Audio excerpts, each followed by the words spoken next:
When you feel it's hopeless, when you think that you lost, oh, I will take your hand and we'll rise up from the dust. Oh, here we go, go, go, let us heal and grow. You won't be alone, we're unstoppable. Don't be afraid to show what we're going for. This is what we know. Here we come back to life, we're still breathing. Standing up, everybody's gonna see it. Oh, all you need to know is that we're holding on.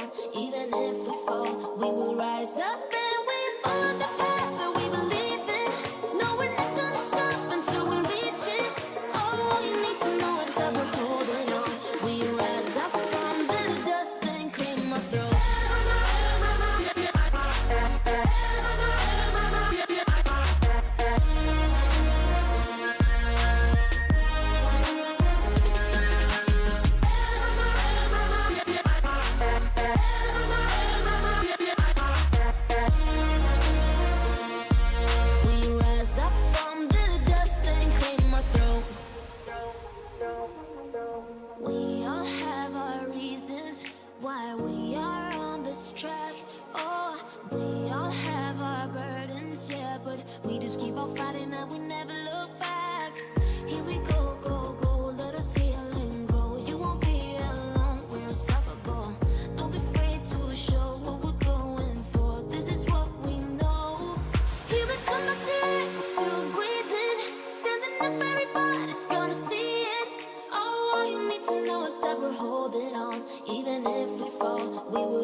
forward. We just keep on fighting and we never look back.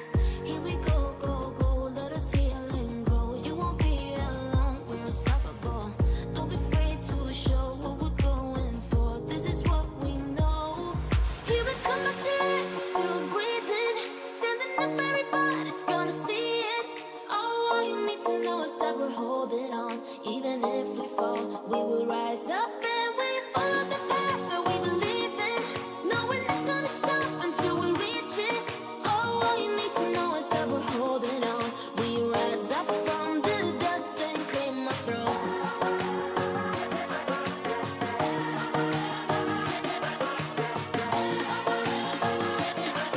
We rise up from the dust and claim our throne.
Welcome to Wild Rift.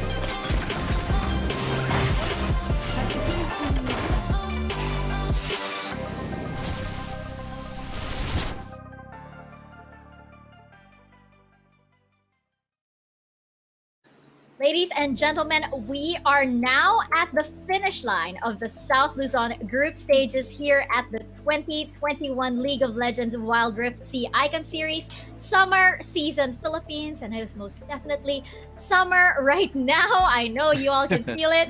It is the last chance for these teams to go out with a bang, and only the top two at the end of the day will advance to the summer season playoffs against the top two teams from North Luzon, Visayas, and Mindanao. Mika Fabs over here on the panel with Otlus and Osiris, here to break down all of the action for you guys. But of course, we wouldn't be here if not for our wonderful sponsors. Thank you so much to PPGL, the largest multi-game esports league in the country, for bringing the Icon Series over here. And this event is organized by none other than Mineski and Globe. And of course, our official mobile partner in Oppo Reno 5. Picture life together with the all-new Oppo Reno 5.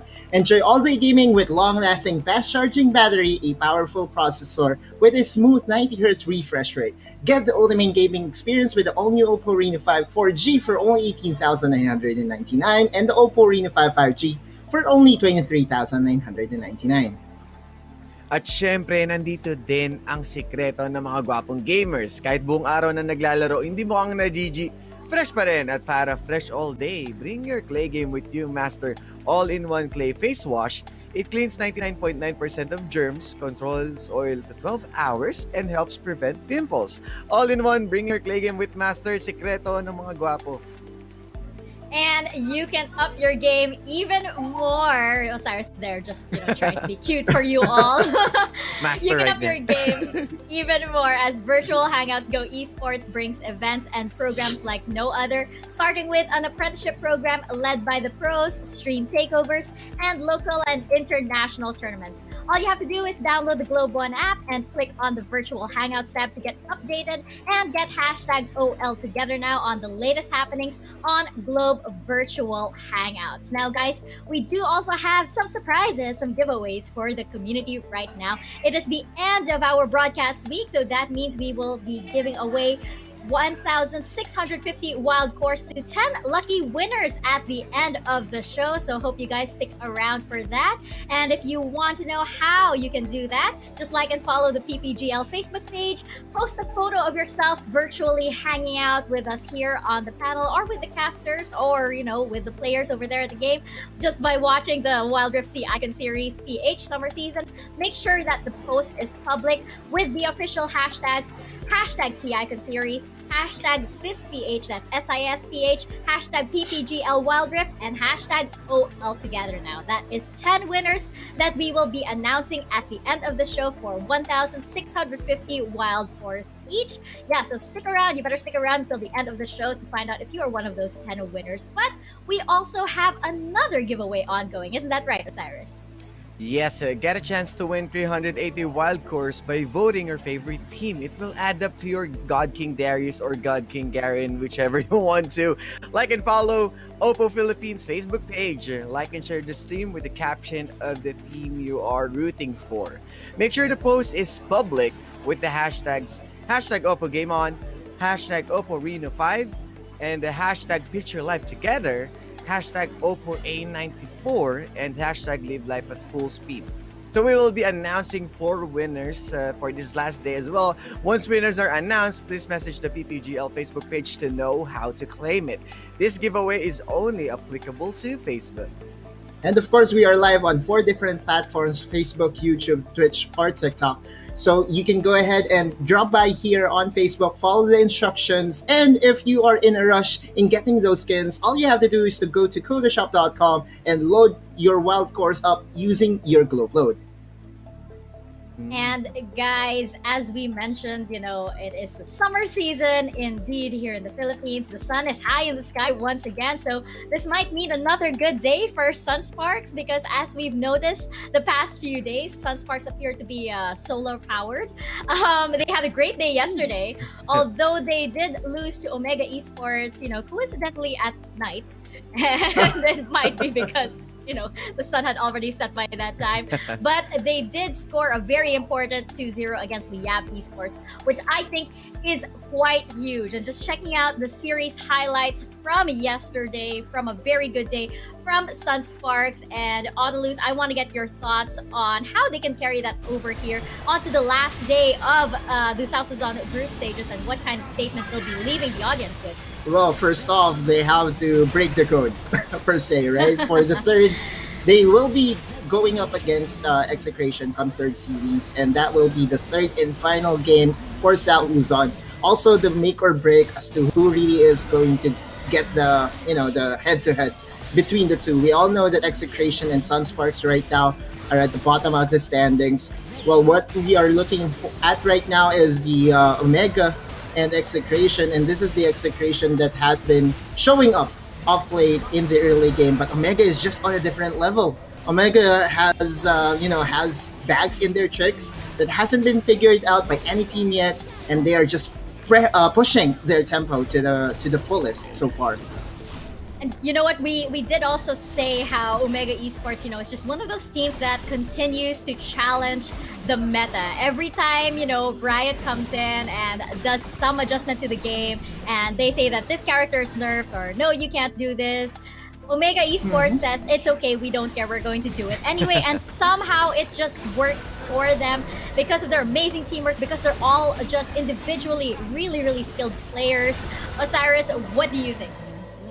Well, everyone is currently with Execration. Yes, they are somehow having problems, but it's just that Omega is really on the next level. This is their current league, and Execration, yes, they got this kind of hope wherein the early game they have the control, but Omega isn't really all about early game. Also, they are the team who's also moving into a mid game, so late game type of team comp, which is you have the Singe, you have also the Diana. So you already got that safety net that there will be a carry and a tank for the late game. So you don't have to rush anything else from the early game.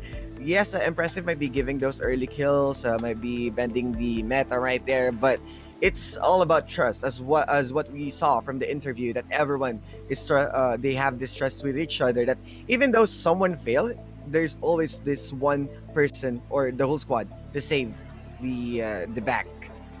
Yeah, it's everybody constantly, lifting each other up on that team, which it just basically gives them just a winning formula, and in every single series that they go into. But of course, another team that has figured out the winning formula is Sunsparks over here, and you know what? There was a very important win for them yesterday against Liyab Esports. We could not have predicted that result, but Sunsparks is most definitely, they have found their groove finally here at the C Icon series. They found the groove back, I should say, coming from the preseason and into this, and checking out their series highlights against Liab Esports. I actually want to know on the other side for Liab Esports over here, what went wrong for them and what could they have done against Sunsparks over here? Autolus, let's start with you. First off, their draft was, not really their identity, right? Yes, Omega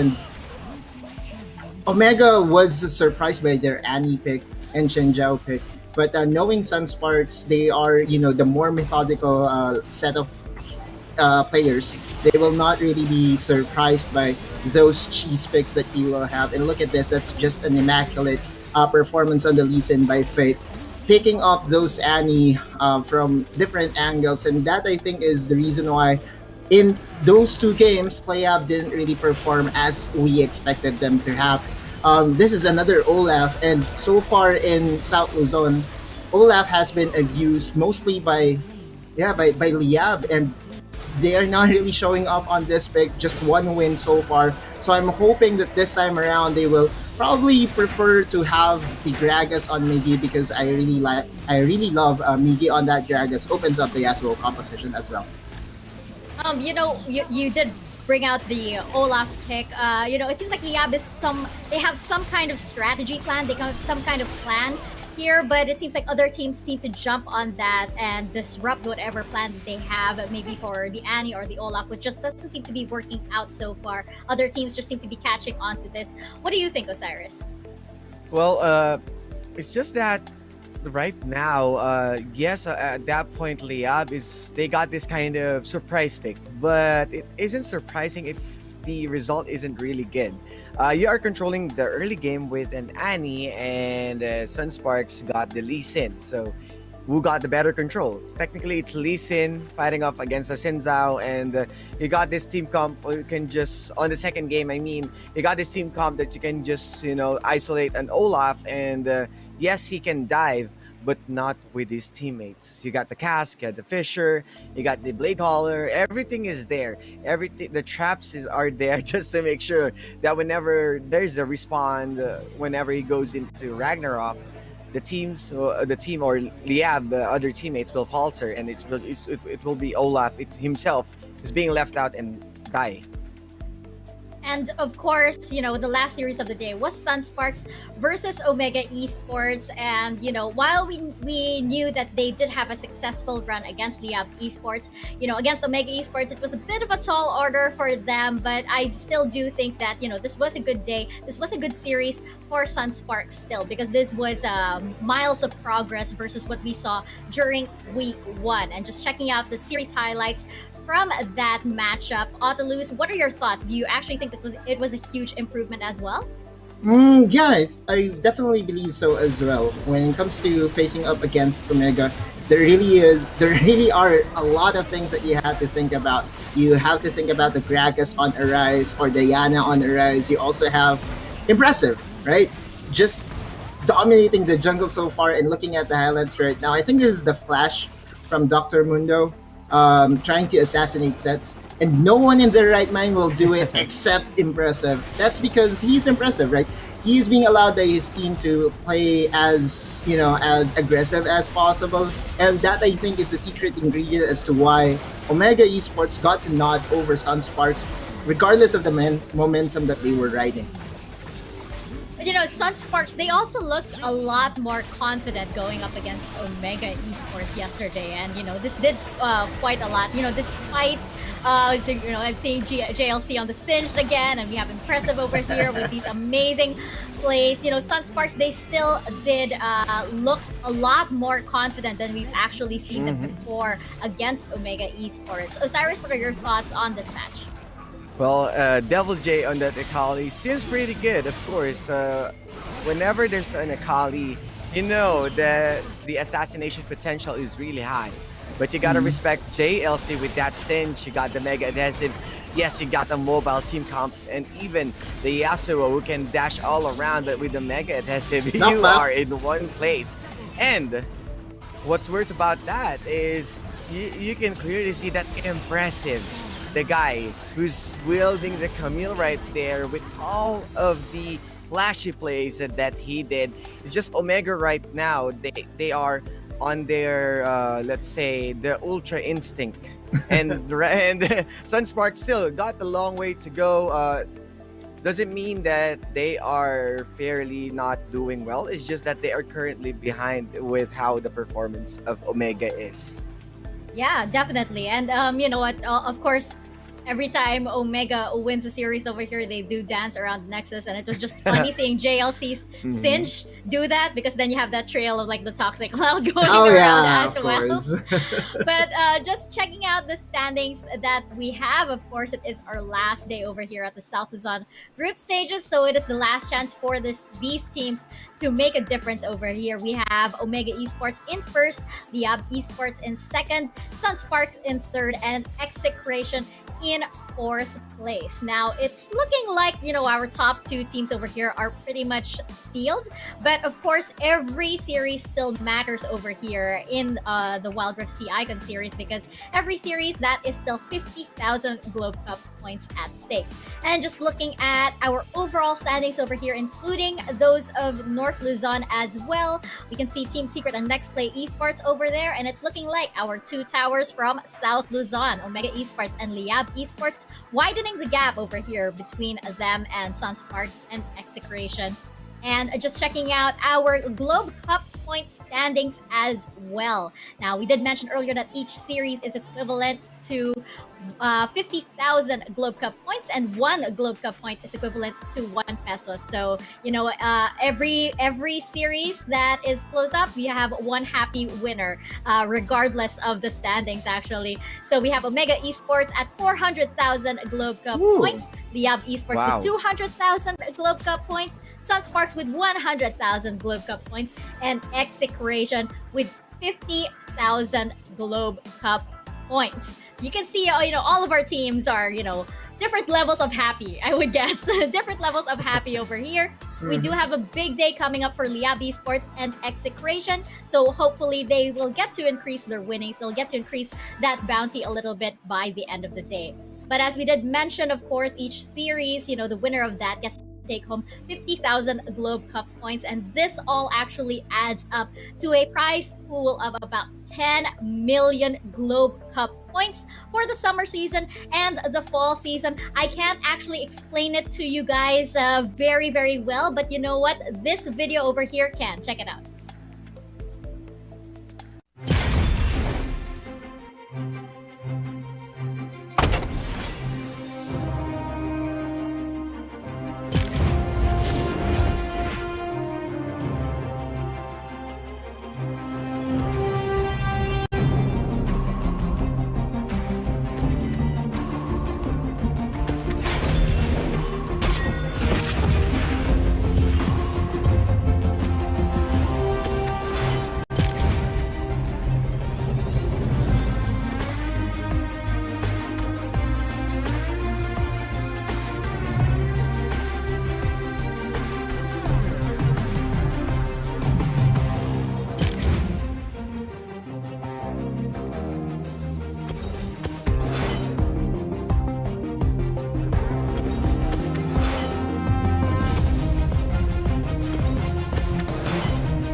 And there you have it. We are only just beginning with Wild Rift Esports here in the Philippines. This is just the middle, I would say, of the summer season. We still have the fall season coming up as well. So don't worry, if your favorite teams actually didn't qualify for the summer season playoffs, you might see them again in the fall season. But of course, going into our first series of the day, this last day here at the South Luzon group stages, we have Execration versus Liyab Esports. And you know what? It's a big day for both of these teams. Both of these teams have two series coming up today. And you know what? Like for Execration, like Sunsparks, we're definitely seeing the ball roll for them now. And just checking out, of course, Execration's lineup for today. Audaluz, I want to get your thoughts on, how this team has improved over the past 2 weeks. Very, very big improvement. Again, these guys are all first-time pros. So I want our viewers to remember them. Tonte in the Baron lane, Supremo in the jungle, the Dene in the mid lane, Isen in the Dragon lane, supported by Arjo. And since they are all first-time pros, I just hope that after this Icon series, they will still remain intact, because reaching this far is already an accomplishment for their team, for their organization. Just imagine how much growth they can, bring to themselves after being able to go toe to toe against all these teams. I'm just so excited about their potential, and I hope the viewers will also, appreciate the fact that these are all first-time pros. So let's try to, root for them, and let's watch their journey as it unfolds here for the last day of South Luzon.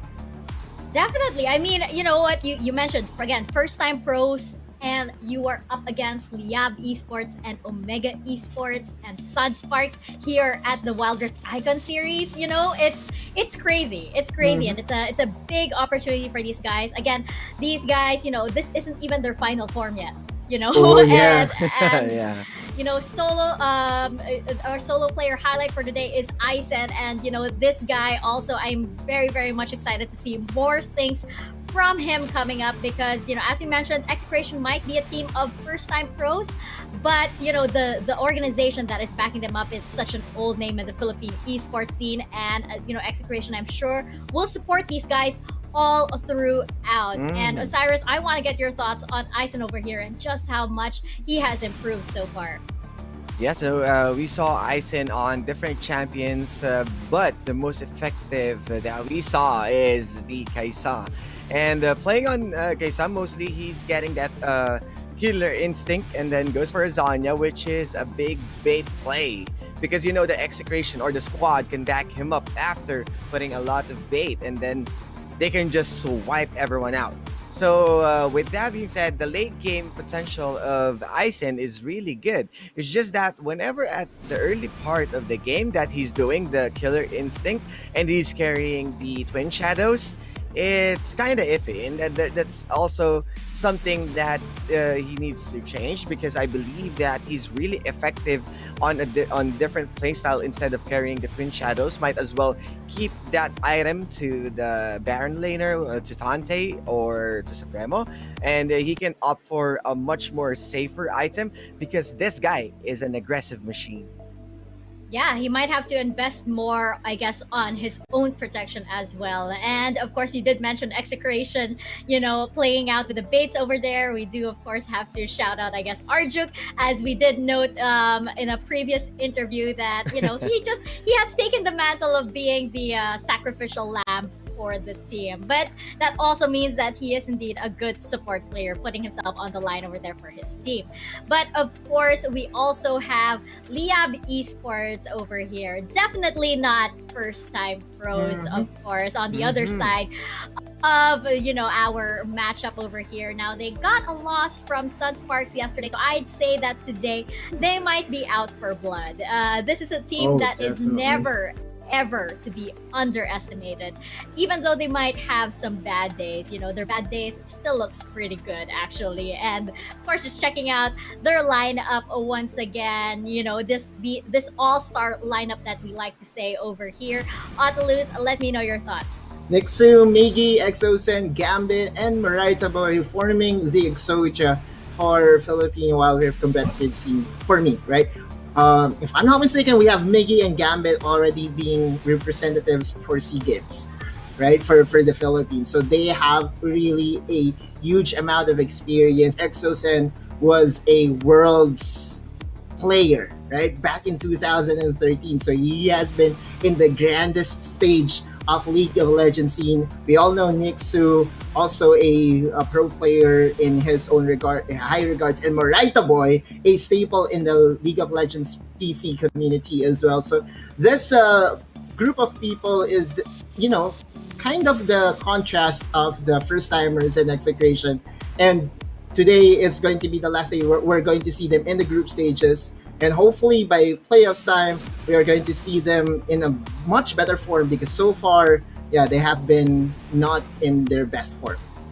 You know, it's interesting. You know, they might just be sort of biding their time or, you know, conserving their energy maybe. And then, you know, you never know, come playoffs, you could awaken the monster. You know, they'd say don't poke sleeping dragons. Liab might be that. Exactly. You know, That's you right. might not want to poke that sleeping dragon. But of course, our solo player highlight for Liab Esports will be Moraita Boy over here on support. And Osiris, I want to get your thoughts on how this guy plays support over here. I'm looking at that KDA. That is quite unusual for a support for a support player.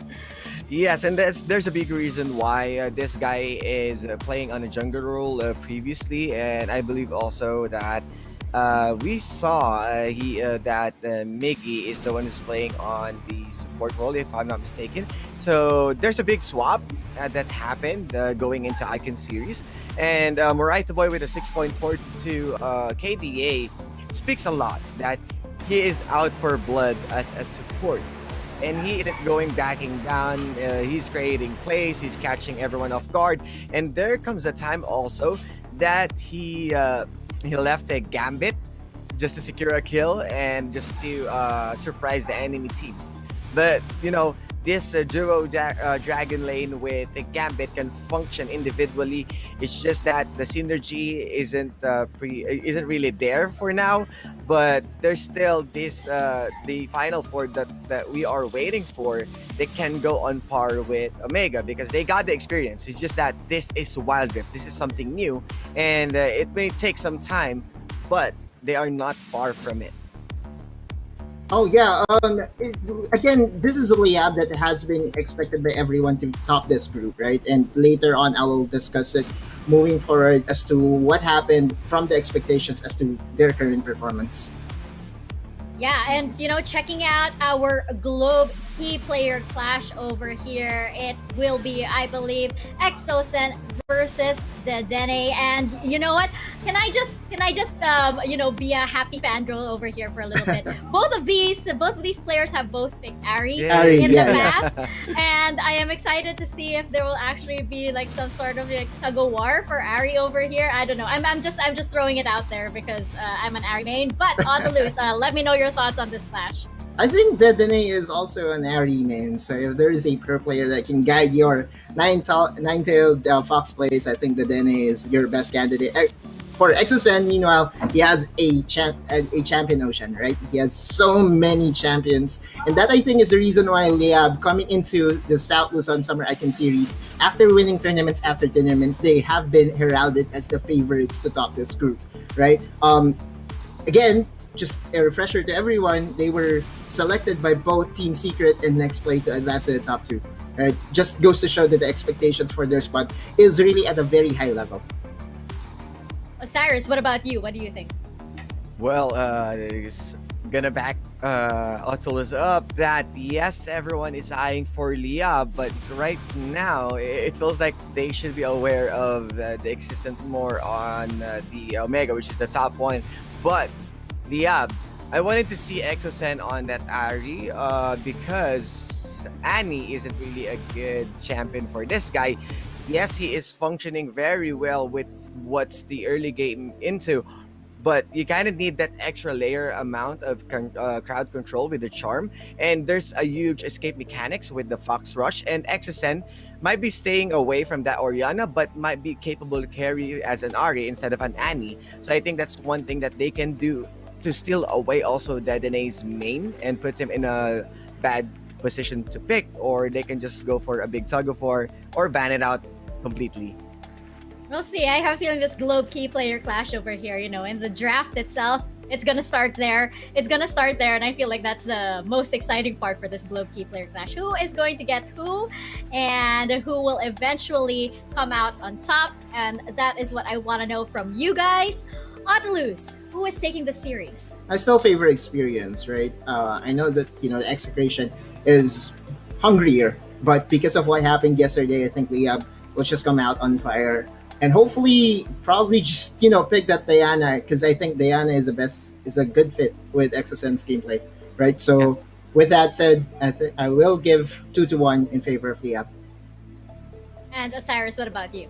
Yes, I'll go with the same as Otoluz, as 5722's Diana is pretty identical to how Exosen can maximize, also the same as Yasuo so both of these guys can go for it. Might deny also the Ari against the Dedenne. So Liab all in, I'll go with the 2-0 as in favor with Liab. And you know what? That is 3 for 3 here on the panel. I will actually also go for Liyab Esports as well. But a 2-1. Execration might be able to take one game from them. But there is nothing left for us to do except to actually find out by jumping into the series. So here we go, guys. Execration versus Liyab Esports. Casters, take us into the rip. Mainit na hapon na naman. Pilipinas, kami na naman ang magkakas ng Execration versus Liab. Liabers versus Exeshots. And welcome back, Kuya Gigi, kamusta? Welcome back indeed. Okay na okay tayo dyan. At sana okay ka rin dyan, Yasu. No? Sobrang init ngayon na kung kaya't siguradong ihandaan nyo ang sarili ninyo dahil bukod sa init ng panahon ay mainit din ang mga paparating na laban dito between, of course, first game natin or first series natin, we have Execration versus Liab Esports. Exeshots nga, kaya na sinabi mo, laban sa Liabers. Malalaman natin ngayon kung meron bang pagkakataon ang Execration na may bawi yung kanilang pagkatalo kahapon. No? Unfortunately, sila yung pinaka nasa baba ngayon currently sa ating standings. So they have to work on kung ano yung dapat nilang gawin sa magiging laban nila against the Liab Esports. At bukod doon, I think ang next natin magiging laban sa kanila is yung last series, which is going to be against the Sunsparks naman. Yeah, tingnan natin talaga kung makakabawi ng tunay dito yung Execration kasi so far, against Liab, hindi pa sila nakaisa sa Liab ngayon. And mostly, yung mga games nila is 2-1. Tsaka matatagal, mga long games, long durations nung mga laban nitong dalawang to. Dalawang mainit din talaga eh. Though, we're not saying na pwede pa makahabol dito yung Execration, pero 50 kyaw pa rin kasi na GCP yung nakataya dito na pwedeng makuha ng sino mang mananalo between these two. Pero yung tanong mo nga kanina, Kuya Gigi, paano gagawin ng Execration para sabihin natin maka-score against Liab?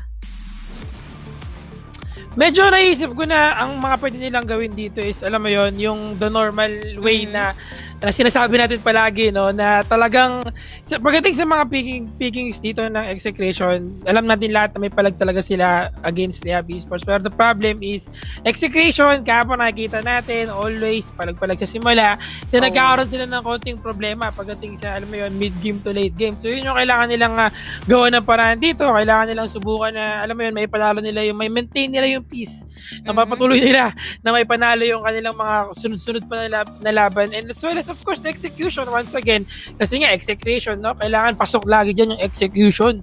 Kung hindi ka Execration ka, kailangan may execution ka din. So that goes as well sa Liab Esports, no? Liab Esports, nakita naman natin na kahapon nakakalungkot yung nangyari sa kanila, no, against Sunsparks. Pero wala na paligoy-ligoy pa. We're just gonna proceed sa ating game dito. Drafting phase muna tayo. Again, Execration versus Liab Esports. Zigzagad, followed by the Akali and Lee Sin. Actually, Liab Esports dito, kahapon pinag-usapan namin ni Yuko to na always or madalas quirky main sila. Kumbaga, hindi sila masyado nagkakaisa. And kahapon, Sunsparks, in-eliminate nila yung quirky na yon against Liab Esports. Pwedeng gawin sana ng Execration yon kung hindi na naban. Gaya nan, wala sa ban itong si Corky. But definitely Liab, I guess pwede nilang kunin dito si Corky. Ang taas ng win rate din, I think, ng Liab dito kapag may Corky sila. Syempre, Gambit yan, always on the Corky. Or Ezreal Corky combination, lagi pinipili nila. Pero magkakaisa sila dito, Kuya Gigi. They will be using Kai'Sa once again, and hindi natin kung kung pwedeng mapili dito si Brom. Surprisingly, walang Brom combo dito, no? Brom Kai'Sa na lagi natin nakikita magkasama. This time, we'll be seeing that Gragas ay first pick ng Liab Esports dito. And looking at the bans, of course, respect pa na naman, matik yan para kay Supremo with the Lee Sin. Yep. And Execration, we have Camille first pick, Ezreal, and Lux. So, medyo mainit-init yung dance tour natin sa baba dito pag nagkataon. And probably Brom dito, no? Okay.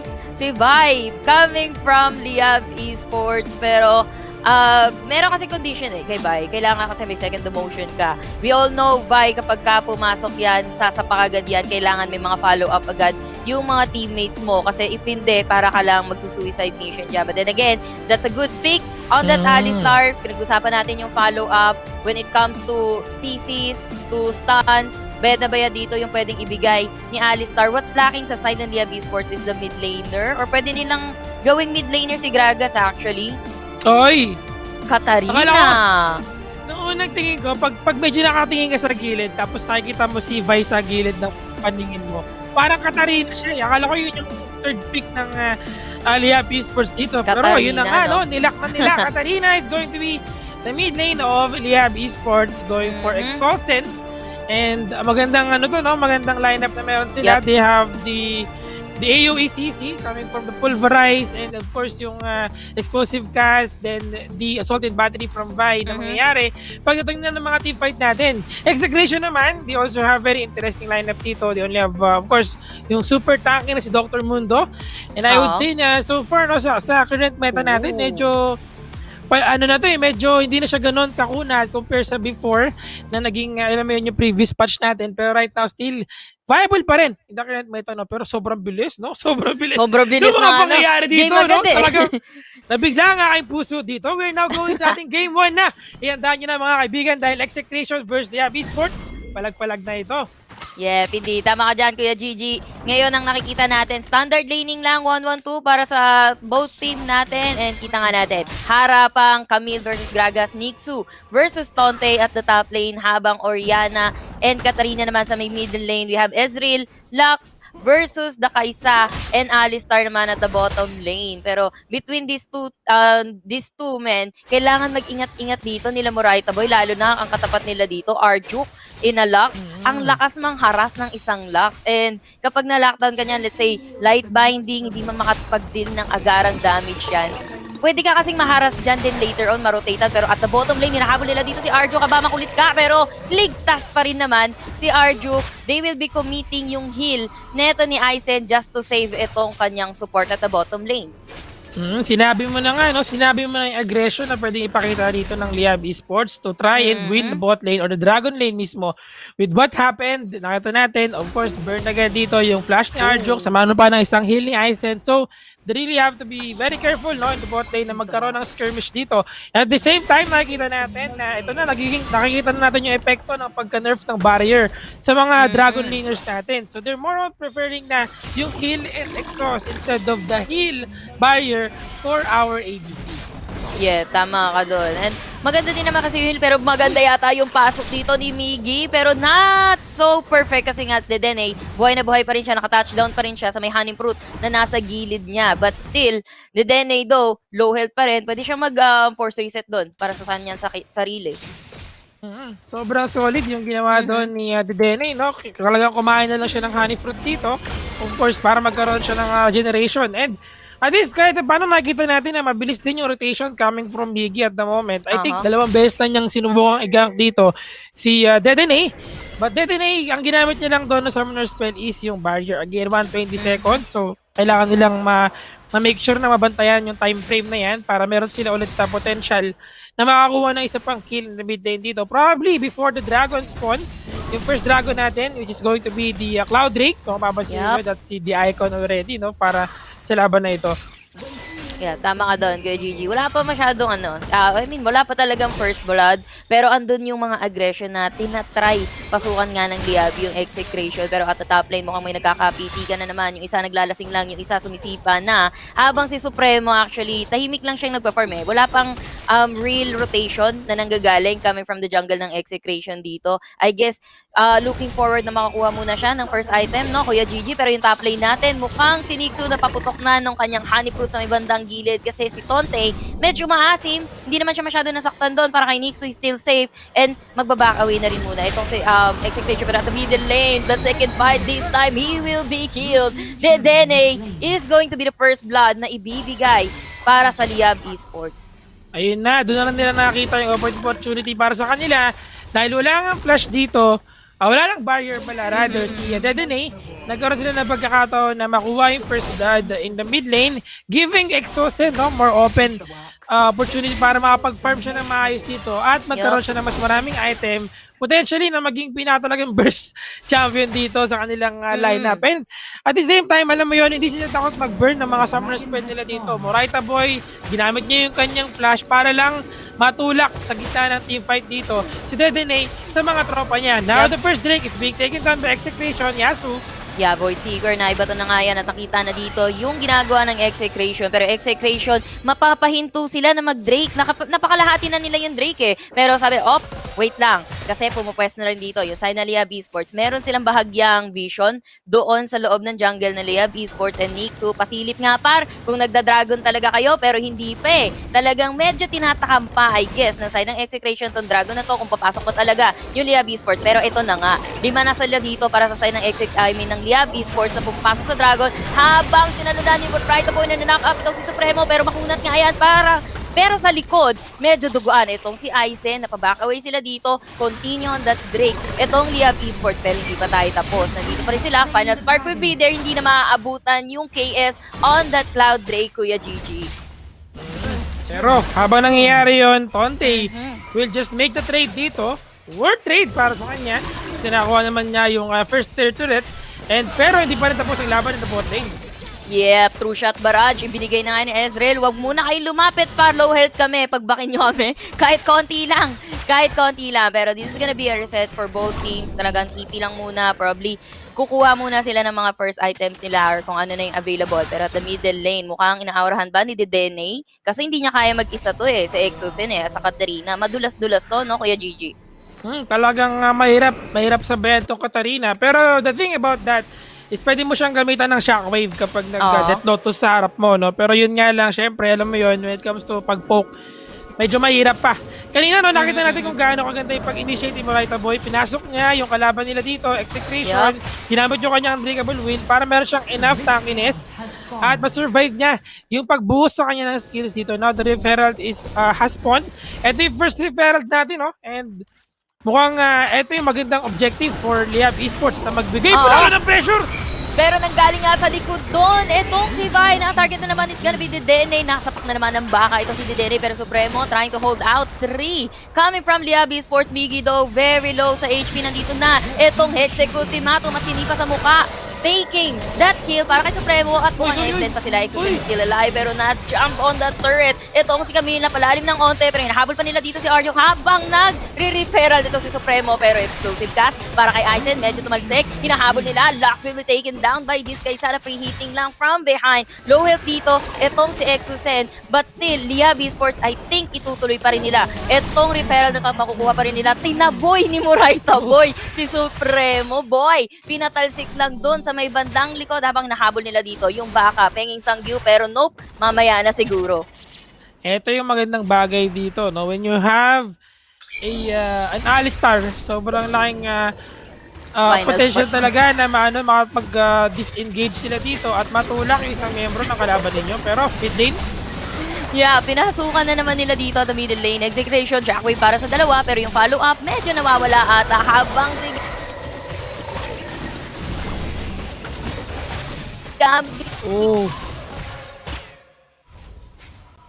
nag-shockwave nga doon sa gitna kanina. Unfortunately, walang follow-up na nangyari from Execration. Pero the job is done, no? Hindi nga lang nila nakuha yung turret doon. They were able to dish out damage. 1-4 ang ating score ngayon. We're looking at, of course, around 1,500 goal difference in favor pa rin ng Liab Esports. Nakikita natin na maganda yung pinapakita dito ni Moraita Boy sa mga pang-initiate niya. Pag ginagamit niya na yung kanyang maywagang headbutt right combo, talagang matik. Lista mo na yan. Oo nga, tama ka doon, Kuya Gigi. Thank you para doon sa iyong acceleration. At mukhang bottom lane, medyo delikadesa na ang buhay ng turret at the bottom lane. And Liab, nagki-clear sila ng dance floor dito. Baka may mga pa-wards yung side ng Execration. In preparation para doon sa Dragon. Pero mukhang lilikuran nila si Premo and si Aizen and si Arjun. Nandito may bandang likod. Target lock para doon sa tatlo. Pero the explosive blast. Kas, para sa tatlo din. Di pumasok. Tatlo na yata ang luluhod. At natira na nga lang dito si Supremo pag hindi ka na niya bubuhayan. Kasama pa nga yung Torre. Dito sa may bottom lane. Wala pa yung Dragon dito. Pero Liab Esports, pwede na nilang abangan sa may kanto yan. Tambay ka sa ere kapag sunod-sunod ka dito, no? Assault and battery, pulverize, tapos yung body slam ni Gragas. Talagang malayang paktong knock-up ang pwedeng gawin dito ng Execution. Pero Execution, ayaw nila magpatalo, gusto pa nila makaisa. Pero Infernal Drake is up na, no? This is gonna be the second Drake.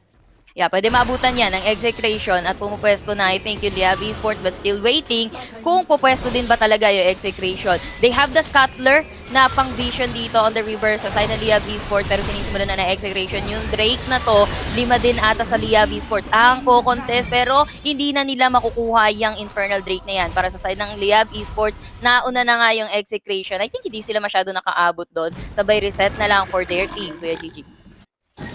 And at the moment, maganda yung pinapakita dito, of course, ng Liab Esports. Pero Execration also putting up a good fight.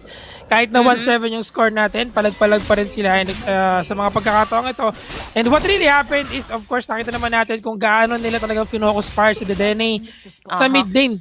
So Dedenne, hindi siya nagkakaroon ng pagkakataon na ma-counter out itong si Exosen sa mga nangyayaring teamfight. Kasi I would say na ito yung subukan nilang pang-counter dito kay Katarina, yung shockwave lang niya. Kasi walang ibang makakapigil sa Death Lotus itong si Exosen bukod sa shockwave ni Dedenne. Gabi naman dito, napakasiga ni Moraita Boy. Men, pinatalsik dito si Supremo, sabay ninakaw ni Miggy. Yung blue buff niya, sige, pumunta kayo dito. Madami ang tropa ng Liab Esports sa may river. Nakuha na naman nila yung Scuttler doon. So, there's, meron sila seguridad for the potential rotation. Pero ito, mag-isa lang si Tonte. May pa-hextech pa nga, kaso kay Nixu, hindi enough yung kanyang damage doon or hindi din makakaabot ng follow-up dito yung the rest of Execration. Reset lang muna, hindi na din hinabol ng Liab Esports dito yung nanakbong si Camille Tonte from Execration. Wrath of Ages lang sapat na para kay Nixu dito, no? Nakita mo naman kung gaano siya kakunat doon. Despite na napasok agad siya, nakapag-initiate agad si Tonte dito, ginamit niya yung kanyang hook shot, sabay tactical sweep dito. Hindi pa rin ganon kalaki yung damage na nabigay against kay Nixu.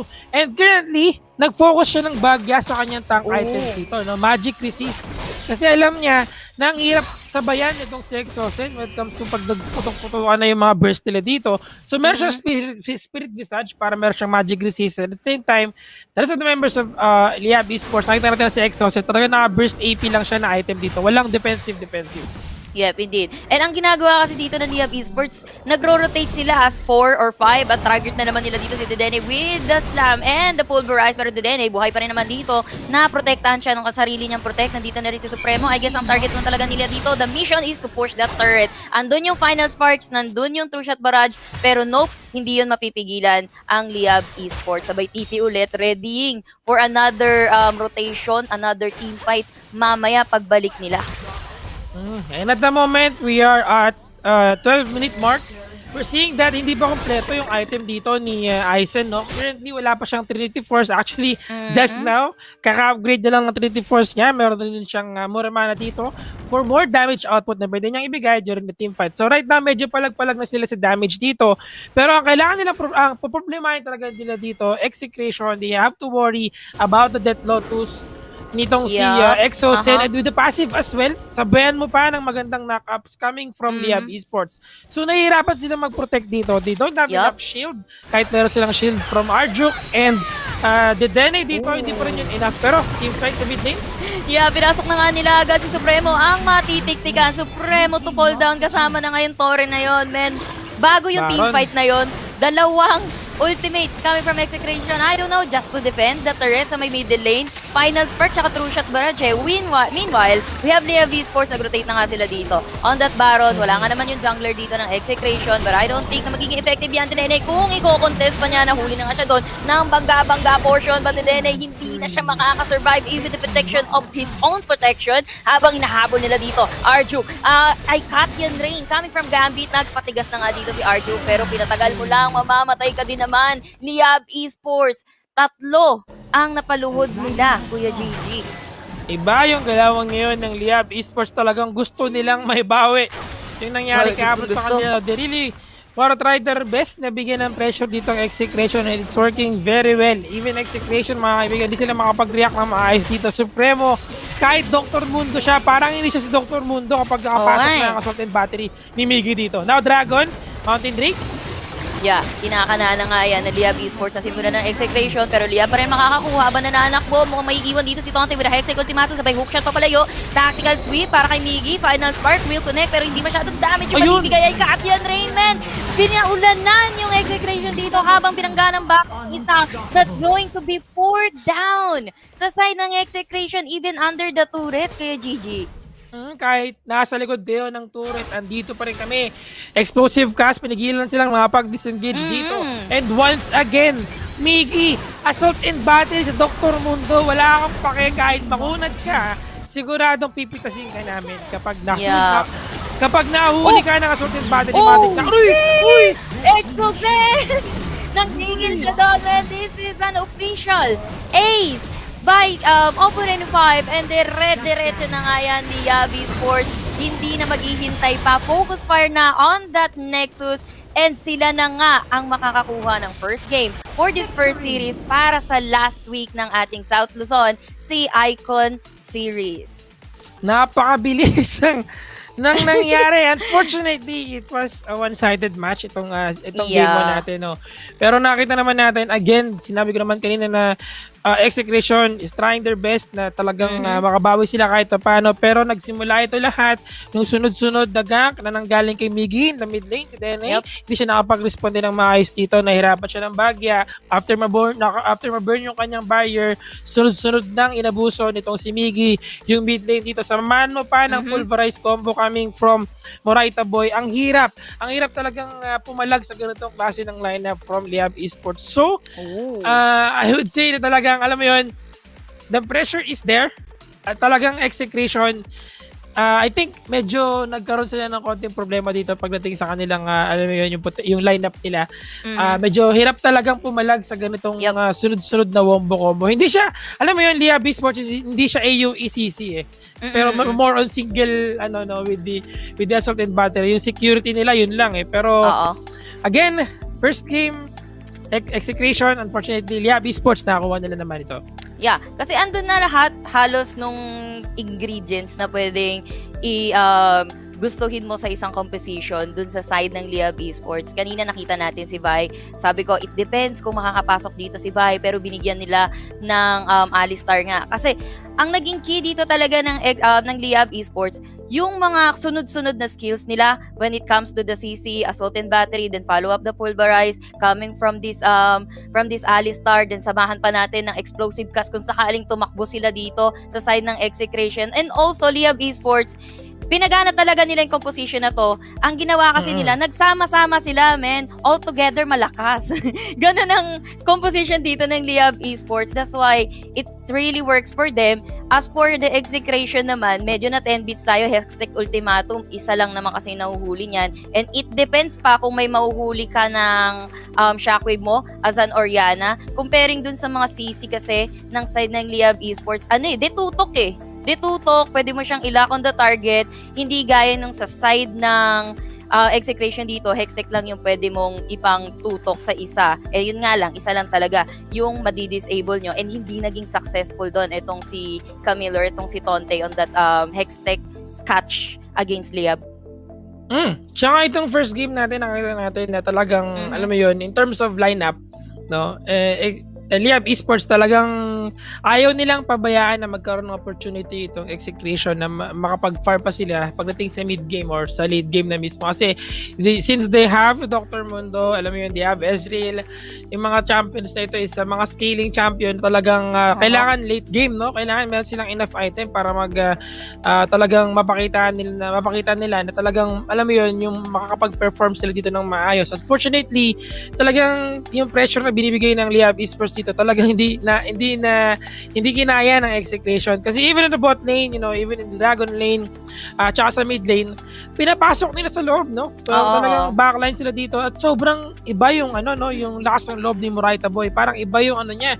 Tawag dito, meron siyang anting-anting sa katawan. Anting-anting. Wala siyang takot, no? Agimat lang ang kanyang solusyon dito. At ang samgyup niya ngayon ay talagang mukhang, alam mo yun, makunat-kunat ang samgyup niya. Oo, makunat-kunat, men. Yung sangyup. Mukhang matagal na bago niluto.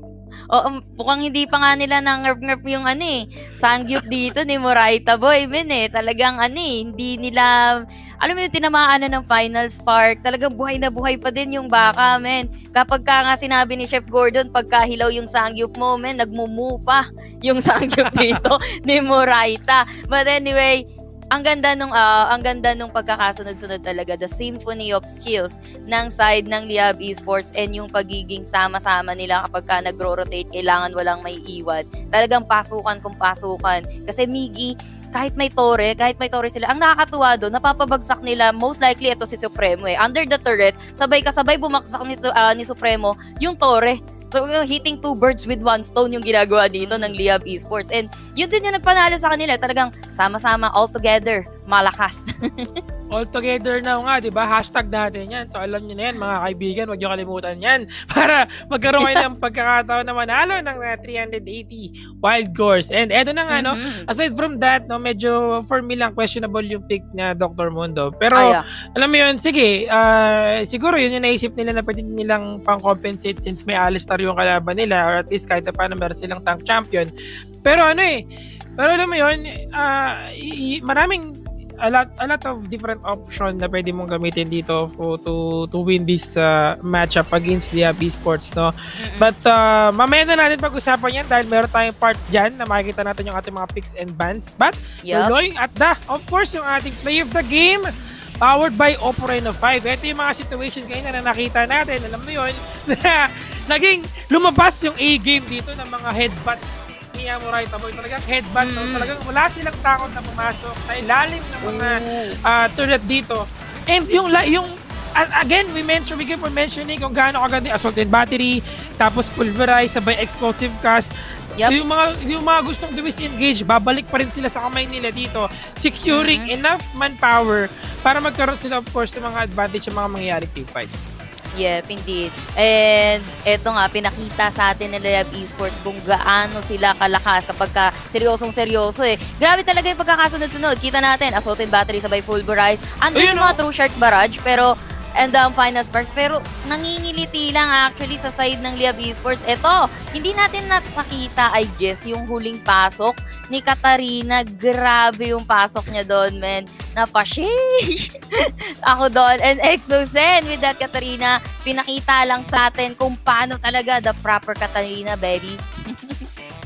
Proper Katarina indeed, mga kaibigan. Master of the match, Exozen yan. Lista mo na yan.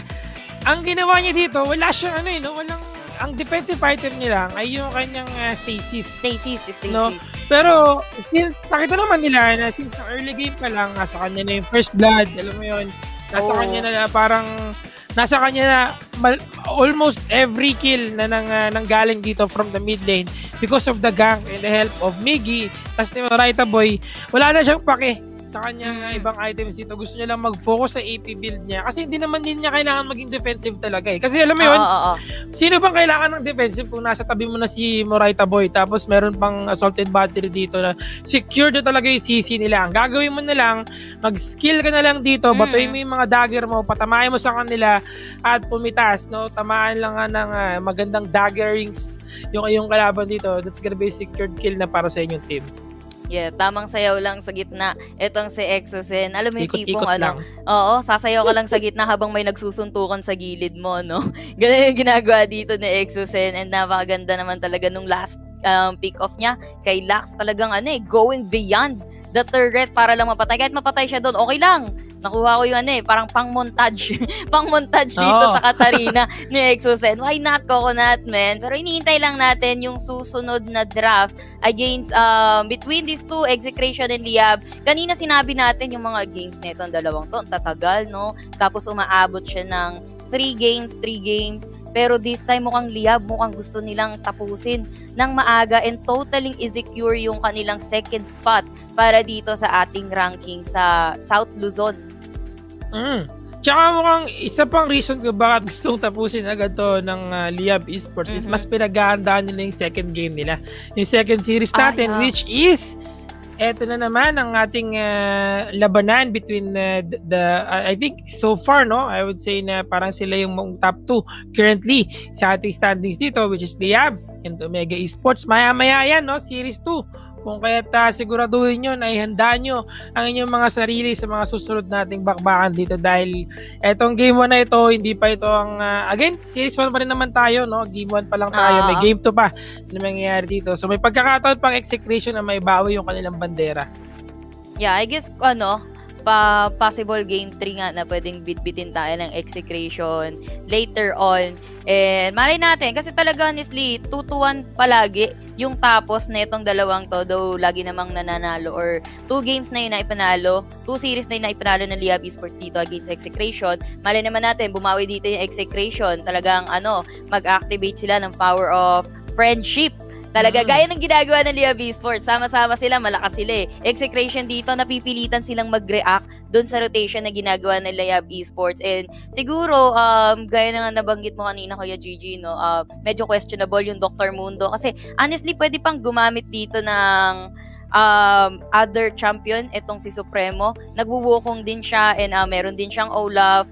Meron din silang, kung nakuha lang siguro nila yung Gragas, pwedeng Gragas jungler, or even pwede gumamit din kasi siya ng Camille jungler para kay Supremo But anyway, ito yung ating bans and picks from the first game ng Execration and Liab. Kuya Gigi, ano pa sa tingin mo yung pwedeng may improve ng Execration? Pagdating sa mga pwedeng i-improve na Execration dito, no, siguro, ayun nga, na pag-usapan natin yung with regards to the Dr. Mundo picks, maraming pwedeng gamitin. Kasi last pick si Dr. Mundo Alam mo yun, may pwedeng Jarvan, para at least kahit paano makapag-lockdown ng mga champion sa likod. Kasi pwede naman kasi yun yung isa sa mga pwede nilang maging picks dito. Pero aside from that, Jarvan, yun din, Wukong is a great threat kung sakali, no? Pero hindi ko alam kung ano yung naisip ng Execration siguro dito during that time na pinili nila si Dr. Mundo. Siguro iniisip nila yun nga na kailangan natin ng tank kasi wala tayong tank champion Hindi Dr. Mundo lang pumasok sa isip nila. No? Pero alam mo yun, next game, ito yung isa nilang siguro again, kailangan nilang i-adjust dito and we'll see kung ano yung magiging adjustment na gagawin nila sa ating magiging susunod na laban. Pero sa nangyari kanina, yun nga, aside from Dr. Mundo, I would say na the rest of the lineup seems okay. Kasi alam mo yun, meron naman silang meron na silang Exec Ultimatum, meron pa silang Shockwave. Pero yun nga lang, ang hirap talagang ma-pull off yung ganitong lineup. Lalo na kung iba yung pressure na binibigay ng Liab Esports. Dun pa lang sa early game hanggang mid game na. Oo, talaga nape-pressure na silang lahat doon. And siguro, inisip ko din pwedeng Olaf since kasi wala, sabi mo nga kanina, si Vi, kahit Dr. Mundo yung pinapasok niya, wala na siyang pakialam ma-assault and battery, lockdown na dito si Dr. Mundo, wala na siya actually magagawa doon. They have the burst para sa side ng Liab Esports. Siguro kung nag-Olaf siya, pwede pa siya makapag-Ragnarok, magdadalawang isip pa dito yung side ng Liab Esports para mag-go all in kay Supremo and probably somehow may protect din kasi naman gagaling from this Lux. So, and also yung Oriana. Pwede mo kasi pagsamahin yan, Oriana and Olaf, and also bigyan mo pa siya ng barrier coming from the barrier nga nito ni Lux. And ipang-pronta niya lang dito itong si Olaf, Ragnarok lang. Pwede niyang punitin dire-diretso yung nasa backlines kasi there's 1, 2, 3, 4 pwedeng pumasok sa side ng Liab Esports. May iwan si Kaisa on the backline, so pwedeng pasukin doon, ma-zone dito si Kaisa kasi honestly Kaisa sa side ng Liab, siya din yung nag-clean up crew after ibigay yung pulverize, assault and battery, explosive cast, talagang clean up crew na lang sila dito ni Katarina. So maybe a champion that can definitely survive din yung mga CCs coming from the side ng Leab Esports. And siguro sa isip nila, yun, Dr. Moon din pumasok sa isip nila, no? Kasi that's one thing to keep in mind. Pero hindi lang talaga nag-work ng maayos dito kasi mahirap. I think aside from that, kailangan pa nila ng isang champion na pwede pa makapigil sa lakas na sa burst damage itong si Katarina. Let's say yun nga si Wukong, yun, no? Kasi pag nag-cyclone siya, pwedeng manakap gamit yung Death Lotus. Pero again, with lineup of Liab Esports, they have enough CC frontliners, so wala silang problema talaga. Kasi kahit yung backline nila, yun nga isang maganda pag Kai'Sa yung ADC nyo o yung marksman ninyo, no? Kasi hindi mo na kailangan problemahin si Kai'Sa. Kaya niyang mabuhay na mag-isa, killer instinct lang yan, palayo or palapit. Kung kakailanganin niya, alam mo yun, siya sa mga talagang strong independent women dito, no, ng ng ating current meta sa Wild Rift. Kaya isa rin siya sa mga talagang viable picks ngayon. Kasi killer instinct lang, sapat na. Parang yun na yung kanyang foundation dito para mabuhay at maging mapayapa. Bayad na killer instinct, talaga strong independent woman talaga. Pang Queen Kai'Sa nga kasi talaga siya eh. Hindi naman magiging top marksman yan, rank 1 marksman na pwede mong gamitin. Actually, very effective din sa rank games etong si Kai'Sa as long as nakukuha mo lang talaga yung farm. Kasi so far, sa Liab, wala naman can't touch this etong Kai'Sa ng side ng Liab Esports. Walang naging threat para sa kanya kasi lagi siyang safe with the protection ng mga kasangga niya. May ikaw ba naman, puro bardagol yung mga kasama mo dito sa lineup mo, hindi ka ba magiging #very secured parang parang Oo. ito yung kapatid ng Brusco Brothers na nag-iisang babae. No? Nag-iisang babae, no? Napakaangas nga, napakaangas. And wala naman masyadong kailangan baguhin dito itong Liab. Actually, ang ina-expect ko sa kanila is magko-corky sila kasi hindi talaga nila nagamit yung corky nila kahapon against Sunsparks. And yun, I think, yung naging isa sa rason kung bakit nanalo yung Sunsparks against Liab Esports dito. And also, secure ng Sunsparks, if I'm not mistaken, na secure din one time etong si Kai'Sa ng Sunsparks. And that's why, hindi din masyadong nakapalag doon yung Liab Esports. Tsaka nag-step up din sobra-sobra yung Sunsparks. But anyway, this is Liab versus Execration. Execration ang kailangan natin mag-step up for the next game para dalin tayo sa third game. Kasi gaya ng sinabi natin sa Game 3, yung Series 3 natin ngayon, Execration and Sunsparks yun. So, if ever na matalo ulit ang Execration doon, yun yung talagang, alam mo yun, maraming learning curve para sa kanila. Marami silang opportunity para mapag-aralan pa yung mga mistakes nila. Kasi gaya rin sinabi ni Otolus kanina during sa panelist natin na ito yung mga talagang mga players na alam mo yung bago-bago pa lang sa ating competitive scene, no? Sa ating tournament scene natin mismo.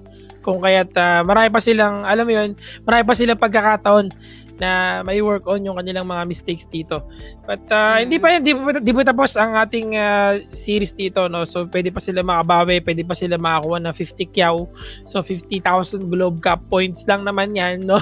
Maliit na bagay. Pag nanalo sila sa series na ito, kung kaya't Execration, a lot of things to work on sa kanilang magiging Game 2. So hopefully magawa nila ng paraan niya na ma-adjust nila. Pero again, alam mo yun, yung 2-1 curse. Ito yung 2-1 curse natin the Execration and Liab Esports. So kung manalo man sila ng Game 2, kailangan na lang nilang ipanalo yung Game 3 pa.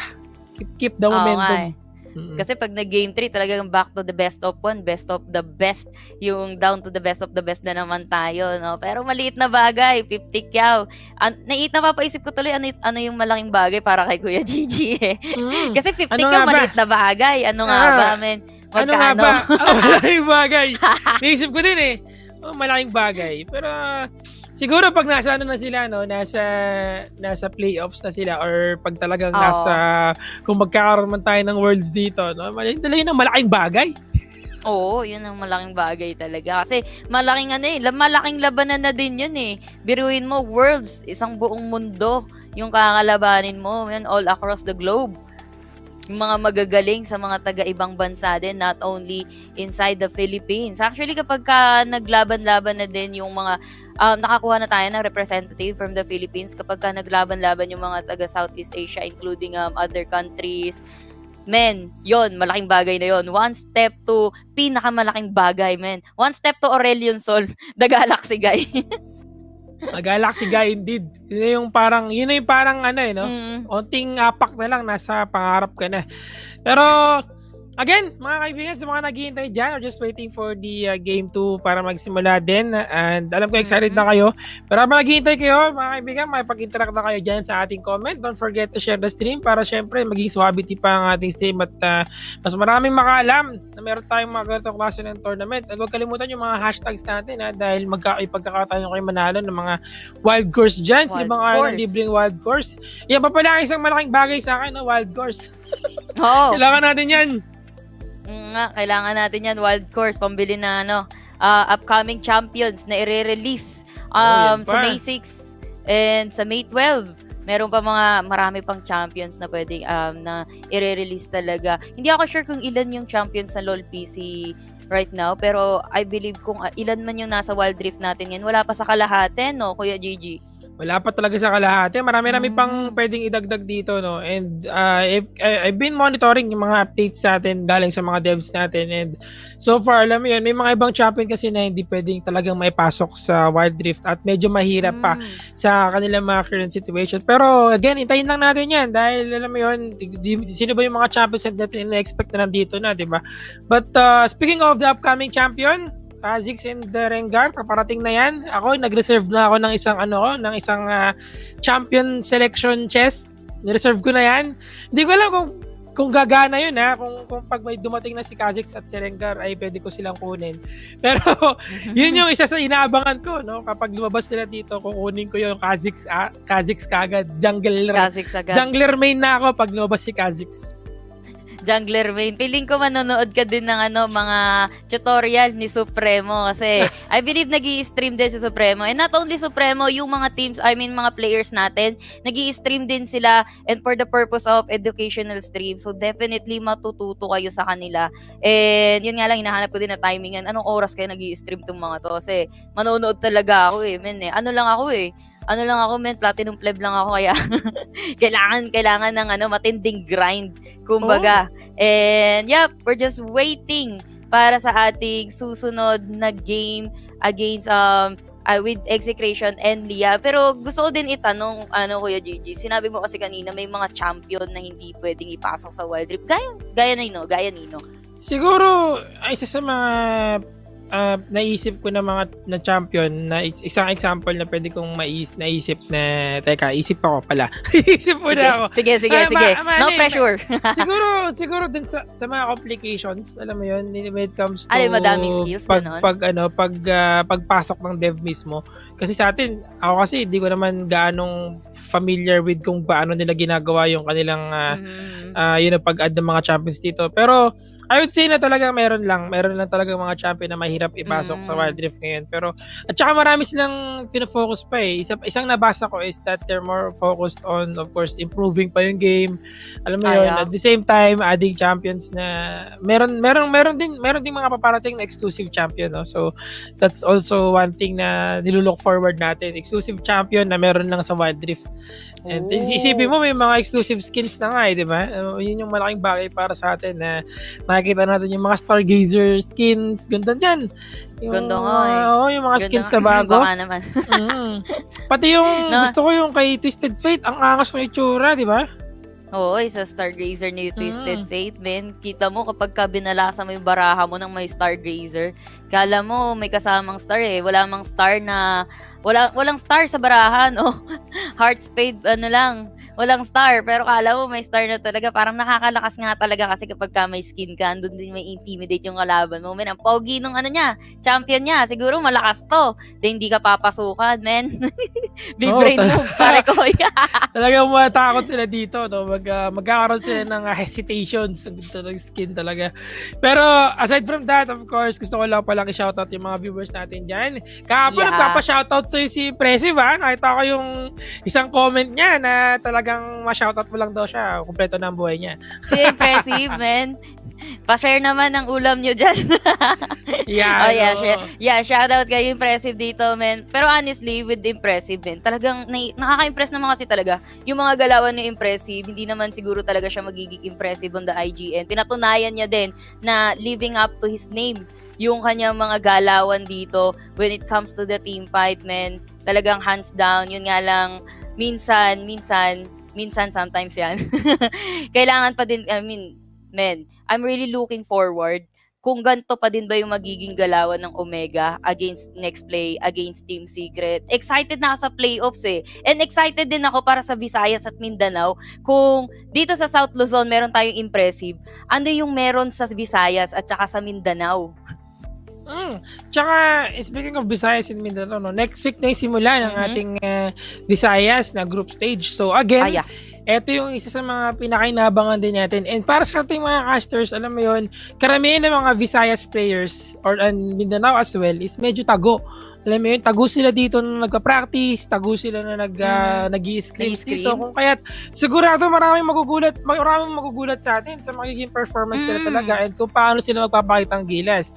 Again, per region, we'll be having two teams dito, no, yung mga top two teams ng bawat group stages natin, sila yung maglalaban-laban sa playoffs. Kung kaya't alam nyo na yan, ilista nyo na yan kung sakali, no, Visayas and Mindanao. Next week, Visayas na tayo. Then after that, I think after a week, Mindanao na agad. Ganun kabilis. Tapos playoffs na. Kaya rin mas mataas yung kanilang Globe Cup points na nakukuha kasi I think only 1 week lang yung ating schedule for them. Pero tagdan natin yan, abangan natin yan. Kung kaya make sure lang na nakafollow kayo sa page para lagi kayong updated. Actually, dito sa South Luzon, nagulat na tayo sa mga binigay nila. Biruin mo yun, Garen, effective pala, no? Kasi may nakita naman tayong Garen sa North Luzon pero I think hindi sila nanalo with that Garen pick. Pero dito sa South Luzon, ang lakas ni Garen. Ang lakas ng pinakita sa atin ni Garen, na anang isang Garen, kung paano nila ginagamit yan. And nakita din naman natin yung ASOL sa GXR from before sa North Luzon. Pero yung ASOL kahapon, grabe din. Talagang with the right combination, with the right ingredients, napapa-workout mo yung isang champion na medyo nagda-doubt ka pa. Actually kahapon, doubt talaga ako sa Saya up until now. Kasi kumbaga para sa akin, hindi pa din sapat yung isang panalo ng isang Saya galing sa panalo kahapon para masabi na, uy, pwede pala talaga si Saya. Kasi the moment lang na nanalo si Saya is nasagot yung mga kailangan na ingredients na kailangan dun sa mga ka-teams niya, mga follow-up or yung mga naunang mga CC ng mga crowd control para lang maipasok yung kanyang ultimate dito and yung mga roots niya dito. So, Saya alone, ano pa tinaga ko Kaysa over Saya. I don't know. Kasi pareho silang may sa dulo sa tsaka no? So Saya tsaka Kaysa. So and speaking of Saya, no, since nakita natin na ilang beses nang naging maganda yung performance ni Moraita Boy na ginamit niya si Rakan, siguro maganda kung magkaroon sila ng Saya Rakan sa bote, no? Siguro yun yung isa sa mga bagay na hinihintay natin. Actually, Saya isa sa mga champion na ginagamit din sa low elo currently, no, na pampaboost nila dito. Pero kung hindi sila marunong mag-saya, then magiging sad yun, hindi siya saya. Hindi naman saya. Magiging malungkot yun. Lungkot pala, hindi pala saya, no? So yun yung isa sa mga bagay na kailangan natin i-keep in mind, mga kaibigan, no? Kung gagamit ka ng champion, no, na talagang medyo gusto mo, hindi ka pa sure kung kaya mong mabuhay mag-isa, maganda kung may kadugo ka. Iba pa rin yung may kadugo, no? May taga-nice one baby. Taga-nice one baby, no? Actually, kay Rakan, kung itra-translate mo siya, Rakan translates to friend from Malay. Rakan is friend. So, medyo na-questionable dito yung relationship between Saya and Rakan So, si Rakan, friend lang talaga ni Saya. So, si Rakan, yun siya yung friend zone. Wait. No? Wait na lang. Friend zone pala. Friend zone pala, men. maraming magpapantigan tayo nga dyan kasi maraming ganyan, no? May mga label na, tapos friend zone pala. Wait Jowa na lang. ka lang sa games. When it comes to, I think sa lore, talagang mag-jowable talaga sila dito. Mag-jowa talaga sila. Kita naman natin sa passive na yung mga epekto sa mga skills nila dito, nagka-bonus damage sila pag magkasama sila sa lane. And yung mga interactions nila when it comes to yung recall, pwede kang insta-recall, no? Pwede kang sumayaw-sayaw muna bago ako mag-recall, basta pa-recall na yung isa sa inyo sa bot lane natin. So again, yan lang yung mga isa sa mga nilook forward natin na magamit sa ating current seed. Pero sinabi mo din, nakahapon, ginamit si Saya at nanalo naman. And siguro, pwede din siyang magamit dito with the right perfect na lineup dito. Again, the recipe. Sabi mo nga, no, yung mga ingredients na kailangan. Yeah. Speaking of Saya and Rakan, actually ginamit pala siya ng Execration. Like, sabay. Saya and Rakan against Omega. Yun nga lang, natalo sila sa Omega nun. That's 2-0 din. But then, why not? Kung meron pang ibang pang follow up dun sa gagawing CC neto ni Rakan, gaya nga nung ginawa kahapon ng Sunsparks with that Saya, talaga napatakitahan kahit walang Rakan. But anyway, we're still waiting para sa second game ng Execration and Leab Esports. Tingnan natin kung Leab Esports, sila nga ba talaga, paulit-ulit ako, ay maglalagablab or exe-shot? Will they be able to shoot their shot para dito sa second game natin na hinihintay at dadalhin tayo sa third game? Malalaman natin yan dahil isa sa mga miyembro ng Execration is si Supremo, no? Ang legit na merong legit bloodline nasa mga dugo niya. Nasa mga dugo niya. Nasa mga ugat niya. Nasa mga ugat niya ang dumadalo yung dugo, no? Ni the ng ating original bayani Supremo. dito. Talagang Supremo talaga. So, hindi sila dapat magpatalo dito. Talagang kailangan nilang pagsamasamahin ng kanilang kapangyarihan. Ang alyansa ng sandatahang Pilipino. Speaking of alyansa, mga kaibigan, we are now proceeding sa ating drafting phase. Alam kong mahaba-haba ang kwentuhan natin dito. Pero eto na, ang ating Game 2. Yep, Game 2, drafting phase, hindi na naman makakalabas dito si Ziggs and si Lisin. And mukhang magkakape na rin dito etong si Gragas kasama si Brom. Kanina hindi na-pick si Brom and hindi din siya naban actually. That's the first time na I think nakita ko na hindi talaga na-prioritize dito si Brom. Pero Akali will be out in the open. Open din yung Camille. And yes, isa-secure na nga yan ang side ng Liyab Esports. And interested ako kung sino yung kukunin nilang marksman dito. Will it be Corky or Kaisa again? Pero Diana is also out in the open, which is ipipick yata ni Liyab Esports. Yeah, once again, we'll be seeing Exose, nagagamit ang Diana dito. Pero Corky, no, sinabi mo kanina for Gambit, isa din yan sa mga inaabangan ng mga pairs natin din tayo as well, no? For sure, gusto natin makita yan. Lagi siyang, madalas siyang nag-master of the match dyan. But Galio will be big by Execration. Kaisa, sisecure nila yan. Sa amin yan. Sa inyo na si Corky, sa amin si Kaisa. Also, yep, once again, we have Akali in top lane for Execration. Si Galio medyo nag-step down siya, no? Kasi na-nerf siya. Usually nakikita ko na lang siya as a support. Medyo rare na yung Galio mid. And yep, ito nga yung sinasabi natin, Corky, para sa side ng Liyab Esports men. Corky, I think talagang nag-work out para sa side ng Liyab Esports dito. Kasi kung ang kalaban mo ay puro chunky na mga champion, just like Galio nga, pwede niyang pwede niyang balatan ng buhay. Yung balatan yung armor na pwedeng ibigay sa kanya, nakakatulong yung Gatling gun talaga. And Kuya Gigi, yung si Ari. Ayan na, ang Ari ni Dedene. Let's go. Matagal ko nang gusto makita yung Ari ni Dedene. Talagang inaabangan natin yan. Pero sa lineup ng Liyab Esports, medyo dead place na ito. Yaspo, no, Diana, Garen, Camille, pang secure dito. And nakikita ko nga, no, that currently, it seems like napigilan ng Execration na makuha potential picks itong Leab, no? Napagsamahin si Galio at si Diana sa isang lineup kung kaya kinuha nila ito. But Diana, grabe yung lineup ng Execration ito. Dalawang Jump Brothers. Yep. Actually, Execration, Jump Brothers, Galio, and then etong si Vi. Well, kung titignan natin sa composition dito, Ari kasi, sabihin natin, as a champion alone in his lane, kaya niya naman mag-sustain, kaya niya din tumakas kung sakaling may danger. Yun nga naman, pwede siya mapakomit doon ng kanyang ulti. But then again, Akali, ang gusto kong pag-focusan dito, kung mai-snipe away niya itong si Corky, men. Napakalaking bagay nun. Pero enough of us, more of them. Execration versus Liab Esports. Second game. Tignan natin kung sino ba talaga ang lalamang. Mukhang hindi tayo makakita dito ng 1-1-2. Laning coming from the side of Liab Esports. What do you think, Kuya Gigi? Normal standard laning phase for Execration, pero nakikita natin na aggressiveness kagad na nanggagaling from Liab Esports. Gusto nilang i-shutdown si Dedenne. At first, I thought, alam mo yon, gusto nilang tapatan dito yung 1v1 ni Diana at ni Ari, pero hindi nila gagawin to. Ayaw nilang i-risk na mahirapan si Exosen, pero for me, mas mahirapan siya na nasa bot lane siya.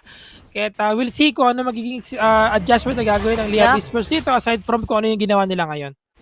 Yeah, I think for Liab kasi ang gusto lang nilang ibigay dito kay Gambit is yung early farm. Kasi as a Corky, kailangan mo din talaga ng space para makapag-farm. Kapag nakakuha ka na ng Triforce mo and Manamune, bayad ka na doon pero mukhang nagkakaroon tayo ng pitikan sa tenga. Coming from the top lane, Tonte and Mixu, nagkakamustahan lang. Kamusta ka par? Anong ulam nyo kagabi? Masarap ba? Oo daw. But anyway, bottom lane natin dito. Tutulungan na nga siya dito ni Raka, ni Moraita Boy. Kasi honestly, may hirapan doon si Exosen at the bottom lane. Kasi range yung kaharap niya, that's Galio and also Kaisa. Pwede siyang maharas ng maharas. Kasi babantayan nila dito, etong si Corky. Pwedeng mag-up si Exosen. Kaya't kailangan talaga niya ng tulong ni Moraita Boy dito. Well, one thing for sure, kaya rin naman mabuhay na Gambit ng mag-isa sa mid lane dito dahil of course Corky yan. Pwede yung mag-mid, pwede yung mag-bar, pwede yung mag-bot lane. Pero eto, baka sa Scuttler. Yeah. Uy, walang makukuha sa Durando, pero here comes Supremo na nabangga. And dalawa ang lumipad sa side ng Execration. Medyo mag-back away muna distansya para sa side ng Exe. And also Liab, hindi na rin sila hahabol. Nagkasuntukan lang para sa Scuttler, pero Execration ang makakakuha ng Scuttler na yon, kay Gigi. Jobs done nga dito, no? Yung Durant, tumama lang sa Scuttler. Kawawa naman yung Scuttler. Inakit ni Arjok dito, no? Pero again, jobs done. Nakuha nila yung kanilang pakay doon, which is si Scuttler dito. Kaya kailangan nilang mag-disengage afterwards. Nagulat lang din ako sa HP dito ni Miggy, no? Kahit na, alam mo yun, siya yung nasa harap. Nagkaroon siya ng passive shield dito after niyang pumatchi ng isa sa isang AD champion kasi ganun yung passive niya eh. Alam mo yun, pag AD yung champion, AD yung kanyang shield. Pag EP yung champion, EP yung shield niya dito. So at least nagkaroon siya ng konting survivability dito. Exhaustion going very aggressive with the bot lane. Arjuk, medyo na-pressure siya ng bagya dito. Support versus the solo laner. Yeah, nabangga nila dito itong si Exosen, pero Exosen really low. Void Seeker, di ko alam kung tumama yun. Pero eto na nga, napatay pa itong si Galio in the hands of Exosen, getting that first blood. I think hindi siya natatakan doon neto ni Kaisa kasi wala akong nakitang passive doon, wala akong nakitang tatak kay Diana. Hindi tumama and at the same time, napanalo pa na Exosen yung trade na yun. Mas low siya sa HP dito. And ang laki talaga ng tulong ng kanyang shield dito, no? Yun yung parang mini barrier na talaga magugulat ka. Alam, may shield pa siya.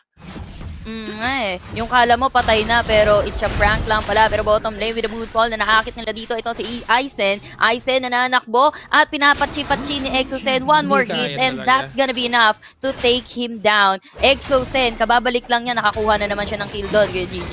Iba talaga yung lamang ng Diana dito sa kahit na sinong squishy champion. Kung kaya't siguradong kanya may panalo. Ay, may din pero suntukan sa top lane. Yeah, actually, saksakan sa top lane yon, men. And napatay naman, yes, ni Tonte itong si Nixu. Kaso nga lang, wala siyang magagawa doon kundi jump under the turret. And he is dead then kay Tonte. But still, 1-for-1 exchange yung nangyari at the top lane. Nagkapatayan lang talaga sila doon. And nakuha na nila yung dapat nilang nagawa nila yung gusto nilang gawin doon. They were able to get 1 kill each. Pero yun nga lang, syempre, looking at the summoner spell kasi naka-ignite itong si Tonte eh. So hindi siya naka-barrier. So hindi siya ganun ka-safe in the top lane dito. Pero Nixu, after that, pumunta siya sa Drake, hindi siya bumalik sa top lane. Yeah, kasi nga naman, mas kailangan siya sa numbers in terms of the numbers nga against Execration. Execration though, I don't think na mahabutan pa nila yung Drake na to kasi running very low. Here comes the charm, pero yung tactical sweep walang tatamaan. Low health dito, ito si Murayta Boy, and the Drake will still be secured that side ng Leab Esports. Hindi na rin nag-go all in yung side ng Execration dito. Lamang sa numbers yung Leab Esports. Habang si Tonte just trying to push, I don't think Akali is the best one to push, pero ito, nagamit na yung package na iwan doon. Itong si Ate Nuvay, Supremo, he is dead, Kuya Gigi. Sinusubukan niya magkaroon pa ng magandang trade doon. Unfortunately, didn't go very well para sa kanya kasi yun nga, medyo na-open siya doon ng bagya. And again, magandang initiation from the members of Leab Esports. Nilapit na sila ng isa doon. Ang maganda dito sa lineup ng Leab Esports, hindi nila kailangan ng ulti. Ng mga ultimate nila para maging effective sila sa mga team fight. Unlike sa Execration, Heroes Entrance, kailangan nila ng Assault and Battery para maging effective sila dito at maganda yung combo-combo nila. Yeah, speaking of... Leab Esports, meron lang, hookshot lang, sopat na.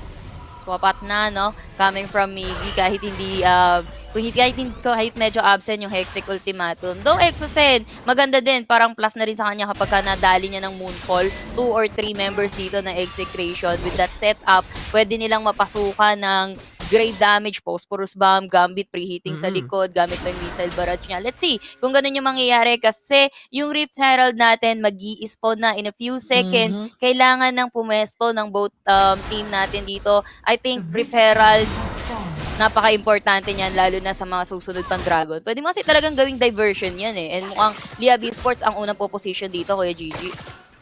Mukhang sila nga ang unang position dito. We're looking at the lineup, the enchant Kita sila ng mga Baron laner natin. Wala pa may teleport sa kanila pero mukhang susubukan nilang magkaroon ng tipa dito ni Herald. Yeah, pumasok doon itong si Murayta Boy pero wala siya dong mauhuli. Meron pa rin naman siyang duck weakness kung sakali mag-group up dito yung Execration na sinisimulan na ni Leab Esports yung Rift Herald as for now pero mukhang masusupak.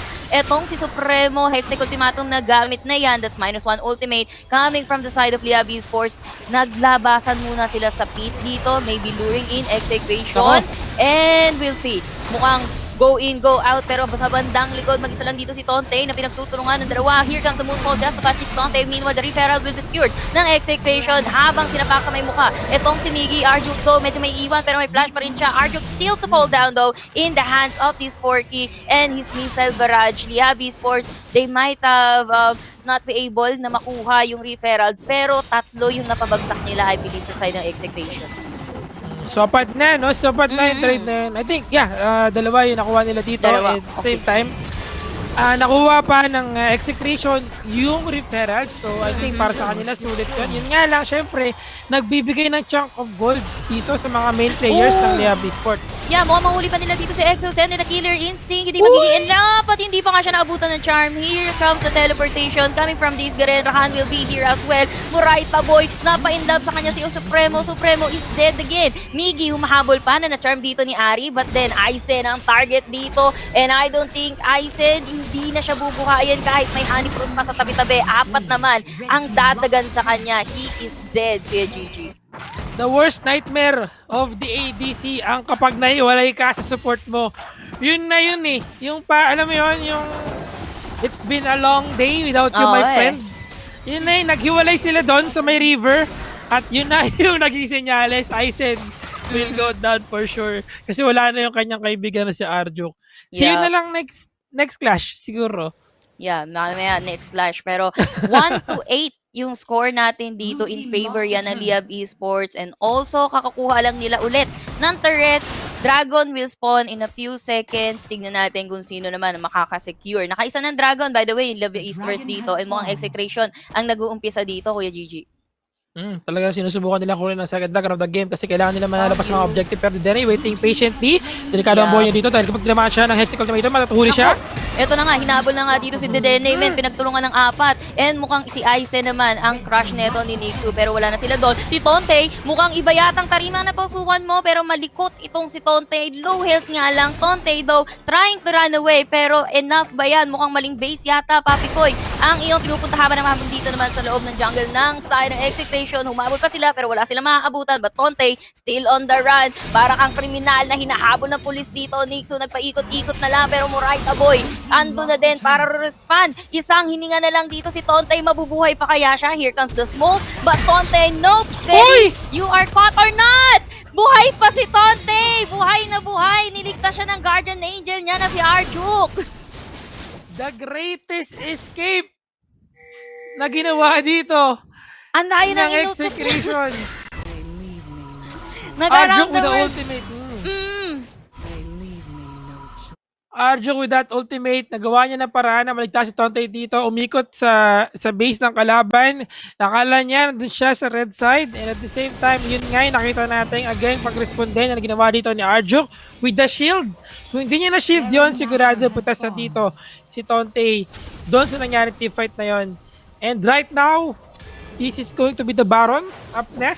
2-3 ang ating turat natin dito and 1-9 ang score natin still in favor of Leab Esports. Yeah, pero ito, 1v1 with a great one. Miggy nandito sa may bottom lane. Pawala rin usok dito. Tonte will be caught on the Hextech Ultimatum. Pero this time, tingnan natin kung makakatakas pa with the taga coming from the heavens. Hindi kinep yan para mabuhay si Tonte. And mukhang hindi na rin nila bubuhayin dito si Supremo. Exosen with the Moonfall. Sa tamaan Aizen, I guess na-cancel yan. But then again, Aizen is very low. Makakapitas nga lang dito si Dederi ng isa, which is Darakan. Pero hahabulin siya ni Exosen with the blasting phone. Uy! Napitas niya pa nga si Corky with the charm and the Orb of Deception. Dederi, though he's still alive. Exosen nagpatigas sa may bandang likod with the tactical sweep, ending the life of this Dederi. And also yung paikot-ikot ni Garen, taking down one of Execration as well. And Arjuk, mukhang siya na lang nabubuhay at mukhang i-ace na rin to ng side ng Liab Esports. Kuya Gigi, that's an unofficial ace kasi mukhang hindi naabutan. Hindi umabot yung death timer ni Tonte dito pero unofficial ace nga yun kasi nakuha na si Tonte yung bot lane at nagkaroon ng maraming trade doon sa may jungle camp ng Execration dito pero hirap na hirap silang ma-counter out itong si Exosen at the same time the rest of the members of Liab Esports na sobrang effective at the moment. Miggy, ang bilis ng ikot niya doon, no? Coming from the bot lane, dumating siya doon para siyang naging superhero na pumunta siya at tumisponde sa kanyang tropa pero kudos for the Dene as well. Iba talaga yung ari niya. Iba talaga yung ari dito ni Dene, man. Kung saan pumapasok yung ari niya dito, no? Talaga na-secure niya pa yung kill kay Gambit. Kasi ano na siya kunting-kunti na lang talaga yung HP niya dun Talagang nagsuntok sa buwan. Kaya niya pang patayin yun. The confidence na dala-dala neto ni Dedene to pick off. Yun nga lang hindi din siya pinalad na makatakas kasi nakasalubong na agad itong si Miggy. Pero as for now, mukhang back to square one tayo at mukhang tahimik muna with the farming ang isa't isa, Kuya Gigi. Tamang farming lang muna, going back to the laning phase. Pero Execration na minamataan nila yung mid lane turret ng Liab Esports kasi kailangan nilang mabuksan at mas magkaroon sila ng maraming spaces para magalawan nila ng maayos dito. Inaabangan na naman nila, gagamitin ng charm pero Tonte na yung mag-isip bot lane.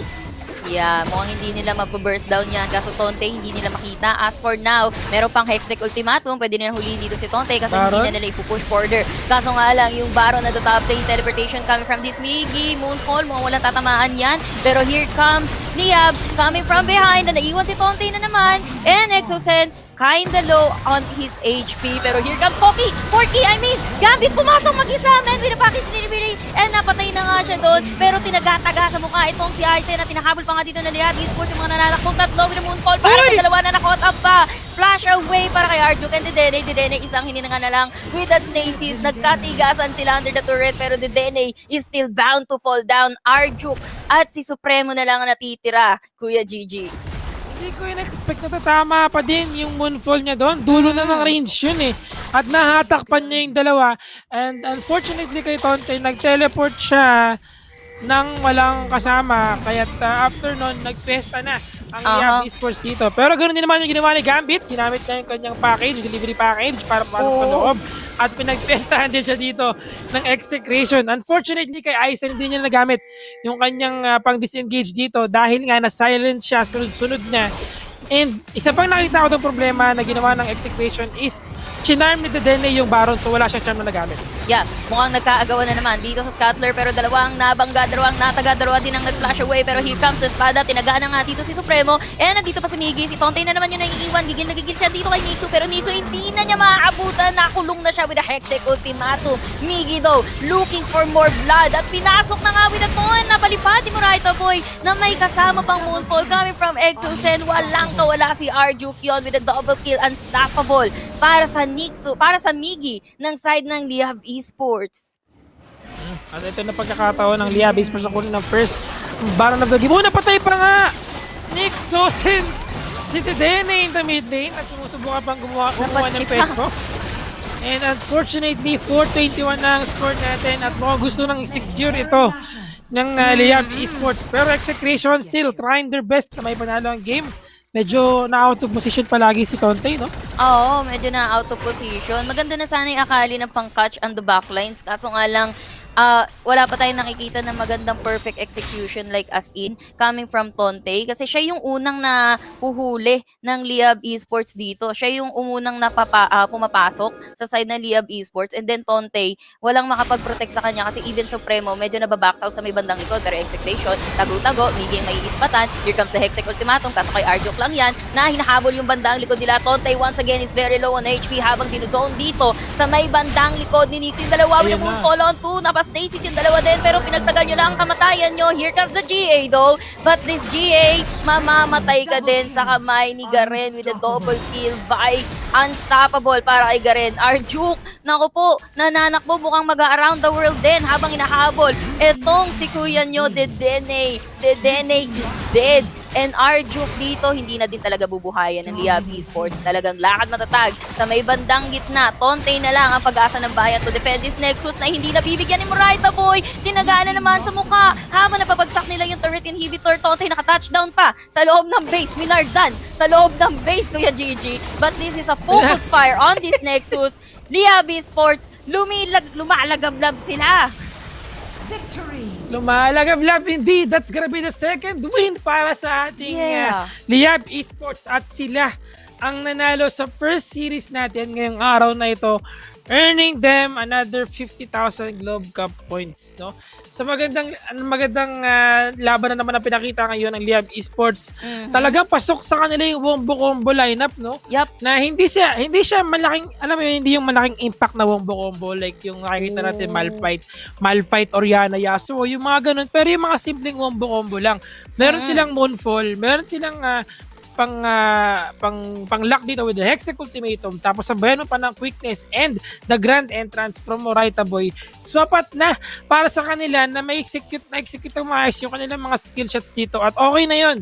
Sapat na yun sa kanila. They have enough damage. At the same time, pinag-uusapan natin yung backline na pinapasok ni Tonte dito. The problem with that is yung backline ng Leab Esports, si Garen lang. Kasi si Gambit, kahit Gambit siya, kahit Corky siya, pumapasok pa rin sa loob. So, ang walang choice si Tonte dito kundi ang maiwan sa backline si Nixo at si Miggy or si Exosen. The rest of the members of Leab Esports, lagi silang pumapasok sa mga teamfight dito. So, nahihirapan ng bagya talaga sila, of course, si Tonte dito. Kahit si Supremo na makapag-secure ng mga skill shots sila. Yeah, yun nga walang mahuli. Kumbaga yung hinahanap dito na kayamanan ni Tonte, wala pala dun sa may backlines kasi kasama din talaga ng mga pirata. Hindi inilibing ng mga pirata yung kayamanan, kundi si Gambit, bit-bit din ng side ng Leab Esports sa loob ng teamfight. And ang ganda nun sinabi mo doon, Kuya Gigi, no, na Exosen as a Diana, man, standings lang naman niya 11-0-7. Mukhang ayaw papatay. Allergic siya sa death. Tsaka yun pa isang bagay, no, na talagang naging very effective for the lineup of Leab Esports, no. Diana, Exosen was able to win the bot lane, the Dragon lane, considering dalawa yung kalaban niya doon. Alam mo yun, konting contribution lang yung ginawa ni Murayta Boy doon pero more on sa kanya yung nag-benefit ng gusto. Siguro yung isang bagay doon is nung nag-reset yung si Aizen or yung ADC na Execration dito. Nakuha niya yung isa, was able to pick Galio, yung 1v1 nga sa bot lane, yung hindi tumama yung Void 1v1, Seeker. tapos rumisponde si Aizen, hindi tumama yung Void Seeker. Tapos after nun, tayo mag-isa si Aizen, na solo kill na naman niya, ayun na, nag-stobble na siya dito, unti-unti niya nang nagawa ng maayos yung kanyang trabaho dito to win the Dragon Lane despite the fact na 2v1 yung laban doon. Yeah, Exocen naging strong independent woman yung kanyang Diana sa bottom lane and naapi niya ang supposed to be na mga aapi sa kanya. And so far, Liab Esports, gusto ko lang i-highlight yung sinabi mo, talagang very effective sa kanila yung mga combo-wombo dito kasi honestly, ganito yung team fight mechanic ng Liab Esports, talagang sama-sama sila, magtotropa sila, papasok sa kalaban, talaga leaving the enemy no choice but to respond dun sa rotation na ginagawa dito ng Liab Esports. Ito yung time na nagkamali si Gambit, by the way, na pa-special package na medyo maaga-aga kasi pinagpiestahan siya, men, ginawa siyang lumpia. And that moonfall ni Exocen, kitang-kita natin, dalawa, nakatakas natin si Dedenne pero hindi din sapat eh. Even under the turret, kaya nilang pasukin talaga yung Execration. And this moonfall, lagi siyang men, Exocen, with those moonfall, pinapatakam niya yung moonfall niya para later on mapaniwala yung kalaban nila. Wala lang moonfall yan, but surprise, they are caught, Kuya Gigi.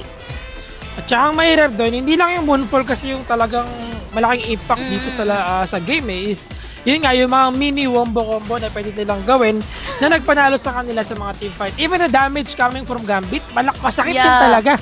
Yun, nakachamba lang siya na isang pagkakamali pero the rest of the team fight talagang gora lang, fighting lang.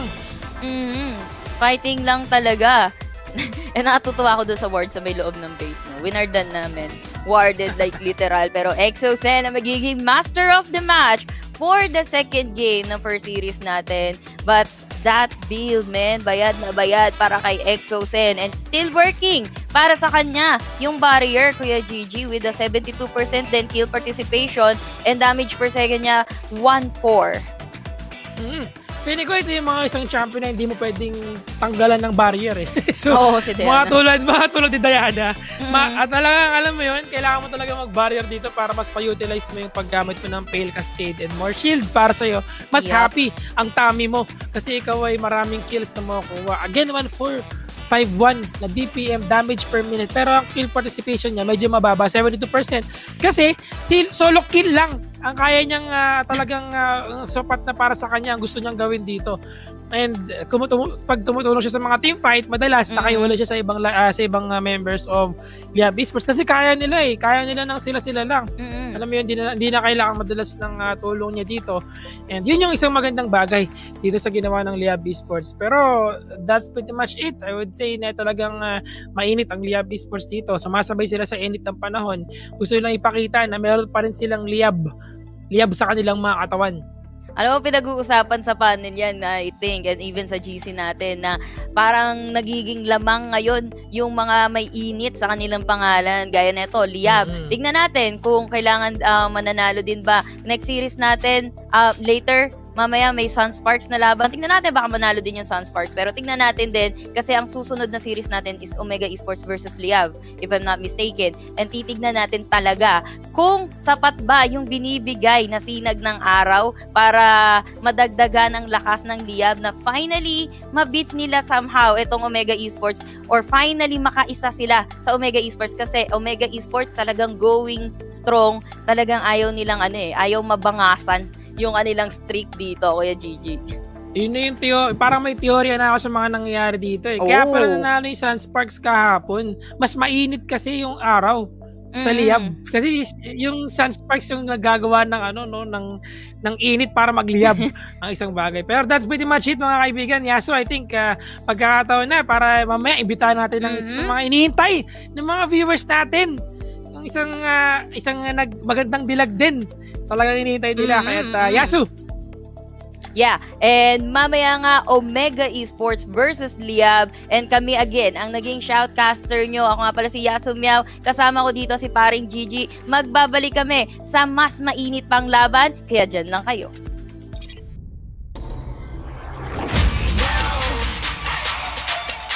Why don't you watch me do my thing? Reinvent and show the world, yeah. She's to be more, she's to be better, she's to evolve, she's to evolve, she's to be more.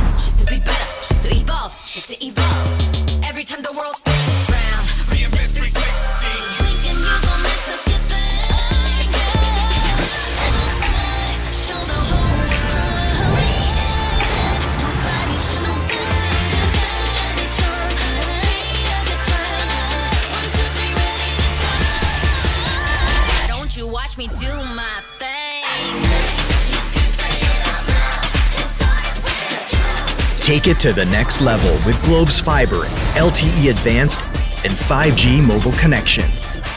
Now you have the power to reinvent your world. Globe. I love my curves and the skin I'm in. Switch it up, turn around, take it up again. I know you feel me, keep up with me. Come on, let's keep winning till the world stops spinning. Come on, now let's get it. I'ma keep winning till the world stops spinning.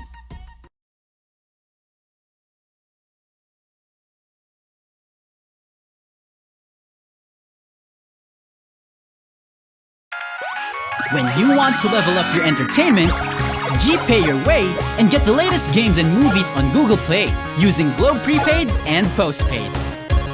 Add payment method on Google Play.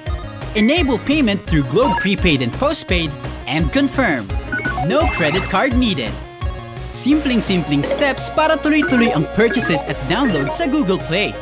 Your safe one-stop shop for apps, games, music, and movies on your Android device. Use Google Play now through Globe Prepaid and Postpaid para level up ang entertainment. Also available in TM. Sekreto ng mga gwapong Master Gamer? Para fresh all day, bring your clay game with Master. New Master All-in-One Clay Wash. Fights germs, controls oil up to 12 hours, and helps prevent pimples. New Master All-in-One Clay Wash. Sekreto ng mga gwapo.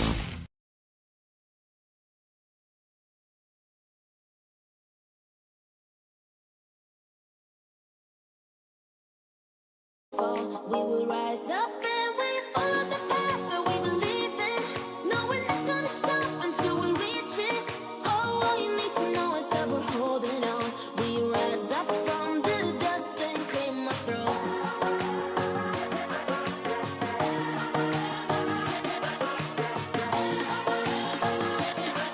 We rise up from the dust and claim our throne.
So it's not just their logo that's on fire. It's not just everybody in the Philippines that's on fire just because of the heat today. It's Liyab that's on fire too. And they will take the series from Execration with a 2-0 win. And this is the Liyab that we're a lot more familiar with. Unfortunately for Execration, their usual plays didn't work with Liyab today. It seemed like, Liyab, no funny business today, no playing around. They just wanted a really clean series. They wanted those 50,000 Globe Cup points too to add to their winnings, which they will get. And you know what, Otolus, Exosen heard you. We got the Diana. We did. And I want to know your thoughts, panelists, as we check out the series highlights over here. Yeah, starting with you, Otolus. Oh, that's for game 2. Diana was picked by Exosen for game number 2. But starting with game number 1, I just love the draft of Liab. Letting go of the standard Olaf composition that they have been running for some time now, and going with the pick composition. On the other hand, Execration went for the scaling, right? We have the Dr. Mundo, you have the Ezreal, you have the Oriana. But with Migi and with Moraita stepping up and coordinating their ganks on the mid lane, it just opened up the map. Check this. One skirmish led to a mid tower, to the Baron, to the Dragon, to the end of the game. That's how decisive Liab was on game number 1, and it was just a beauty to watch. Kudos to them in showing one aspect of their game that really I'm craving for.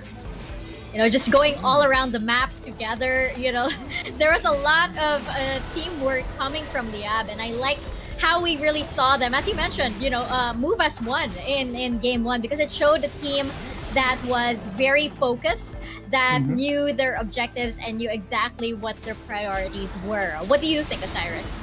Well, with that being said, they know when one good about the draft is the aggression. I really love the aggression of Leab right now. They are feeling confident. They got Exosen. That was 2 games, and he's on the sweeping mode. Like he's keep on cleaning everyone. Like with a Katarina, with a Diana, he knows how to deal with these kinds of team comps, and with the shot calls being dropped down again and again. I think this is a very, very good spot for Liab to play aggressively. You have the Rakan from Moraita Boy, you have the Alistar from game 1. He is everywhere. He keeps on engaging. You don't have to worry that much because Nixo is on Garen, so you got that frontliner. And you already, as for Execration, it feels like you already got the Akali that's really working wonders in this meta, but failed to deliver. So I think that's one thing that they need to focus on in terms of fixing their gameplay. Oh yeah, you mentioned Nixu on Garen, and just his ability to turn the fights around was pretty amazing. I mean, I remember seeing him, in one skirmish, stalling the fight. Again, Garen able to hold those, 1v5 setups, just stalling everything until the rest of Liab Esports was able to come on back and eventually wipe out the rest of Execration. That was just like, these are these big brain sort of teamwork plays coming in from Liab. And as you mentioned, on game 2, again, Exosen picking the Wonder Women, I guess, for for today. Katarina, Diana, really bringing that firepower in the mid lane. Otolus, I know you have a lot to say on that Diana pick. I think it just fits right with his gameplay, right? He was known from his LoL PC days as the assassin mid laner. Although we know that, he's very talented, that he's being put on different positions, right? But what he was really regarded highly most was on the assassin picks on the mid lane. And I'm just so happy that he decided to pick up the Diana, because right now, in this current form of Diana, she's just able to engage, assassinate, tank, name it all, and I think Diana can really just be the center of attraction of a lot of fights. And put it on Exosen, that was just a legendary performance. Definitely a treat to watch. And what about you, Osiris, as we wrap this up? What were your thoughts on game number 2?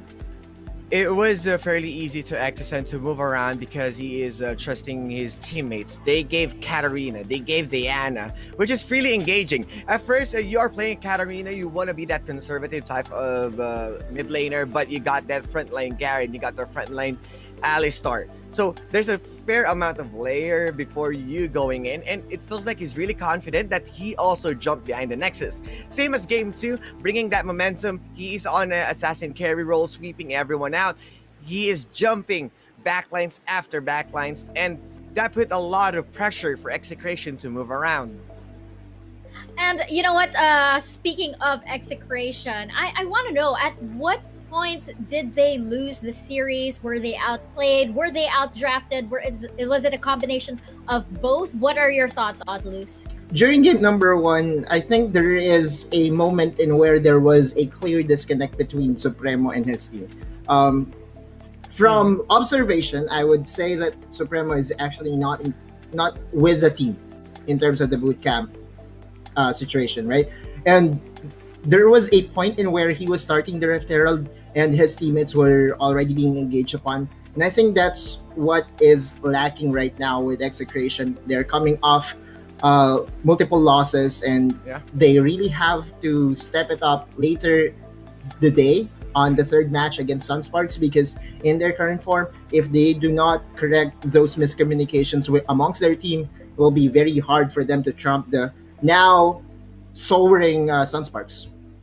You know, that's interesting. Even in mobile games, there is a boot camp buff, so to say. And, you know, that we have seen it in other esports titles, most notably in FPS games, of course. But it does also matter in mobile games. And, you know, these teams, with the current situation, of course, we have some teams dealing with some very unfavorable situations. And, you know, it's just a wonder that here at the Wild Rift C Icon series, they're able to navigate around that. Sometimes, though, it doesn't work out, which might have happened on the side of Execration. But Osiris, I want to know if you agree with this, or was there something else in Execration's strategy today that, you know, might have allowed them to come off on, you know, the shorter end of the straw, so to say? Yeah, it feels like there's a big miscommunication as of now, and a synergy issue, since you already got the Akali, which is a fairly strong top laner or Baron laner. You also got Dedena's Ari, who's keep on delivering. You got Supremos on his A game, even Aizen on Kaisa. But it's just that there is something that's missing from the team currently, and it's somehow negative because you lose a game, but it's positive in a way that there's a huge room for improvement for these guys. Remember, this is their first time, and they are being forged into the fires of Liyab. You know, the Bastille is being forged with the fire to make a really good sword, and I think Execration is experiencing that right now, and that's something that they can bring with this experience from the last day of South Luzon. There's no defeat, it's all just learnings also as well.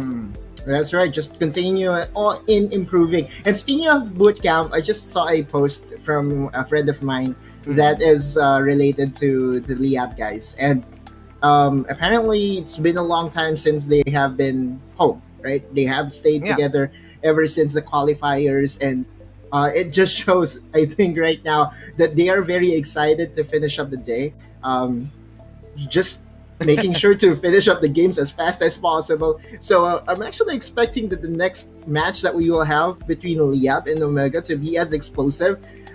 We are no longer seeing the Liyab that will wait for 20 minutes. We are no longer seeing the long game strategy that Leab wants to play. This time around, we have a new and reinvigorated Leab.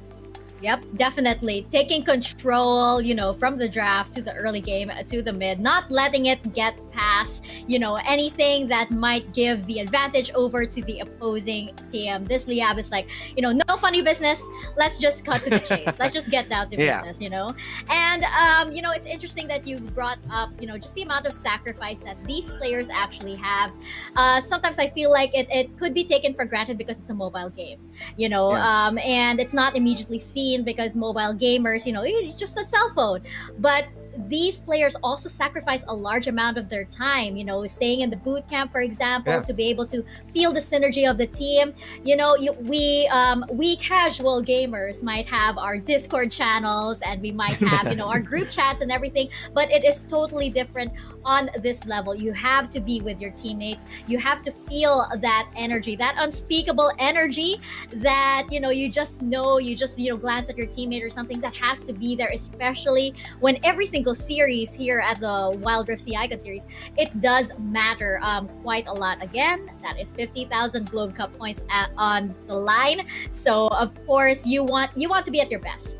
And for these players to be at their best, they have to be there. They have to be together, and they have to have that perfect synergy. So that is why the boot camp buff really does And matter. food. And food. Food You in the know, boot camp. Food camp. It should be we food did camp. not get to ask. I believe we didn't get to ask any of the teams today what they had for lunch. Not yet. Later. Not yet. Later, We'll find out Last later. match. We'll find out later. I'm very, very curious. You do know that food is, of course, very important to us over here at the Wild Rift Sea Icon series, as it is, of course, to everybody. I get really interested to find out what our players do Man, have, I'm hungry. for the pre-game sort of like food.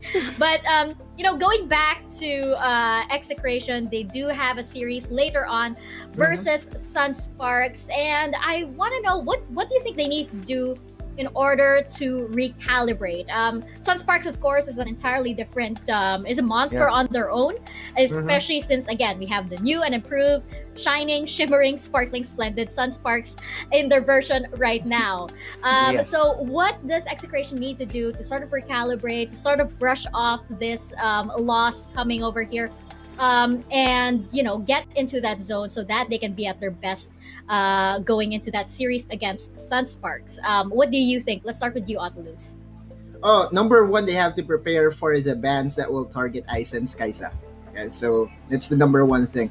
Maybe this is the time, because we haven't seen the variety when it comes to giraffes that we were spoiled upon when we were watching North Luzon, in where the no ADCs, no problem was kind of a thing, right? Right now in South Luzon, there has been solutions that has been implemented. Go with the Yasuo, assassinate the backline. You have the Diana, you have the Katarina. There's a lot of answers. So if I'm with the Execration right now, I'm starting with thinking that my Kaisa on the Isen is going to be banned. Interesting that all of that spotlight seems to boil down to one of the most popular girls so far here at the summer season, which is Kaisa. She still seems to be like the most popular ADC pick so far. I know we're seeing some teams get a little experimental, shift things around here and there, but it seems like Kaisa seems to be best girl at the moment. Osiris, what about you? What do you think Execration has to do to recalibrate? Go back to Tristana. I think that's something that they can focus on, because we know Isen is being targeted again and again. It proves a lot that they are exploiting the weakness of Execration, that they doesn't have that wide pull yet. So I think adding up a Tristana, because you got the buster shot, you got the sieging power, you got the late game potential, the same as how Kaisa works. So you're getting the most of the damage, AoE damage, the same as Icathian Rain. Although Icathian Rain you got that raw damage, but somehow Tristana, I think this champion can provide a lot in the hands of Execration. They should be ready on shutting down Fate. 5722 is an early player, but we know that Dedenne can play on a static mid lane. Doesn't need to be flashy, just survive. But one thing that's for sure, Fate is going to do something for the team, which is the one who's carrying with the Graves, and that's something that they need also to watch out or focus on. And you know what? We've seen Fate definitely step up in the past few days. And, he is definitely a player that Execration needs to look out for on the side of Sunsparks. But, Otolus, I saw your reaction over there to Osiris as, go back to Tristana pick. And I want to know, I want to know if you agree or do you disagree with that? I definitely agree. I really see a lot of potential on the Tristana, because it's not just when we talk about Tristana, it was weak in the early gaming phase, and that's the reason why she's not being picked. Is it a he or a she? I'm not 100% sure.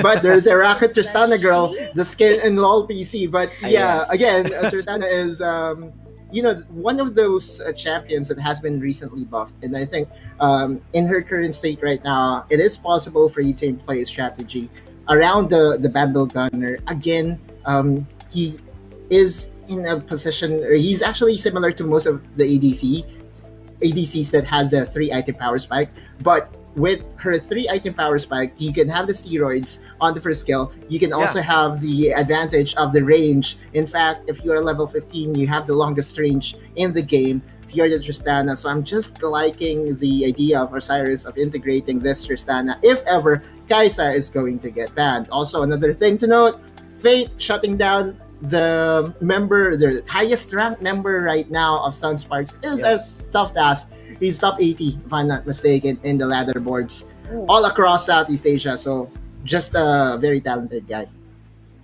Yeah, and it's all order, it seems, as also Sunsparks is the one who ran a triple buff type of aggression. So you kind of need to go and read first if you can really shut down Fate, or you wanted to focus on Aizen. You can go on early ganks just to make sure that Aizen get that priority in terms of items. Tristana, yes, just stop jumping up front. You should be patient when you're playing Tristana. You should be getting those resets and make sure that you got the range. And Aizen, yes, he got this outplay potential from Kaisa, but if he's going to lean more on the Tristana, you want it to be more understanding, or you want it to be more that conservative AD carry. And that's where the Dragon Laner Arjuk comes in.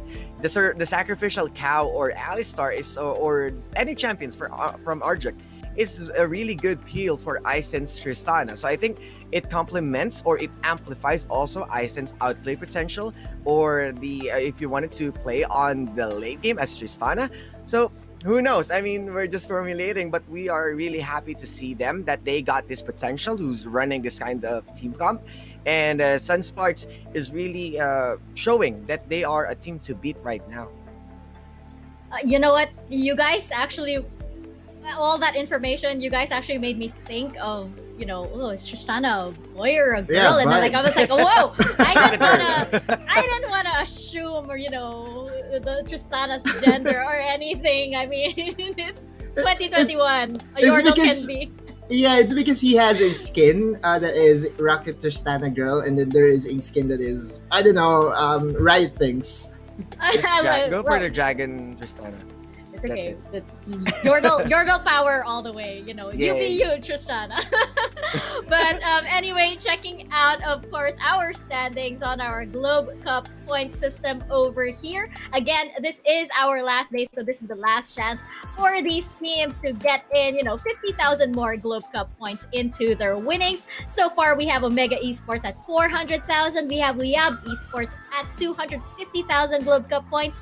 Sunsparks with 100,000 and Execration with 50,000 Globe Cup points. And again, one Globe Cup point is equivalent to 1 peso. So you can see how happy these teams all are, particularly Omega Esports and Liyab Esports over there. And it also just goes to show, you know, while the gap between Omega Esports and Liyab Esports and Sunsparks and Execration might be quite a lot, each series does still matter because that's still 50,000 Globe Cup points on the line. So, you know, these teams really do have to give it their all, you know, even if the series, you know, we'll say that the Liyab Esports and Omega Esports have already widened the gap.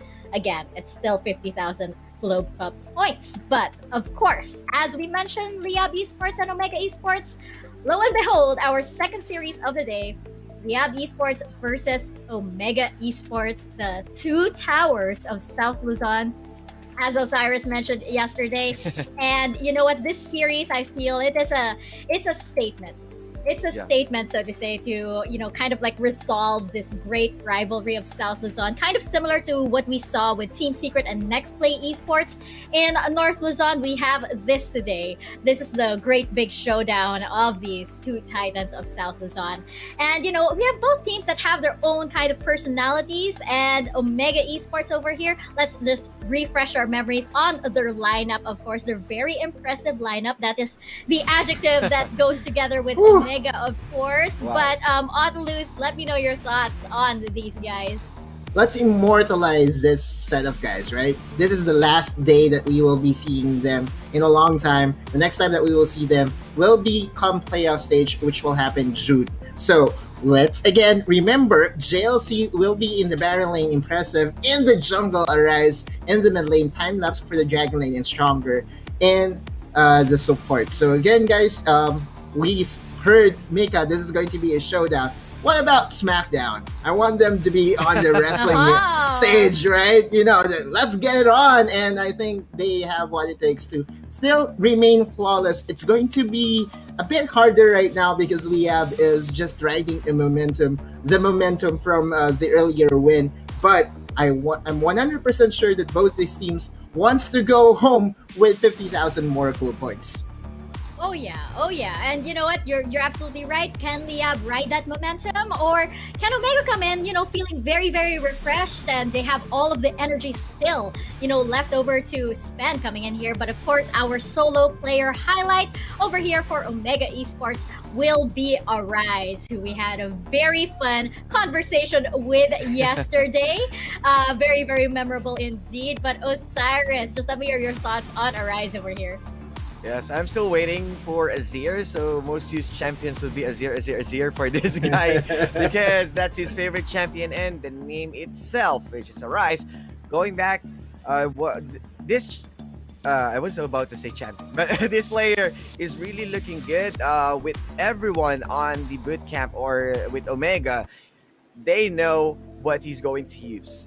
Everyone's calling the shot. That's just something that makes them solid, is that whenever what's needed to be put on the platter, it's Arise who's fine with that. He doesn't need to be choosy in terms of the lineup, as he keeps on suggesting. And I think so far, they are really doing a great job, him shifting from Gragas, from Diana.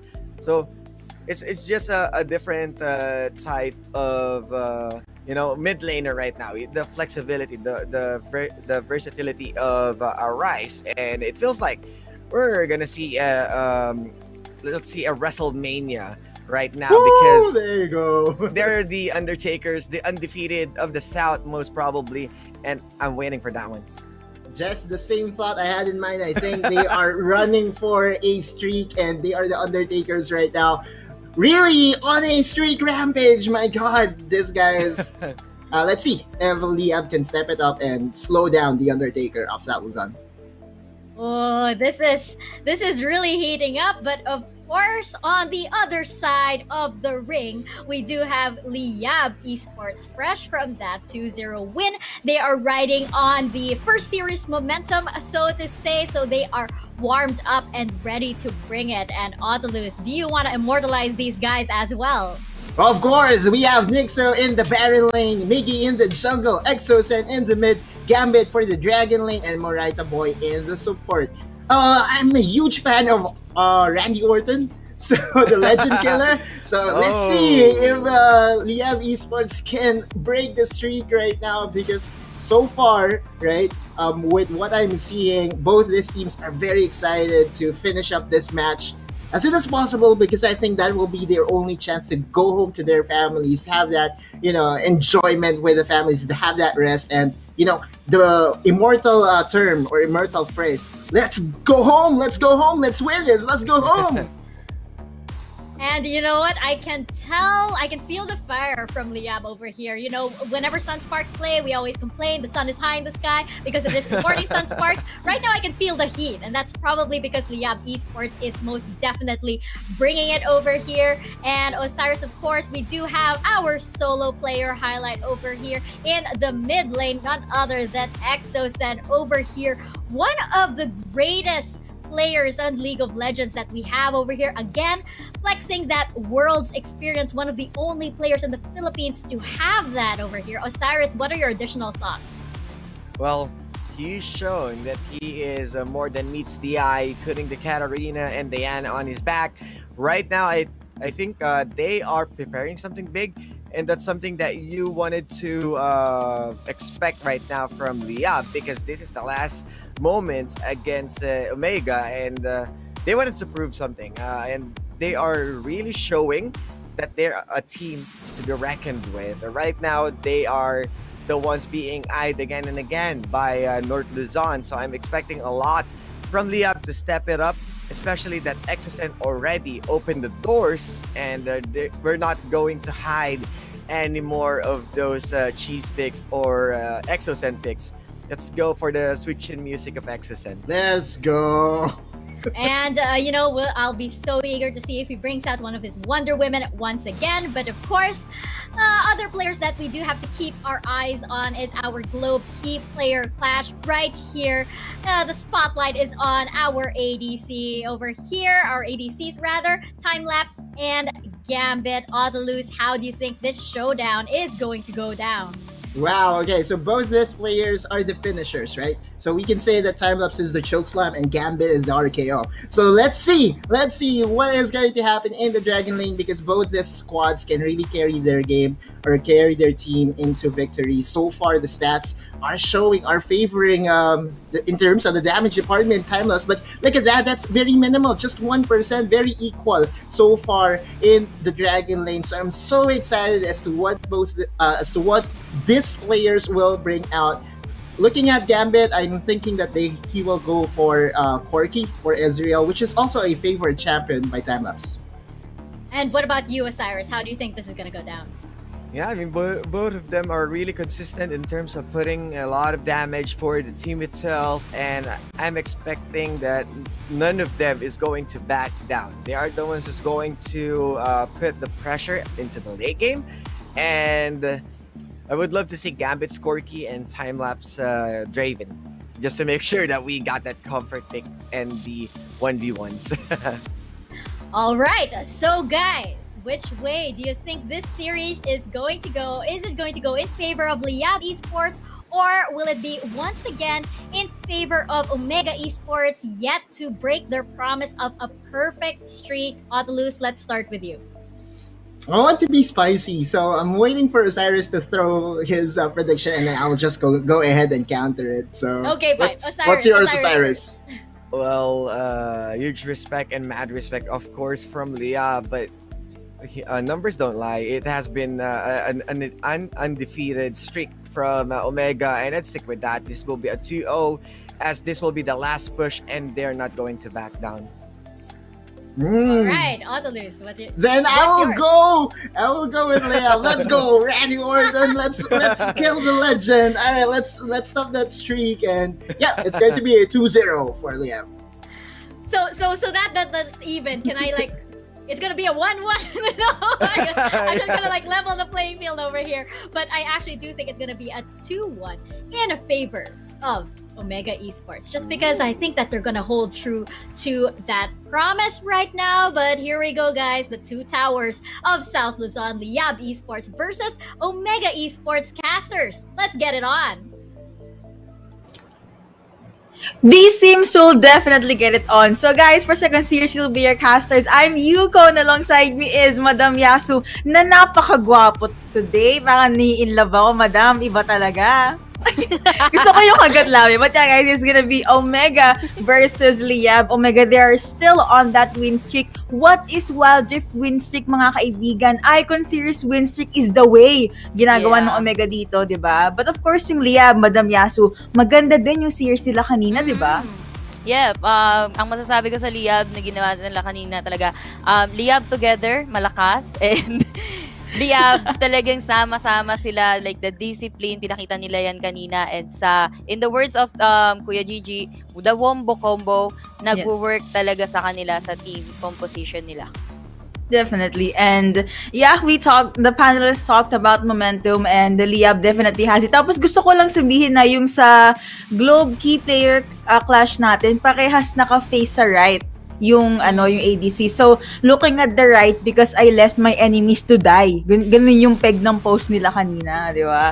Galit na galit. Wow. Kasi syempre, mga carries. Naisip ko lang yun habang nag-notes ako dito bago tayo pumasok. The things we think, hanggat hindi pa tayo lumalabas sa camera. But huge shoutouts sa mga viewers natin dyan. Nandyan si Gigi Spear, nakatambay lang yan dyan. So, shoutout sa'yo, Earp. I hope ma-enjoy niyo po ang series na to. And yeah, I won't be surprised if game 3 to, but aabot sa game 3 rather. But ikaw, Madam Yaso, ano yung feels mo sa games dito?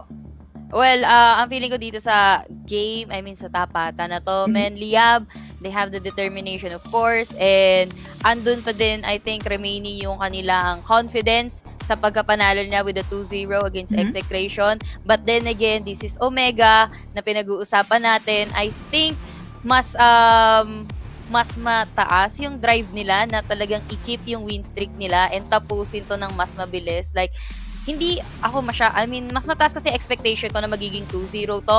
Pero, Yes. mas maganda kasi kapag naging 2-1, umabot tayo ng game 3. Talagang madami tayong makikita sa kanila, not just in 2 games, but in 3 games. Diba? Madaming drafts, madaming compositions, madaming plans ang malalabas. And na-highlight ng panelists and yung dalawa ni Gigi Sphere to kanina, yung Diana. Exocem, that was a beautiful Diana run. Hindi siya namatay. In your words, allergic siya sa death. But you also need to remember, Arise, he's a very good Diana player. Yeah, if sa Liab dito kung ako sa kanila, if they don't want to encounter that Diana din sa side ng Omega Esports, might as well ban it out.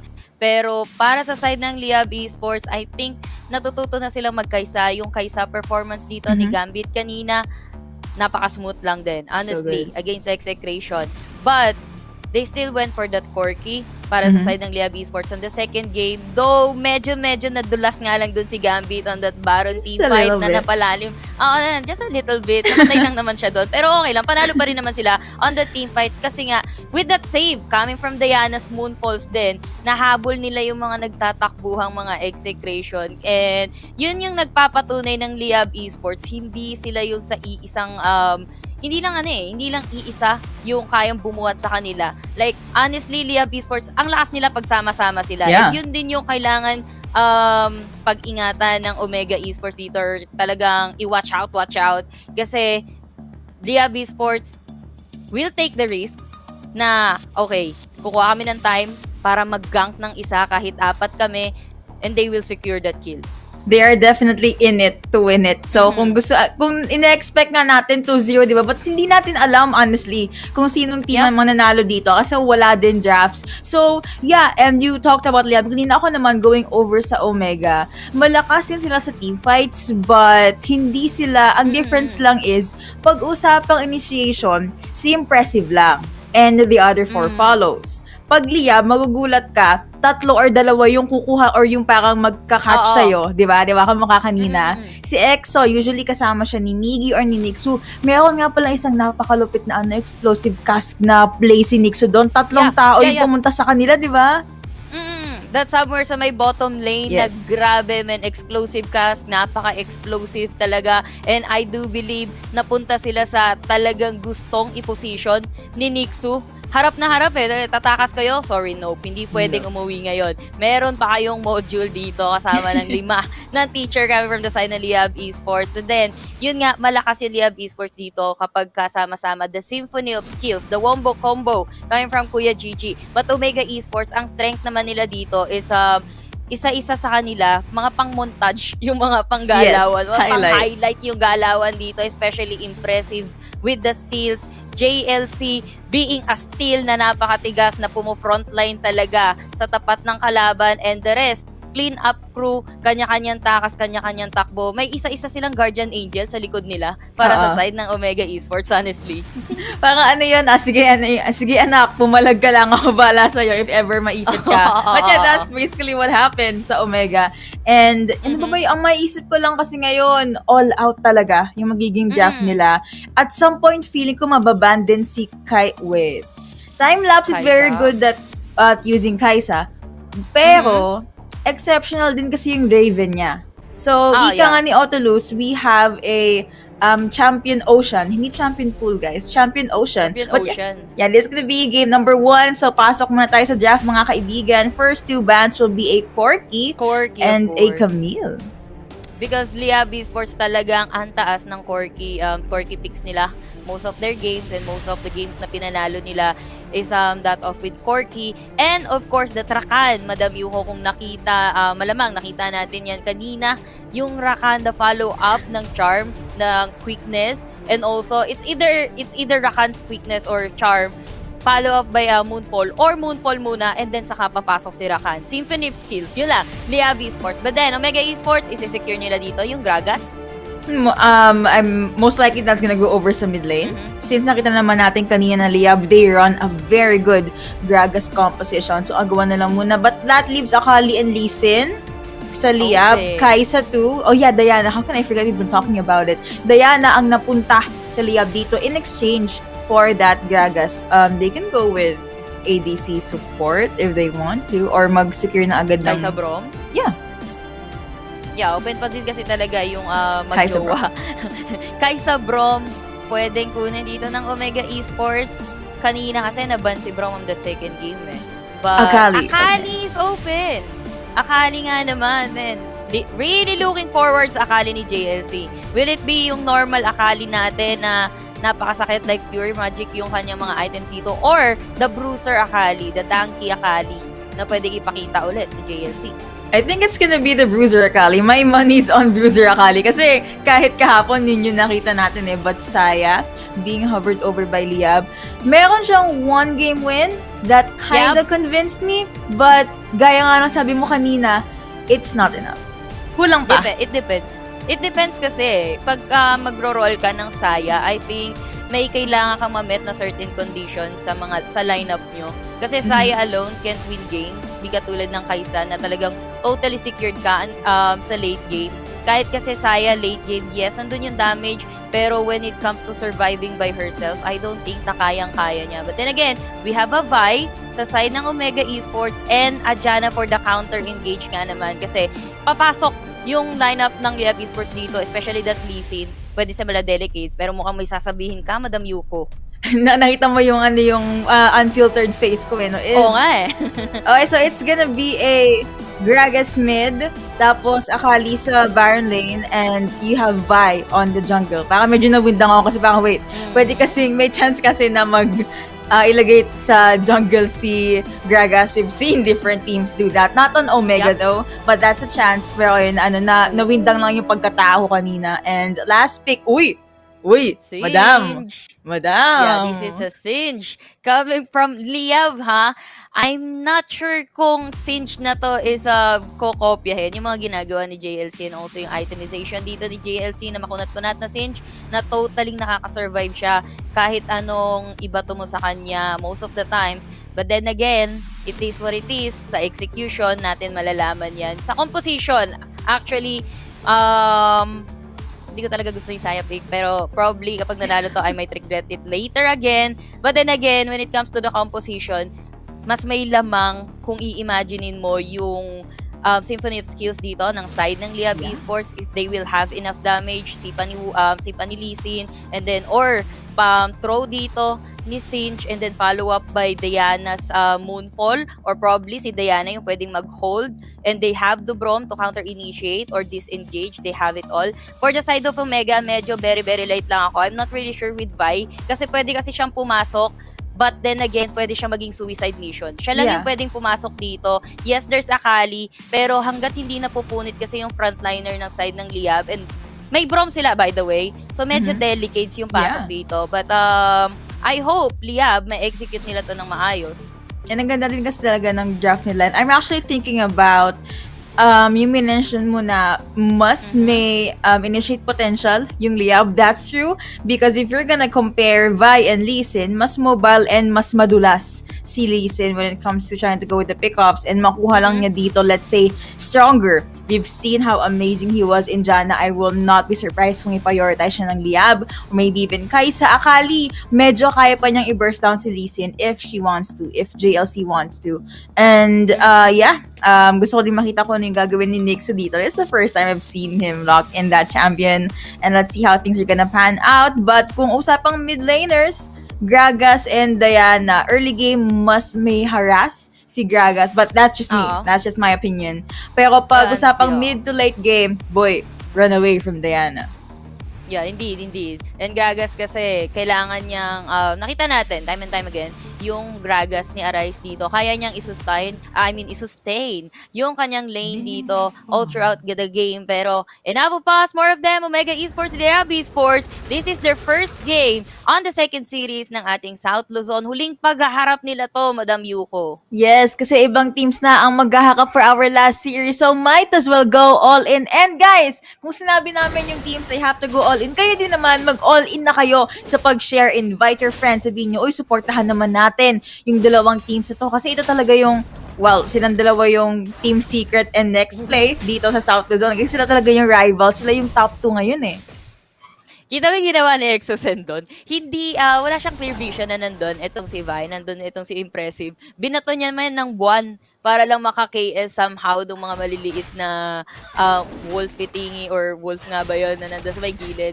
Pero para medyo mabawasan yung nakukuha ni Impressive. But then again, Omega Esports 2-1-1 ang kanilang laning dito. Habang 2-1-1 din, Brom will be at the top lane to support etong si Singe na nakay Nixu as of now habang 1v1 JLC and Gamit sa may bottom lane natin.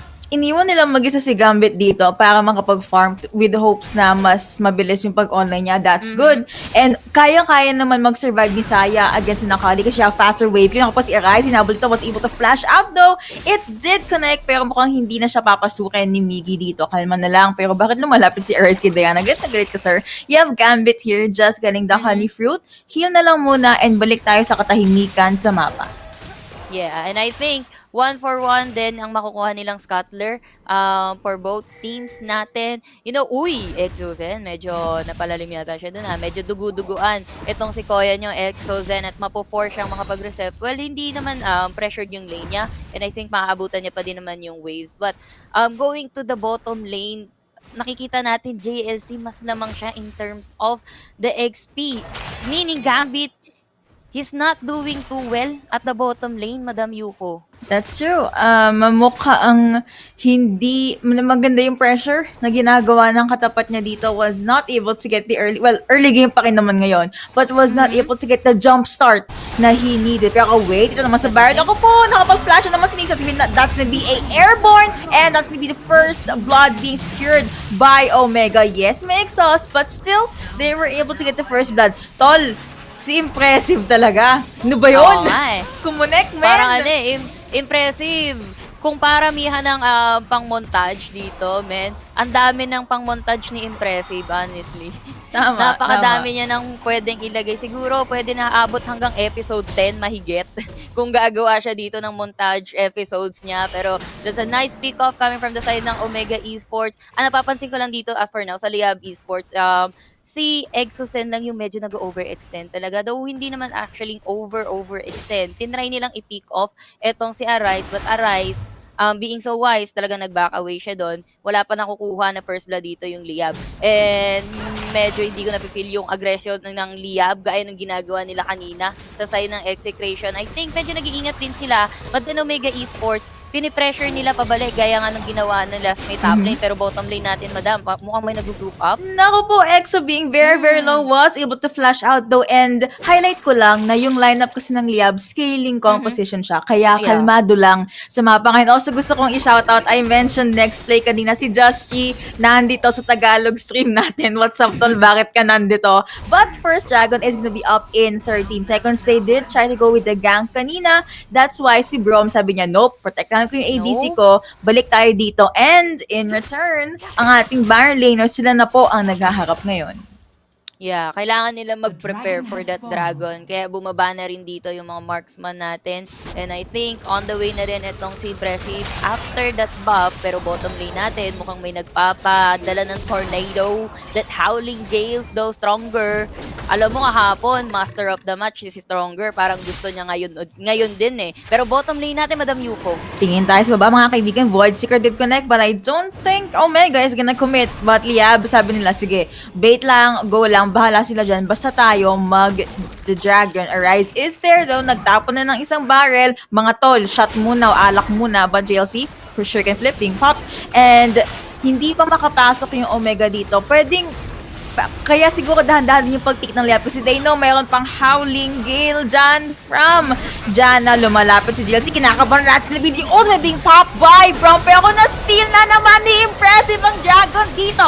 And Liab, they want to go with the fight. That's gonna be a beautiful disengage coming in from Stronger. Nag-ultimate na. JLC sumasya din sa Getty. That's a beautiful smoke. Pero mukhang yung poison dito ni Nixu, it is gonna be enough. They have 1 kill and they're able to take the Dragon. So I think that's a win kay Omega.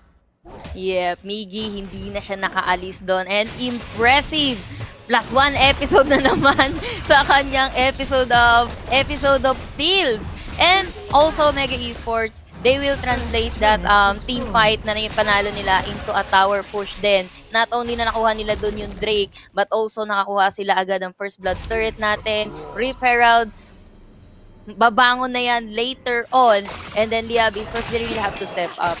And talagang 10 bits ako sa damage ng isang Saya, man. Not kay Gambit, pero sa isang Saya talaga. And so far, Nixu, hindi pa siya nagiging, I mean, sana hindi rude i-compare talaga yung cinch ni Nixu dito, pero top lane natin, JLC, Madam Yuko.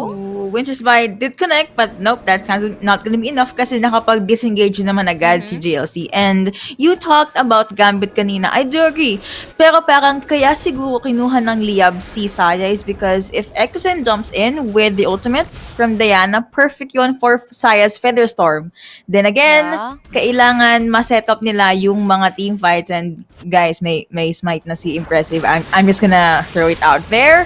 Because Father of Dragons, hello, that's this guy. Last name the boys here connecting. Naku po, explosive cast connect dito. But that ultimate is not gonna be enough. Na-cancel rather. That's gonna be one dead Exocen. So may mid lane and Impressive. Sige tol, bala kayo dyan. Nawala si Exo, okay. Nawala ang Rift Herald kasi nakuha ko na. They can summon that most likely sa Dragon or sa mid lane. Well, they can go with the Baron lane too if they want. But yeah, Migi kuha na lang muna ng buff dito, and that's very slow paced but smart move from Omega.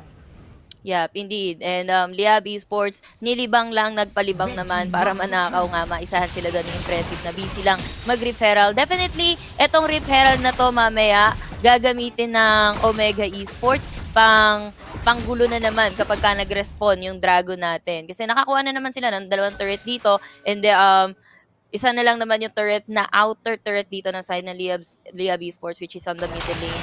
Then again, Omega going smooth sailing na naman sa kanilang mga rotation, and wala pang nababawas sa kanila. Mukhang allergic sila sa death. As for now, yung Omega Esports dito, madam. Timelapse was able to take out 2 bars from Gambit with just 1 IK Rain.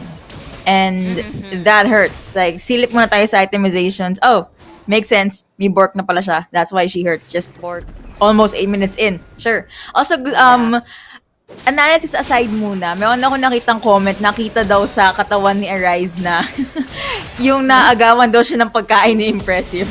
Natawa ako na parang, guys, kawawa naman si Arise. Nagpo-post lang naman para sa player highlight bot na nakap dito. Si Mukaito Boy, he's a prom, being very tanky, but wala pa rin fights. I believe Omega did try to do something there, but sabi nila, wag na lang, wag ipilit. Malayo pa si Impressive, and next Jake will be up in 27 seconds. Yeah, kay konting hintayan na lang muna tayo sa Drake natin dito. Pero ang napapansin ko sa Leab, mukhang dinidictate na naman yung location dito ng side ng napapansin ko sa Mega Esports, dinidictate na naman nila yung location dito ng Leab Esports. They were going for the pressure at the top lane kanina. Nung nakita nilang paakyat dito yung Leab, o sige, tara reset tayo, pinaglalaroan nila yung position dito ng Leab Esports eh. Minamind games nila, and then later on, saka sila papasok kapag ka nasa right position na yung Leab to assault etong Omega Esports para ma-assault nila perfectly and freely yung Leab Esports. Now the Dragon is up, nagkakapwestuhan na tayo dito, pero I think mukhang magkakapitigan sila ng ilong dito sa may middle lane, madam. Ilong at tenga. You talked about, you mentioned the word assault. Yung mga assault and battery naman dito ni Impressive. Very impressive indeed. But okay, hiwalay muna yung Omega. Si Stronger hindi talaga iniiwan si Timelapse. So parang, tol, I got you. Hahampasin ko sila ng payong. Mayroon akong cloud dito. Bubulagin ko sila. Void Seeker. Oh, wow. Okay, that's 1 bar down just by using the Void Seeker. Timelapse, feeling ko kailangan nang i-penetrate ng Leab yung backlines eh. Kailangan ma-takedown na yung ADC. But how will they do that? You have a Gragas and you have a Vi na very sturdy frontliners, and ito yung pwede lang gawin. Try to go with the pick-off, but nakapag-flash out si Arise. Wala nang flash si Arise. That is a Gragas. So that's something Leab can utilize on. Yeah, indeed. Information yan na pwede nilang magamit dito. But then again, meron pa rin siyang explosive cast. It's not about the flash, it's all about the explosive cast na pwede kang ma-disposition as a Leab. Ngayon, sinisimulan na ng Omega yung ating Dragon, madam. Will they be able to take it though? Kasi apat na members ng Liyab nandito. XMP Zinong ako lang muna. Ako napakasabi lang pumasok dito si Impressive. Look at that initially coming in from Omega. Lumayo ang apat na members ng Liyab dito. Tingin sa may bush. Tapos bibigyan lock of airborne. Pero nakapod bigla na burst down din si ating mo Diana dito. JLC going in the move. Look at that 5-point strike. But he got bursted down by Gambit. Humbang pawid ng ating mo Saya dito ay Caitlyn Rain. Kumonek lang sa Ref Scuttler. But time lapse. He still wants to give it a go. Are you gonna give it a go though? No? Okay. Kuha na lang muna ng turret, but kahit ako, nagulat ako sa initiate ni Impressive doon. Like, dude, what? No one in the right mind would do that, but it's impressive, so I understand. Yeah, it's impressive. Kaya, iintindihin na lang natin na it is what it is. Pero kita may ginawa din na impressive. Pero nakita din natin, men, bakit ka nandyan mag-isa, Saya? Binangga, inipit ng tiyan, hindi nakahinga, nasuffocate sa may sa wall. Etong si Kuya nyo Gambit. But going back dun sa ginawa ni Impressive, after that assault and battery, flash away agad siya move away agad siya Alam niya kasi ang kasunod dun is going to be yung fissure neto ni Miraita, though may natamaan siya dun sa may bandang likod. And also, after those teamfight, JLC, hinohold niya lang naman yung apat. Yes, namatay dun si JLC, pero yung time na ginugol doon ng Leab Esports just to shut down itong si JLC, medyo matagal-tagal, madam. Yeah. And sobrang hirap din kasi like, you saw 3 champions na yung sumusubok na kumuha sa kanya kanina. But napatay naman siya ni Saya. Okay, let's meet the blast cone being used by Omega. Muraita boy coming in just at the right time. May ultimate siya. So he can go with the initiate. Pero kasabi ng Omega, sige, let this go. Reset na lang muna. Let's try to lead them sa may mid lane, which is a very good lane for them to try and start a fight. But reset na lang muna. Okay, time lapse. No? Okay. Nag-shield na lang din muna dito. Eye of the Storm para lang maging safe ang kanyang ADC. Ectocell mag-isa sa baba dito. Nakapag-push naman siya ng lanes. That's good. Keep the minion waves walking in. Oh, kompleto na yung stasis dito ni Timelapse. Meron na siyang pang survive kung sakaling makot up. Maybe makot up siya kay Exosense, Moonfall, or sa Dragon's Rage dito ni Miggy. Or, ang pwedeng gamitin dito ni Timelapse, Killer Instinct, Normal Attack, ay Kite and Rain, and then patigas ulit. And then, let the rest of the Omega Esports follow doon sa behind enemy lines nila. Gaya ng ginagawa niya from last time doon sa laro nila. But anyway, mukhang may nagbabagyang bagyo sa middle lane, Madam Yuko. Yung bagyo na yan, feeling ko yung purple smoke na nanggagaling kay kay Nixu. Pero hindi tumuloy yung ulan kasi meron tayong meron tayong weather forecaster dito, which is si Jana. But Nikki got caught out there and Snake is popping in just in time for impress. Naku po, nagtapon din ng cast dito. Ang ating Gragas nakapag-flash out yung isa. Pero si Nix, naku po, nahabol dito ni Kaisa and that hurts a lot. He gets bursted down. Paalam muna kay Nix. One person, one champion from Leab Esports is down. And okay, mukhang sabi ng Omega, let's go. Baron na. Pwede na yan. Exosen na nakapait. Dito na ako po nag-Killer Instinct. Papasok. Last na video ko na being popped by Exosen. Nag-stasis na nga. Last na video Feather Storm being popped by Saya. Pero ako napatay ni Jana. Dito si Diana. Pumasok pila. Dito ako po nag-root. Ang gandang posisyon yung ginagawa dito ni Saya. But what are you gonna do? Pag mayroon naman bigla sumasampal sa pagmumukha mo, Arise does jump in. May J na nga. Pero naku po, napakasakit talaga ng damage dito na lalabas ng Omega. It was enough for them to push back Leab. 2 champions down, 1 turret down, and no one died from their side. They can try and do it. They can try Baron, pero hindi. Wag. Stronger be like, tal. Sige, go lang. I've got you. I got your back, man. I've got Moonson here. Tapos, talagang nag-dive in dun sila sa may turret. Second tier turret yon. Talagang nag-go all in doon yung side ng Omega Esports and very well commended. Arise, piling-pili, men. Nasa likod na likod yun si Saya, si Gambit. Binangganan yan chan, men. Confident siya na meron siyang mga kasangga dito na susunod sa kanyang desisyon, and that's one of the strength talaga ng Omega Esports. Talagang alam nila when to go in and when to respond. Ang bilis talaga din ng response dito ng Omega Esports kapag may pumasok na isa. Tol, sige, go lang. Andito kaming lahat. Pero middle lane natin, Madam Yuko. The Howangil is not gonna connect. Also, gusto ko lang sabihin na, di ba, yung nagdayana si Arai, sabi ko yung ultimate kasi, circle, parang logo ng Omega. Ngayon, Tol, yung Chan ni Gragas, yun naman yung logo ng Omega. Kasi bilog din. Yeah. So you have 4 champions trying to take impressive. Pero here comes GLC. Hello! 5 points ay ko nakapanakap dito. But he was able to get away right there. Nakapanakap shoot coming in from right away. Pero at what cost, mga kaibigan? Last ni Big also coming in. Nawala na nga si Akali dito. Pero tingin pa sa likod. Yung backline. Naku pa, napakasabit pala ni Gambit dito. Impressive trying to get away. Kaisa gets bursted down. Ngayon sinig siya sa frontline. Nag-heal rather. Muna si Impressive and Omega sabi na wait. 2 champions are down. That's Nakali and Kaisa, akala ko titigil na si Impressive pero mukhang hindi pa pala. They should disengage kasi dalawang main damage dealers are down. You know what happened there, Madam Yuko? Lumaban dito yung Omega Esports sa may tri-bush wherein wala silang vision. Habang Liab Esports, nakastay sila or most of them sa loob ng tri-bush. Omega Esports daw walang nasa loob or papatsi-patsi lang yung pagsilip nila sa loob ng tri-bush. Wala silang vision basically doon sa tri-bush na yon. And Liab Esports, nag-lean sa kanila yung teamfight na yan. And this time, they're gonna be able to take this dragon without any contest sa side ng Omega Esports. Space created for Liab and they were able to utilize that and walang naging kapalit yon sa Omega. So, looks like Liab, ito na, nagsiskill na, gumigising na sila. It's 16 minutes in and sabi nga natin, scaling comp to, Miggy, enough damage, nakakapa-initiate na din. Gambit naman, although inaabot siya lagi ni JLC or ni Arise or Timelapse even at some point. Yep. Masakit na din naman si Gambit dito. And yung mga Feather Strike, tsaka yung mga root niya, on point, men. So, parang ganda na nakikita ko sa saya na to, Yeah. So, sana lang ma-continue ng Liab to up until the end. Kasi if mapawork nila tong Saya in this lineup, man, mas mataas yung chance na talagang mapili si Saya furthermore. But then, hindi pa masyado napapatunayan na, yes, on point nga yung mga route neto ni Saya. Pero again, with certain conditions met para maipasok mo yan. But then, Omega Esports, medyo tatahimik-tahimik muna sila dito. Going back to the farming, up lang naman yung baron natin dito, but I guess, mabawasan nila yung Liab Esports dito, 2-3, or even mapatay si Miggy, pwede sila agad magbaron Tama. And feeling ko, baron na talaga yung yung minamata ng dalawang teams natin. But, okay, wag kang pumasok. I know, aggressive si Timelapse, but please don't. Kinabahan ako doon. Kasi, ang instinct ko, tuwing kumukonek yung Void Seeker, yung mga players natin, killer instinct agad, pasok agad.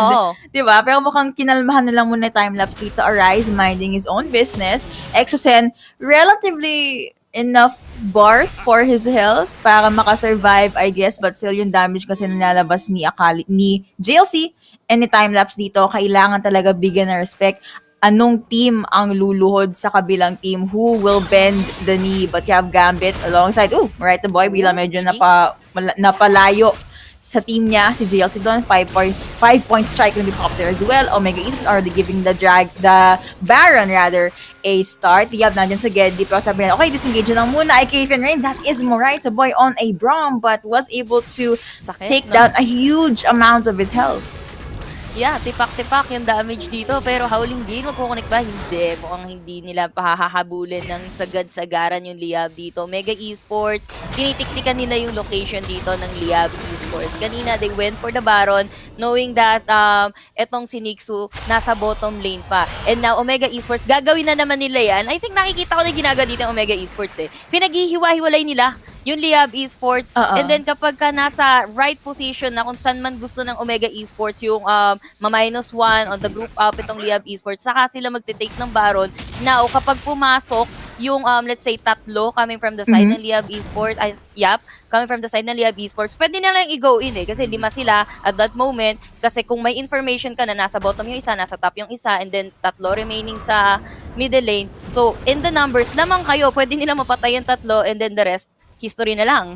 Tama. And if ever try man lumapit or para mag-respond nung teammates, matagal yung travel time or parang walkathon nila bago makapunta sa lane where they try to go with the initiate. And dito natin makikita na grabe talaga yung high caliber kind of plays ng ating ito talaga yung yung frenemies sa South Luzon. Si Impressive, nasa unahan na naman. Pero wait, nakapamigil na pumasok dito. Will it be enough? Tingnan natin. Stacy's all around. Na-ultimate na dito si Braum. Pero nakap-strong rin. Napagandang heal. Pero na-cancel dito. Ni Ate Masaya. Kaisa was able to take down that cinch though. Pero nakadouble kill na nga siya dito. Jay being popped there as well. Pero pagpasok mo, Okay, Oh. goodbye. Triple kill coming over para kay Timelapse. Marita Boy was just forced to go back kasi napalayo siya. Na-isolate Yep. siya doon ng Omega. What is unbreakable? What is stand behind? What is Winter's What is bite? Nexus? Kung malayo ka naman sa teammates mo, that's the hold onto their base basically, and Marita Boy just gonna be Ikot-ikot. there at the well, Tama. and Whoa! that's cute. Okay, I'm Okay. gonna clip that. Okay. Cute. Okay. I'm so sorry, I got distracted there, but that's gonna be game number 1 going over to Omega. Marita Boy! Huy! Liyab ka, but that's cute. Yung sinamahan mo yung yung Omega. Oh, well, wala na rin naman siya magagawa doon. But Yeah. to join the fun, nga naman. But Omega Esports, man, the mind games, the being the dictator dito sa ating match. First game pa lang yan, meron pa tayong susunod na game, man. Hindi na ako magugulat kung kaya talaga nila tong i-2-0. But then again, time-lapse with perfect killer instincts dito. Man, talagang timing na timing yung kanyang killer instincts as a time-lapse. I mean, as a kaitsa. As a time But then lapse. again, clean up crew ang ginagawa ng isang time-lapse kaysa all throughout the match. True. And you mentioned his timing just being true to his IGN, and yung mga ultimates din coming in from Jana, the Monsoon. Yeah, that Monsoon, makikita mo, malayo siya sa kung saan nag-start yung fight ng Liab. Yep. But it's close enough to his team na parang, okay, back away muna ako or pupunta muna ako sa likod. Abot siya sa area of effect ni Jana. Very, ewan ko, talagang storm yung binibigay niya doon sa kalaban. But you have to commend Liab too. Ang ganda nung early game nila because it was calm. Yes, na first blood, na napunta yung kay Impressive, but they were able to hold on to their ground. It just so happened na may times na go overcommit sila kay Kaisa, kay time-lapse or kay Impressive, and they tend to forget na they're still JLC na can dish out a lot of damage, and nandun pa din si Arise na binabaton ka na ng alak tapos KO ka na. Yeah, honestly, ang daming dapat i-focus sa lineup ng Omega doon. Yeah.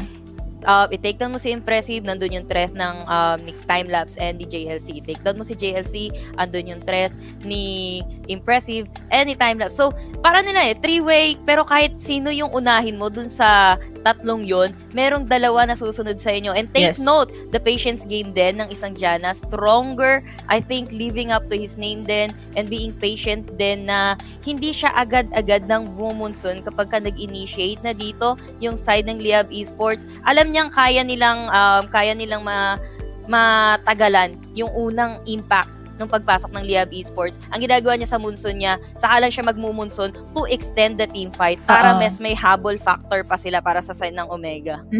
And kumbaga kung usapang long team fights kasi, there's no one actually in the side of Liab that can withstand that. I mean, pag nawala or nahiwalay si Mukaito Boy, they're pretty squishy. I mean, they still have their jungler, they still have Lee Sin, but it's not enough. But guys, do you know what is enough? The play of the game dito from our sponsor, Operina 5. Napakadaming highlights, napakaganda. Parang feeling ko, ito yung reason bakit caster lang ako eh. Oo nga. Same na vibes, madam. Pero ito yung sa loob ng Tribush. Yes, napapasilip doon yung side ng Omega Esports, pero hindi enough. Nag-stay din talaga yung Liab doon. And I think this is one of the last team fight. May magandang moonfall pala doon. Itong si Exosen. Pero yan nga, the follow-up is not present. And also, sila lang yung na-chase pabalik ng side ng Omega Esports. Dito sila naubos ng tuluyan, Madam Yuko. Tama. And this is the yay! I'm sorry, parang analysis aside muna. This is so cute. I'm gonna highlight Very this. So, wholesome. yung ginawa ni mo kahit lang parang hi. So, what are you guys gonna have for dinner? But yeah, master of the match is gonna be time lapse on this Kaisa. We saw how good he was. I-screenshot nyo na yung build na yan and try it out on your ranked games. QDA 11.0. How freaking high is that? And the damage per minute, 1-3 lang naman, Madam Yasi. 1-3 lang naman. Very, very light. Very, very masakit. Yung tipong Void Seeker, ilang bars agad yung mauubos sa'yo. And ay Kathian Rain as to a Brom na, jeez, matsakit talaga yung binibigay dito ng isang very naalagaan na Kaysa. And naka-barrier pa yan. Talagang total strong independent woman yung Kaysa dito ni Timelapse, Madam Yuko. So, ito, meron na tayong quote of the day. Very naalagaan, Yasumiel 2021. O, di ba? Kabahan talaga kayo pag ako yung partner nyo. But that was a very beautiful game, number 1. It was not one-sided. Alam ko, may times it looked like it was because of the skirmishes and team fights that Omega chose. But that's because they chose it very, very carefully. And nasabi natin ito kanina, yung surprise na ginagawa lagi ni Impressive. Like, feeling ko aggressive dapat yung IGN niya, hindi na impressive eh. You know, just to live up to the hype that he's doing. And for game number 2, so pag-usapan natin ng possibilities. Leab, Saya, semi-check, Corky got banned. I was about to say try to get Corky, but kung mag-switch sides, pwede naman kunin. But ang pinaka-risk doon, they're gonna open Gragas for Omega. Tama ka doon, madam. Parang kasi ang hirap sabihin kung ano pang pwedeng i-improve ng side ng Liab dito. Kasi honestly, yung mga ginagamit nating mga marksman ngayon, maliit lang. Talaga yung as in, yung nagwo-work on the meta right now, Kaysa, at si Kaysa, siya yung pinaka nagwo-work. Honestly, Corky, yes, nagwo-work siya, pero hindi siya magwo-work kung ban talaga siya. Wala tayong magagawa doon. Kanina, I guess nabanggit nga ng panel kanina is yung Tristana. Yes, Tristana on the late game, masakit, lalo na with the attack damage and the attack range. And also yung may pangsagip din naman siya sa sarili niya, pero not as much as sa Kaysa. But then again, ang Tristana kasi depende. May mga time scales kasi sa Tristana na pag level 2 mo, kailangan maging makuha mo yung upper hand. Like, maka-pick off kayo. She's better paired with an Alistar, which is sa level 2 din na kapag nakakuha na din siya ng stuns niya and may pang-combo na rin siya, pwede kayong magsama sa bottom lane. But then again, pag hindi niyo nakuha yon, hintay na naman kayo ng another timestamp wherein kapag nakuha mo na yung level 5 mo. Same story, kapag available na yung mga skills nyo, you have to make sure na makakuha kayo ng pick off. Hindi gaya ng isang Kaysa kahit hindi siya makakuha ng pick off ng kills, ng sabihin natin, tahimik lang talaga siya, 0-0-0 all the way. Okay lang kasi nakakapag-farm. And I do think Tristana, ang kailangan kasi talaga niya yung takedowns, lalo na kapag naka-conquer na rune siya dito. Actually, in retrospect to what our panelists said, I really don't recommend na makita si Tristana. Kasi let's say Corky's open, kahit Ezreal, you know? Kaysa, Ezreal, Corky, open, Draven even. They go online. Wala tayo nakita yung Draven kanina. But yeah. Nakalimutan natin. They go online way faster compared to a Tristana, and they can actually dish out damage kahit saang parte ng mundo. Pwede sa side, pwede sa likod. But I do understand na maganda kung meron new champion, but there's a reason why these ADCs, these champions work. Also, speaking of champions, ito po ang mga bans and picks in order, mga kaibigan, from game number 1. I actually agree na they did ban out Rakan. I mean, quickness, tapos yung grand entrance. Imagine if nakapag grand entrance si Muraita Boy sa gitna ng Omega. See, that's a horror right there. Horror story right there. Gaya ng ginawa ng Leab Esports against Execration kanina with Rakan, the quickness, and samahan mo pa nga ng Moonfall. Symphony of Skills, yun yung talagang mas better in the hands ng Leab Esports. Pero with this lineup kasi, though merong Symphony of Skills, it's just not enough. Hindi masyadong malaki yung AOEs na pwede nilang ibigay, I think. And yung catch na ine-expect natin na manggagaling kay Lee Sin or sa Sinch, hindi natin siya actually nakita in action against Omega Esports from the first game. True. And gusto ko lang sabihin na we've been seeing a lot of Gragas, and I believe it's safe to say na pinalitan ni Gragas si Fiora when it comes to the, well, we barely see him in the Baron lane, but he's out in the Baron lane. Pero yun, so Fiora, apparently we won't be seeing much of her kahit nung day 2 or day 3 ata of last week, and we haven't seen much of her even this week. Dito natin nakikita na yung progress and yung changes and how our teams adapt to different patches and the experience that they have. Honestly, hindi ko ang ina-expect ko, Omega lang yung gagamit ng Gragas before we enter South Luzon. Because medyo infamous na, well, famous rather, yung Gragas ni Arise dito. Nakita ko yan, napakalupit mag-mid Gragas niyan. But seeing other teams pick this up, and we haven't been seeing a Garen even. Open siya, and yeah, it just works so far. Yeah, I think maybe bagong flavor lang. And I think meron din akong sagot kung bakit mas better si Gragas as an off-lane, or mas better pick si Gragas as for now kumpara kay Fiora, kasi nipis lang ni Fiora honestly. And yes, Fiora may damage siya, pero comparing kay Gragas na you have the damage, the burst, and also pwede ka ding maging tanky kay Gragas. And also Fiora kasi wala siyang total na pan-disable, may pang-sustain siya ng sarili niya. Gragas meron din naman somehow. And then Fiora wala siyang stuns gaya ng isang Gragas. And honestly, when it comes to skills ng Fiora and Gragas, mas kapili-pili talaga si Gragas, the body slam, and yung ambag niya on the team fight na explosive cast na talagang apektado yung mga kalaban. Fiora kasi parang papasok ka lang doon and sasayaw ka lang sa gitna ng kalaban, hoping na yes, may mapatay ka, may ma-pick off ka, and then mamba out na hoping na makaligtas ka. But then again, damage bayad na bayad din as a Fiora. Pero when it comes to CC, parang mas better kasi na may CC ka, meron kang pang sustain na sarili mo, and meron kang kunat factor. And talagang may ambag ka sa sa mga kakampi mo. Yeah, and bring up ko lang din na yung difference ng meta ng North Luzon to South Luzon is their Baron laners.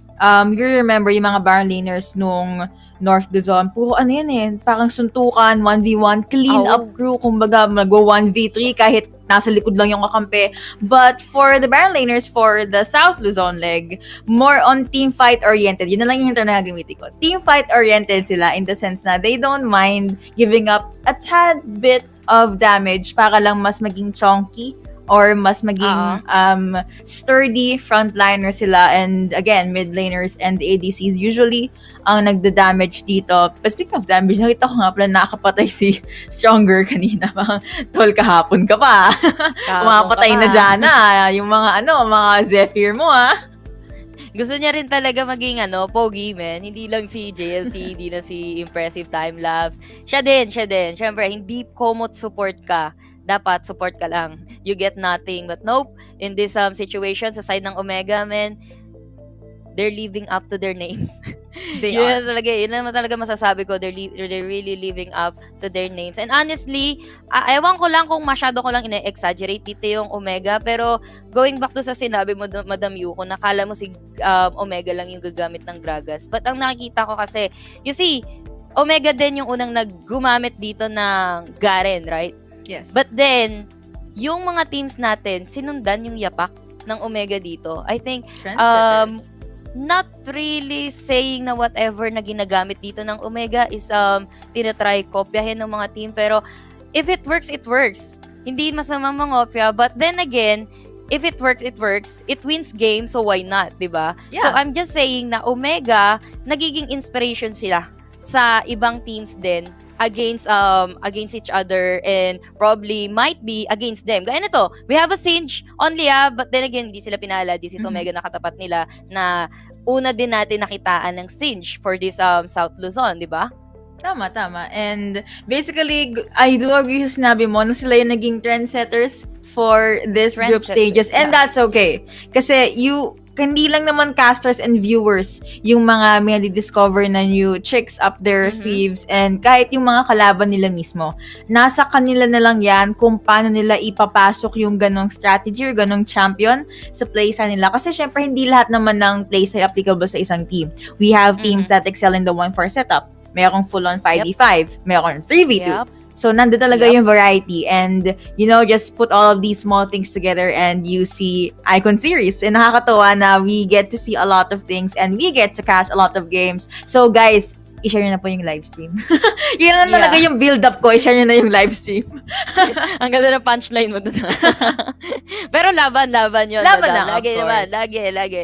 Laban talaga yan, of course. But, gusto ko din i-add pala, no? Speaking of sila yung ginagaya dito, I want to be specific, JLC, yung mga buo niya dito. Firstly, on the Garen, usually, ang binubuo mo kay Garen talaga, semi-tanky, but then, bubuo ka din ng mga Black Cleaver just to have some damage din on the later game. But, si JLC din yung nagpasimuno nung all tank items Yeah. on the Garen. And, wag natin kakalimutan syempre, yung Bruiser Akali.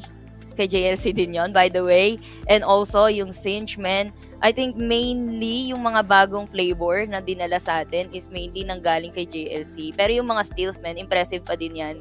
Then again, nasa pangalan na yata ni impressive yung mga steals, Baron steals, Yeah. Dragon steals. Parang yun na, actually, kung bibigyan ko ng signature dito si impressive, Mr. Steal? Steal Yo Girl. Oh, Oo. Mr. Steelio Girl. Okay. So, kung may kamantiga, nice one, baby, si impressive dyan. Magparamdam ka na po sa comment. Oo. Para lang, hindi wag nang maging Steelio Girl ang ginagawa ni impressive dito. But yeah, time and time again. Actually, kahit kanina, meron siyang isang dragon na kinuha, di ba? Parang, dude, calm down!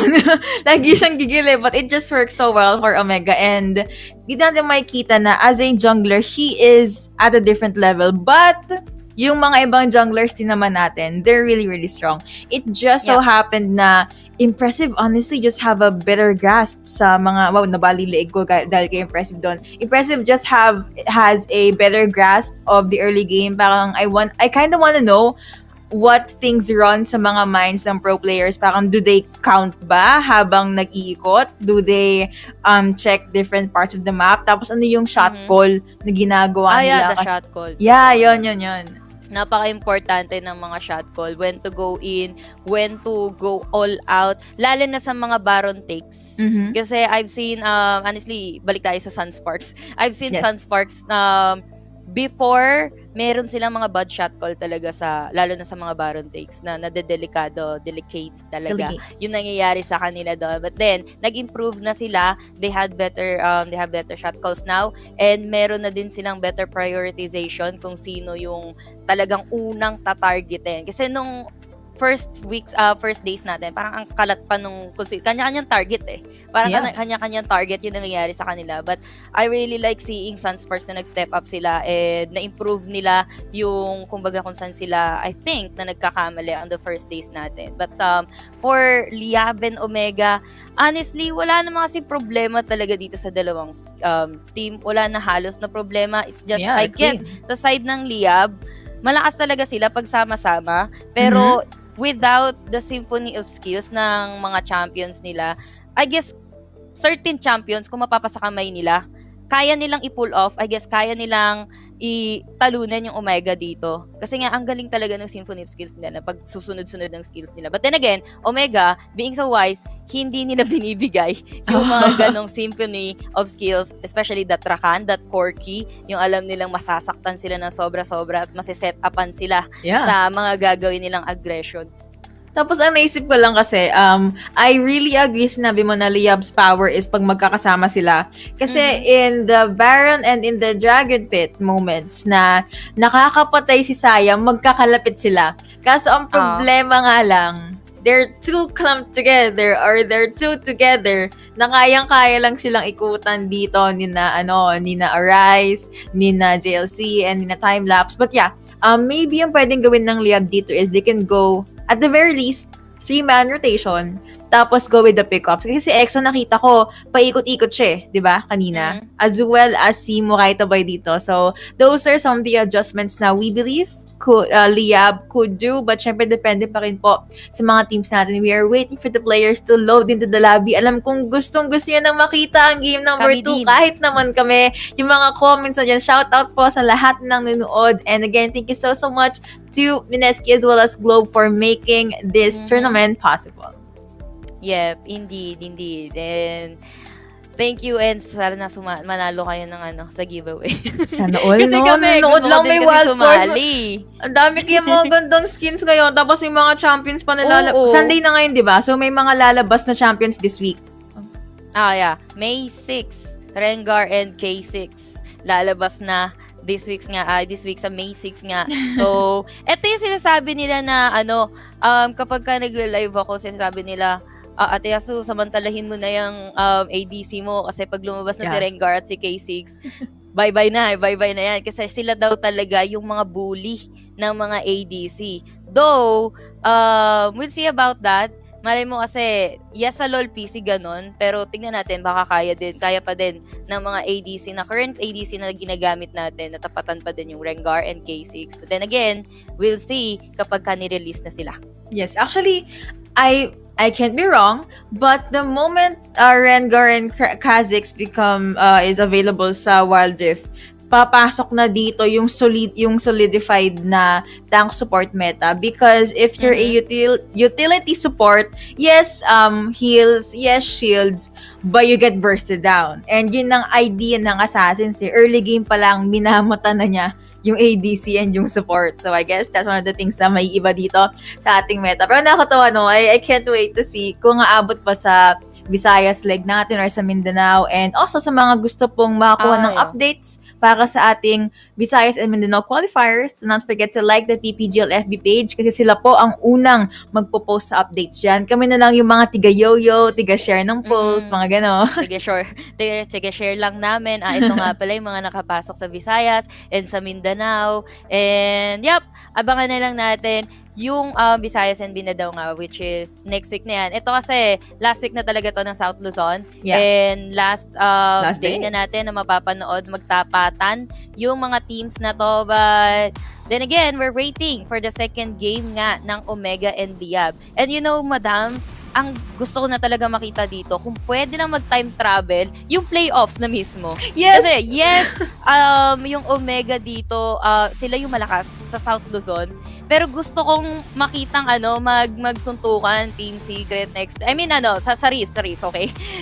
Next play, Team Secret, at saka yung Omega, and also Liyab. And I think yung panel na banggit din to, kasi parang may Sleeping Dragons daw ang Liyab sa kanilang lineup. So, malay mo, magising ang dragon, pumalong-palo din sila pagdating ng playoffs. And yes, meron pa tayong Visayas and Mindanao. Malay mo, may mga Sleeping Dragons din on those regions. Hindi lang Sleeping Beauty ang alam natin dito sa Wild Rift. Meron din tayong mga Sleeping Dragons. Also, I love na you just have to explain na suntukan sa Wild Rift. Hindi in real life. Kasi mahirap na yung Suntukan sa real life. Of course, I swear. Naalala ko tuloy yung boxing pero naka face shield at face mask. Like, dude, what? Gotta be safe, you know? Kung may time machine lang tayo, playoffs na agad, let's go. Yeah, I'm very excited too. Kasi syempre yung mga nag-qualify din from the previous region, they're doing their best, consistent pa rin yung scrim sila. They don't post anything, of course, kasi secret na lang yan eh. Kumbaga, kanya-kanyang tactics na lang yan. But they definitely deserve to be up there, and gusto ko makita yung mga, yung diversity talaga ng laban. Kasi may mga teams na parehas 1-4 yung galawan. So, who's gonna be the better team to do that? And ano kaya yung mga mechanics or steps na kailangan nilang gawin para mangyari or ma-achieve yung win? And speaking of winning, let's see who will win the draft for game number 2, because we are here sa pick and ban phase. Camille being hovered, pero na-ban din agad si Corky dito.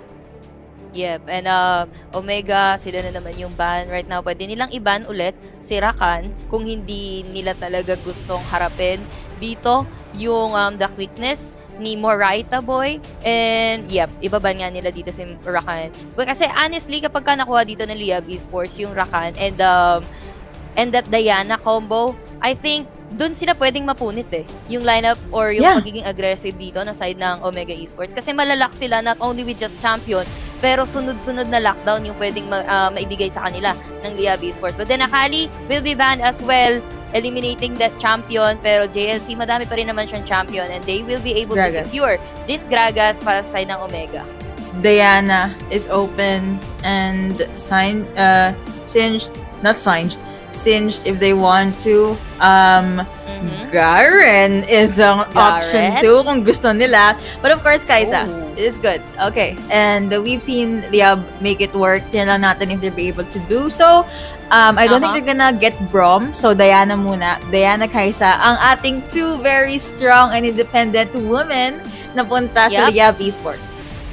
Yeah, by the way, Lee Sin is still up. Yeah.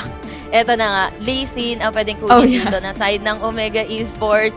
Man, Mr. Steel, your kakampi ang pwedeng gawin dito ni Impressive. I can only imagine. Of course, Jana, for Impressive, for Stronger.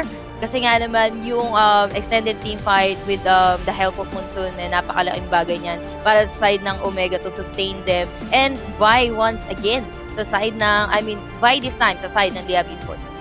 Yeah. Oh, see? I predicted it. Garen. Nilaki na. Hey. Oh, sorry, that was just a hit and miss. I'm so happy na I got it right. But yeah, yung judgment dito, pag-analysis mode ako gumagano na kayo, but yung judgment dito kay Dimashan Justice coming in from Garen is gonna help a lot. But, hey, Omega already answered that with a Singed and an Ezreal. So Ezreal is a lot more hard to deal with than a Kaisa kasi meron siyang arcane shift eh. So parang, now you see me, now you don't. Nandun siya sa other side bigla. Para siya magician ba? Yeah. Now you see me, now you don't. But then again, comparing kay Kaisa dito, masyado single target kasi ang isang Ezreal. Aside from the true shot barrage, no? Di gaya ng isang Kaisa, meron pa din naman siyang Arcadian Rain na pwedeng paulanan yung kalaban. And we also have the Alistar. It's back. Coming from Muraita Boy, madam. Kung nakita mo yung Alistar kanina ni Muraita Boy, ito yung sangyup na hindi ikaw yung kakain, ikaw yung kinakain ng sangyup na to, kaibigan. Pero we'll see. Parang nakita na din natin to kanina sa side ng Leab Esports against Execration. And I do believe almost the same lineup. Yep, I think. Garen lang yung naiiba, Diana, if I'm not mistaken. Yeah, I'm not sure. Pero titingnan natin yan later on. Pero yung pasok kasi, imagine natin yung pasok dito. Vi, ang kailangan niya kasi yung second demotion na pwedeng ibigay dito ng isang Alistar na ginagawa nila talagang they're going to the backlines ng kalaban dito sa side ng Execration from the series before and napaka-effective yon para sa kanila. They do have the catch pero kailangan nila talaga ng catch na catch. Pero enough of us, more of the game, Madam Yuko. Tingnan natin who will be able to catch game at number 2. These are the champion lineups para sa ating teams. And again, Omega is at match point. So yung mga supporters po ng Leab dyan, yung mga Leabers, show them the love and support that they need. And we're gonna jump into the rift. Wala nang intay-intay pa again. And this is gonna be Omega Esports versus Leab Esports.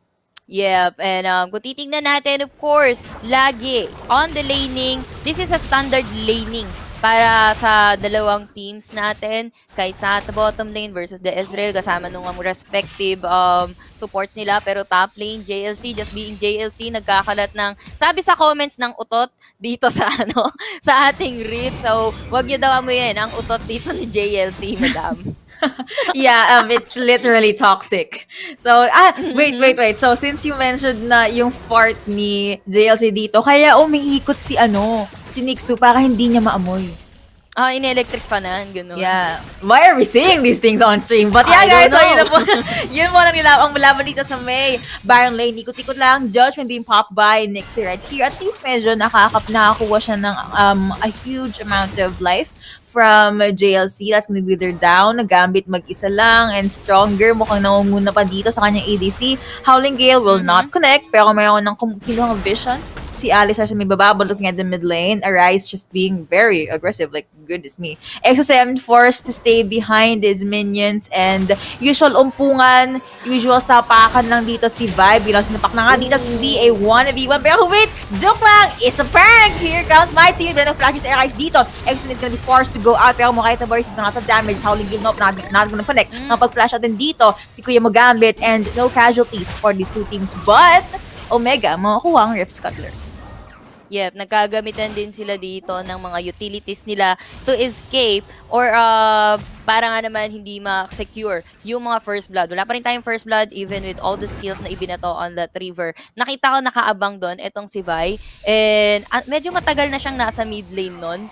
And I guess wala namang vision din itong si Impressive. But then again, parang alam niya na na may tao diyan sa malapit lang na iniintay siyang medyo dumikit-dikit, medyo lumapit-lapit. Pero still, wala pa rin tayo naganap na first blood doon. Halos pareho sila ng iniisip na kunin natin yung jungler na to na naliligo sa may sa may river and then saka natin kanain, saka natin i-take down. Kasi rumispond din both the Dragon Laners coming from the Omega Esports and also sa Leab Esports. Tama. And dito yung sabi ko kanina na same sila ng galaw and same sila ng tactic. They have, wait, is it kinda similar na draft? No, magkaiba. No. But yeah, yung two things na inisip nila lang sabay, let's see who will be able to execute it more perfectly. And Nixu pero was able to push JLC down. Pero tingin tayo sa may juggling ako po stronger. Na-stun na din dito. Yes, it is gonna connect. Pero mukhang Bukaita Boy, hinhabol ng time-lapse. Tagalit, let's see. That is gonna connect. Pila pumasok ko din dito. That is gonna be the missed shot just to finish first blood. But wait lang, may pahabol pa. Impressive. Jumps in. Sinayawan dito ang Kaisa and was able to take that second kill. Yep, napagamit na nga doon ng heal itong si Gambit as well as napa-flash out na rin wala sila palang available na flash during the team fight. Habang Israel, yes, meron niyang arcane shield pero I think wala man lang hindi man lang pumatak yung sweat neto ni Timelapse kasi wala man lang siyang ginamit na utility for those kills. Arcane shape lang, first skill, second skill, and then they've got the kill even under the turret, then your response pa coming from Impressive. Pero top lane natin, madam. Naku po, medyo nape-pressure dito sa JLC and sabay nilang sila nag-reset. Parang tol, feeling ko hanggang game 7 tayo dito kahit best of 3 lang kumalma na lang tayo. Samahan na lang natin yung teammates natin. Well, a handful of ultimates are now available for both teams. Bukaita Boy just got his level. Cute ng skin ng ng Alistar. I like this skin. He's a cow. Like, totoo na siyang totoo ng Samgyup. But yeah, Leab Esports near the Dragon area. Exocent, sumilip din. Nice. Face check, well, skill check yun. Kasi ginamit niya yung skill niya. But we have already giving the Dragon a start. Howland Deal is gonna connect. You have Omega just at the side. Ako bilang pumasok dito si Vi. Pero kapag mamba din naman agad si Timelapse, it has to be one. Jana down. First kill nakuha dito ng Liab. And looks like they actually got another one. Kaisa was able to get an ADC. Wala nang gagalaw. Here comes JLC. When we will disengage coming in from Arise, was able to get someone out. Pero nakapag-clean up crew na.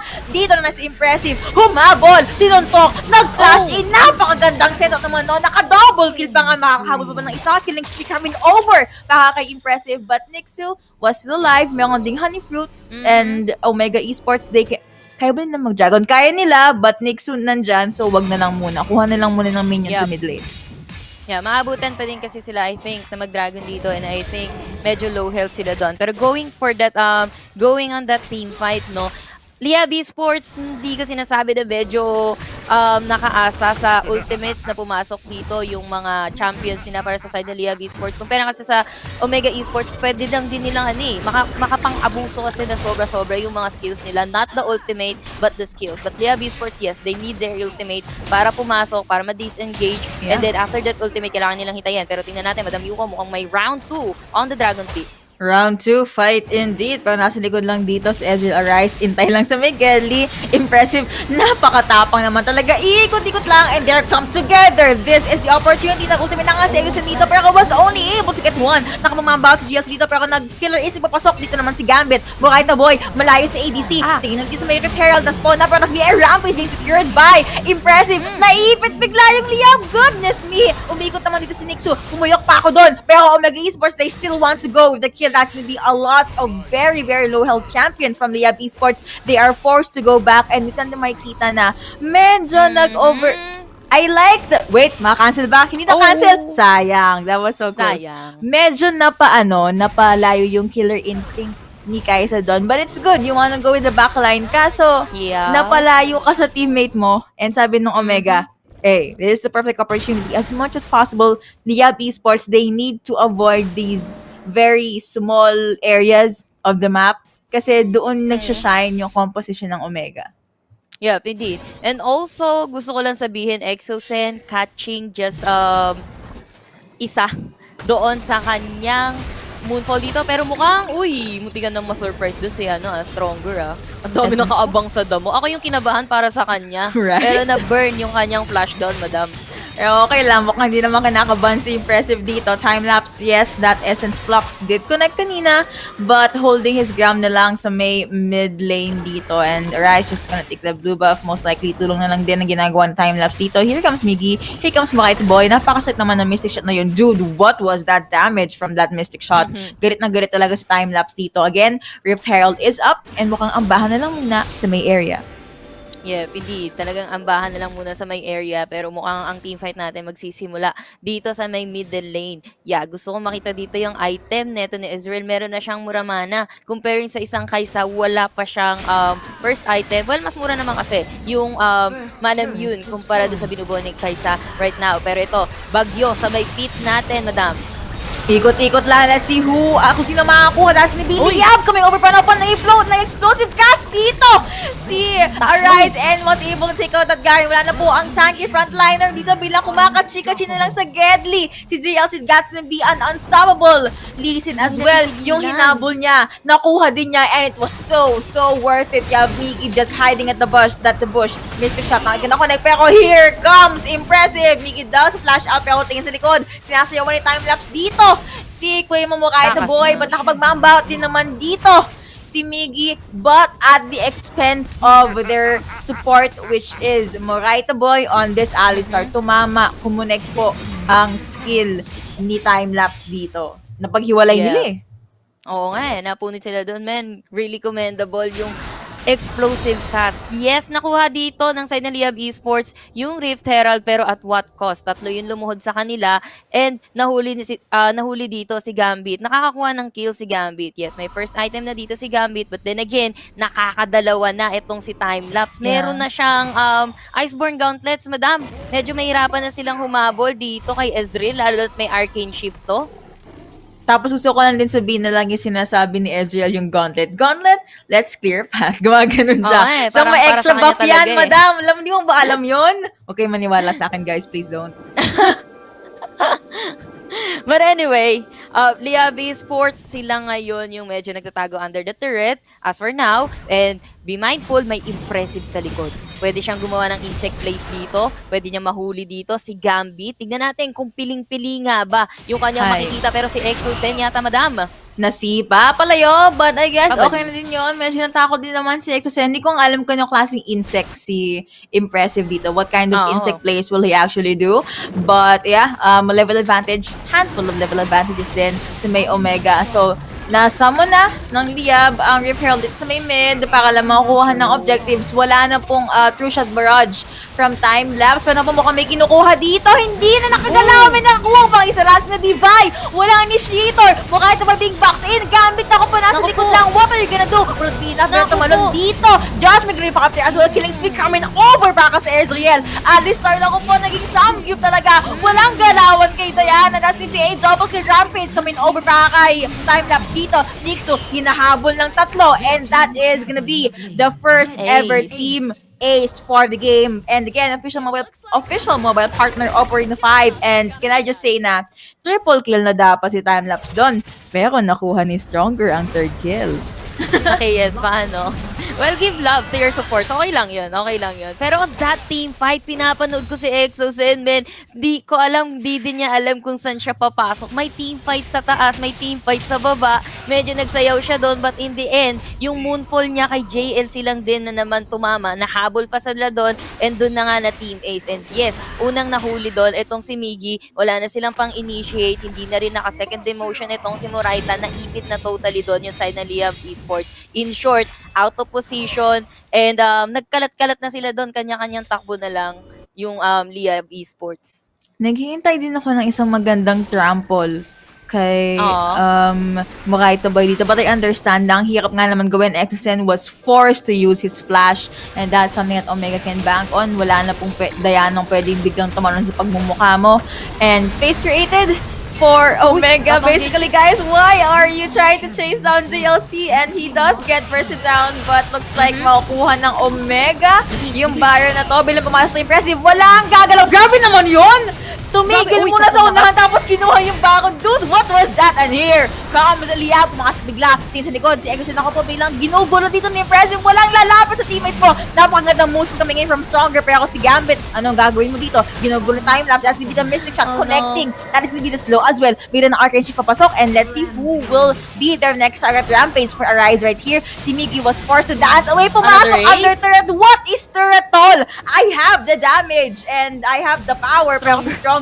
Tumipipag. Oh, gabi naman yun. Kuha na naman ng buff and that is gonna be a win for Omega in that clash at least. 4-9.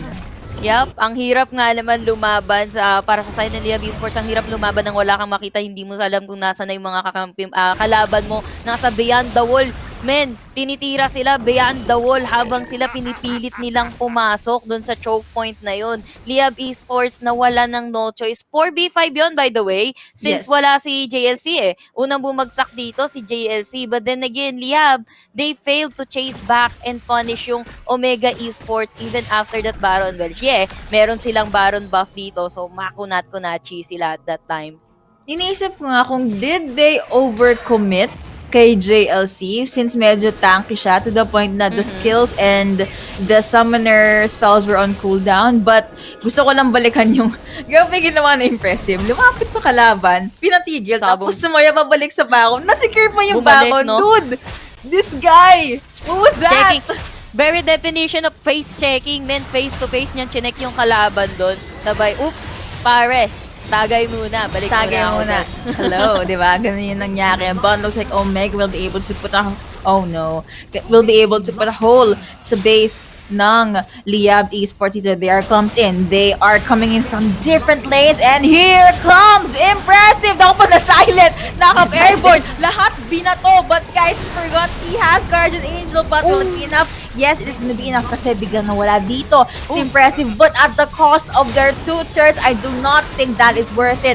Omega, they're still there. Sumayaw dito bigla si Execration. Will be enough. Nakapag-Arcane Shift palayo si Timelapse dito. And ubos ng minions. So, reset na lang muna. Most likely for Omega. May ward sa may base dito ng Leab. Yup, dami nga. And kailangan tanggalin yan ng Leab Esports. You know, hubad na dito ang nexus ng Leab Esports. Yes, nabawasan sila dito. Walang Impressive. Might be pagkakataon ng Leab Esports yan to take the Dragon. Hindi pa to Elder, by the way. Mountain Drake pa lang to. Yes. And checking out kung meron nga namang wards doon. But JLC, nagpapakabayani na naman siya sa 4, madam. And that's just, ewan ko ba, yung John Lloyd Cruz na to? TP? Galit na galit. Impressive? Uy, oo nga si Impressive. Tingin sa taas mo nga, kaibigan. Baka nakita din dito na Exosen. Mukhang walang lalapit sa base mo. Look at the damage being dished out by Omega. It hurts a lot. They're forced to fall back. Pumasok si Rice. Sumabog sa pagmumukha si Kaiso dito. Lumayo ka muna. Mukha ito, boy. It has to be another serving. Baka kay Impressive. But yeah, Omega Esports, they want to go all in. Badge na lang muna. Ano guys, ikot-ikot ba? Look, mukhang minions yung tumatapos ng game. Really? No. Exosen popping that ultimate. Pero mukhang kinigay nila ang wave sa May Nexus dito, but it will not be enough because you have the damage coming out from Omega. Nag-TP pa, nag-stasis lahat ng tao. What happened in that game? But what I do know is Omega able to win that series with a 2-0. Another 50,000 Globe Cup points. Beautiful plays. Yup. Omega Esports just being Omega Esports. Madam, ang dami ng episodes ng highlights neto ni Impressive. Grabe. Grabe yung ginagawa niya dito. But then of course, ang ating MVP is going to be time-lapse pa din with his smooth farming lang, smooth sailing Ezreal dito. Para kay time-lapse, medyo madami-dami siyang nakuhang awards when it comes to highest gold earned yata to and also highest kills din, if I'm not mistaken. And I do believe sa graph natin, nasa side yan all the way ng Omega Esports. Wala naman din kasing nakuhang Dragon or Drake. Yung side ng Leab, though they really tried. Kita mo, never in the side ng Leab Esports, madam, for the gold, for the net worth. And even the XP. Even the XP. This is like the almost perfect game na nakita natin based on the draft. And nakita natin kanina, almost 30k damage yung kay timelapse doon, sino ang sasalo sa side ng Liab? Nixu, pwede naman. But most of the time, he is trying to keep JLC at bay. Moraita Boy, pwede naman. But the danger is, pag yan sumalo ng Mystic Shot, ng True Shot Barrage, even ng auto attack ni Ezreal, and he goes down, most likely malapit sa kanya si Gambit, and that is a risk na Liab was not easy to take, and I'm still surprised sa series na yun. Very beautiful and very clean take by Omega, by the way, and that's a 2-0 for them. Yep. That's a 2-0 nga para sa Omega, and I think hindi din natin nakita yung ine-expect kong combo coming from the side ng Liab, the pulverized, then followed by assault and battery, then pulverized, then followed by the moonfall, kasi honestly wala akong nakita magandang moonfall doon coming from the Diana, and lagi kong nakikitang moonfall is pa isa-isa lang, which is JLC na makunachi pa, and hindi mo dapat kasi talaga hinahabol ang isang siege, delicates talaga yan. Though going back to sa sinabi nga ni Madam Yuko, no, wag mo nga habulin ng isang siege na worth it nga ba na habulin or ibigay yung mga skills mo sa isang siege, i-commit yung mga skills mo. But then again, I think hindi, kasi on that Baron fight, Omega pa din yung Omega pa din yung nagwagi. At feeling ko, lumabas si Impressive dun sa Baron, take a selfie, and then balik, then Baron na ulit. Take a selfie. Ganun lang yung ginawa niya, and was able to get that huge objective. And na-highlight mo to kanina, but Omega always puts Exocen in a difficult position. Hinahati nila yung fights, dalawa, minsan tatlo, pag galit na galit sila, di ba?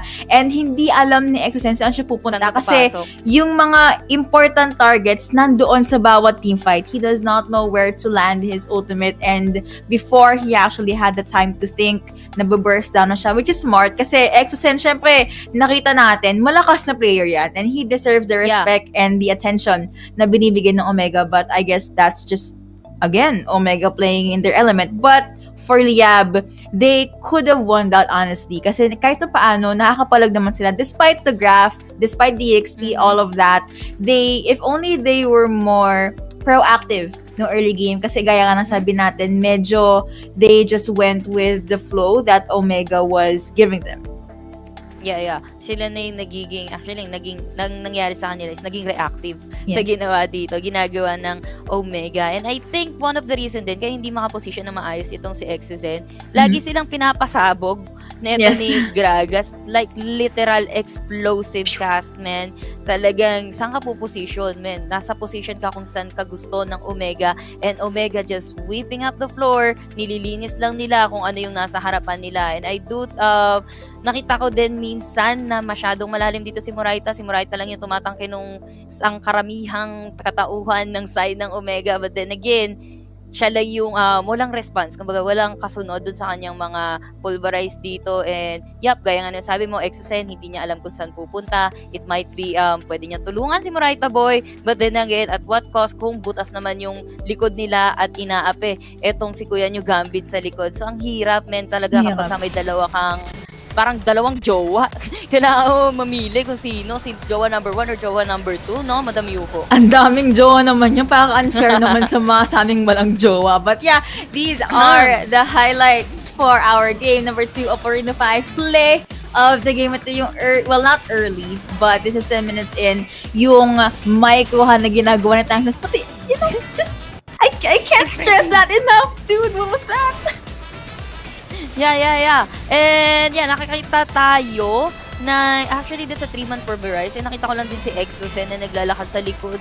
Hindi nga lang nakaabot since wala siyang flash by that time. And this time, nakikipaglaban yung Leab Esports, they don't know kung saan na talaga nakaposition doon. They don't have vision on that choke point, and talagang humabol pa sila dito. Apakatapang doon ni Stronger, by the way, hindi din nakita yung TP ni Impressive on that ward, and resulting na na-sandwich nila yung Leab Esports, na pabagsak agad nila yung key player or key champion nila dito sa side ng Leab, which is etong si Gambit, yung main damage dealer nila, Madam Yuko.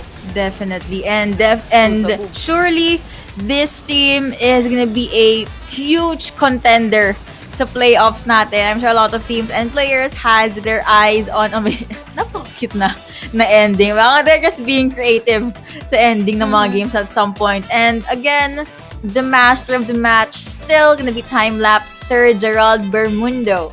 on this Ezreal naman. So very diverse champion pool, showing us that he really deserves na maging ADC ng officially top 1 team for the South Luzon.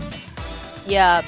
And kita man natin, hindi ganun kataas yung kill participation dito ni Timelapse, no? But then, kapag kasumali na siya, preheating lang din siya from behind. And if ever nga naman mapasukan siya, that death dance, nililigtas din siya niyan eh. Kasi hindi siya yung nasa sudden burst nga naman. Probably kasi kapag ka may Vi, siya yung target lock. So, to survive, or at least may kakunatan, he's gonna go for that death dance. And the moment na nagkaroon na din siya ng gauntlet, mahirap nang habulin at mahirap nang pasukin. Talagang literally preheating na lang din doon. Etong si kuya nyo Timelapse.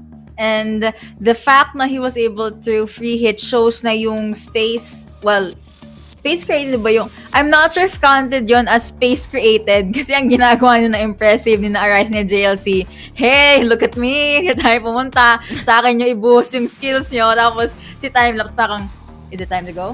Okay, gauntlet, let's go. Ganun na yung nangyayari. And Stronger na very, very good support. Again, na-mention natin kanina, really deserving yung mga galawan nila doon. And nakita ko yung reaction mo doon, Madam Yasu. But that has been our series number 2. Apparently, 2-0 pa rin. We have been your casters. I'm Yuko alongside Miss Madam Yasu. Do not forget to like our FB pages, Yasu Meow, and sa akin naman, Yuko PH. So we're gonna jump into a very short break, and when we come back, we're gonna see the panel. So sit back, relax, and wait for the panel to come back.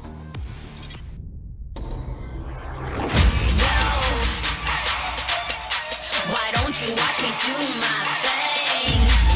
Reinvent and show the world, She's to be better, she's to evolve, she's to evolve, she's to be more, she's to be better, she's to evolve, she's to evolve. Every time the world spins round, reinvent 360. Thinking you gon' miss a good thing.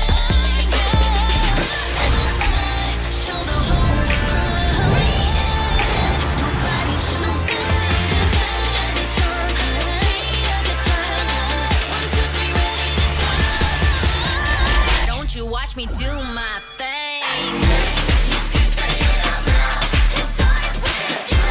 Take it to the next level with Globe's fiber, LTE advanced, and 5G mobile connection. Now you have the power to reinvent your world. Globe. I love my curves and the skin I'm in. Switch it up, turn around, take it up again. I know you feel me. Keep up with me. Come on, let's keep winning till the world stops spinning. Come on, now let's get it. I'ma keep winning till the world stops spinning.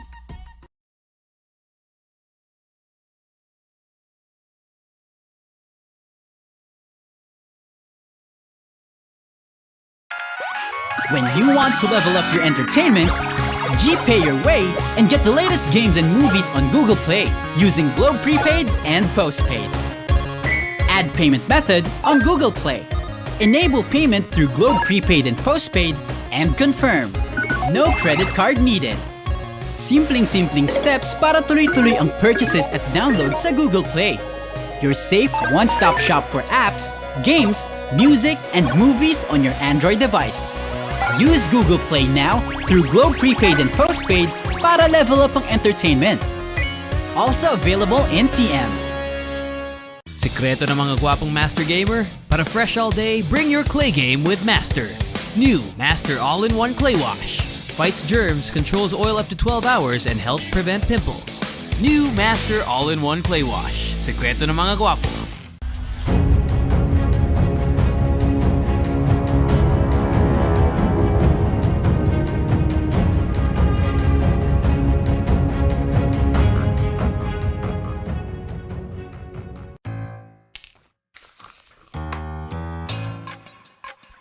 Dear Mother, Light of the Home.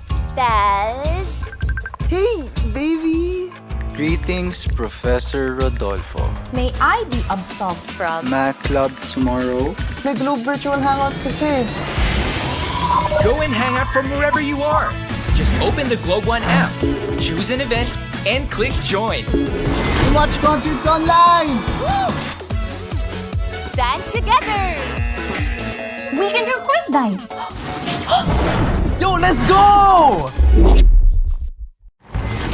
If you allow me, I promise. To make it up to you. And repay your kindness tenfold? Truly, your favorite child. I love you, Dad. Please, babe. Thank you, sir. Enjoy your fave events with Globe Prepaid Virtual Hangouts. All together now.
Welcome to Wild Rift.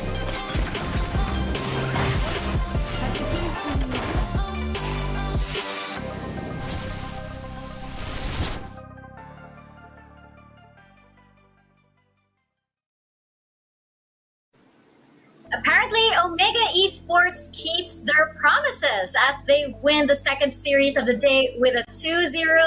They will take home 50,000 Globe Cup points more to their already plentiful bounty, and of course that perfect record that they promised us at the beginning of the South Luzon group stages. Promise kept by Omega Esports and record unbroken. Here's the thing though, I feel like, Liyab Esports, they did everything right by their standards. They did everything right. They did everything by their book. It was just that Omega Esports was just that overwhelming. And as we check out our series highlights, we're going to see exactly why. And Autaluz, let's start with you first. Break down your thoughts on this series. Omega is just so good. Plot armor is real, man. Undertaker, the undefeated. Anyway, okay, these are the highlights for game number 1 as we saw Nixu on the cinch. This was actually being brought upon by our casters, or brought up by our casters. That's I think this is the first time that we saw Nixu on the cinch pick, and we also saw beautiful play again coming from Impressive. But what really shined to me during the first game was the difference on the bot lane, right? We saw the Dragon lane here. I think there was a point wherein the difference in gold was around 5,000 in favor of Timelapse, and the Globe Key player matchup, which was the Dragon lane, was very on point, because during games number 1 and 2, you can see that Timelapse had full control in the Dragon lane, and it just goes to show that it's not just Impressive that is running the show. It's not Arise. It's not just every single one of them can carry the games into a victory for Omega Esports, and I cannot wait to see them in the playoffs. But look at that play. Impressive? Are you sure this guy is on a phone? Because man, oh man, that's a decent play that you can see mostly on the PC. This again, he told us yesterday, or I believe that was 2 days ago, that the reason why his IGN is because you'll see it in his gameplay. And you know what? You might say, oh wow, that's really confident, but he can, he talks the talks and he walks the walk, and that goes for the rest of Omega Esports as well. And you know what? Earlier we did also see Liyab was very focused, but as Riku mentioned, JLC over here just dividing them, running around and distracting them, just pulling their focus this way and that. And, we just saw Liyab Esports eventually. Their focus was not as it was earlier today. Osiris, what about you? What were your thoughts on this series? Well, it's just that Omega really the best team right now here at South Luzon. They showcase and there's no problems with their drafting of Leabs. They took the comfort picks. They really exceeded expectations going in for the siege as well. But still, Saya, big of a question right there. You wanted to go for a more damage type of champion just to support the backlines, and letting go the Lee Sin, the impressive Lee Sin. That is a big of a problem for them. You're not going to take control of at that point. And I think it's much more you wanted to go to release the Akali and just go for the Sage or Garen again. I think that's much more bearable than the Lee Sin, because impressive, he controls the tempo of the game. So that's something that they need to watch out again and again.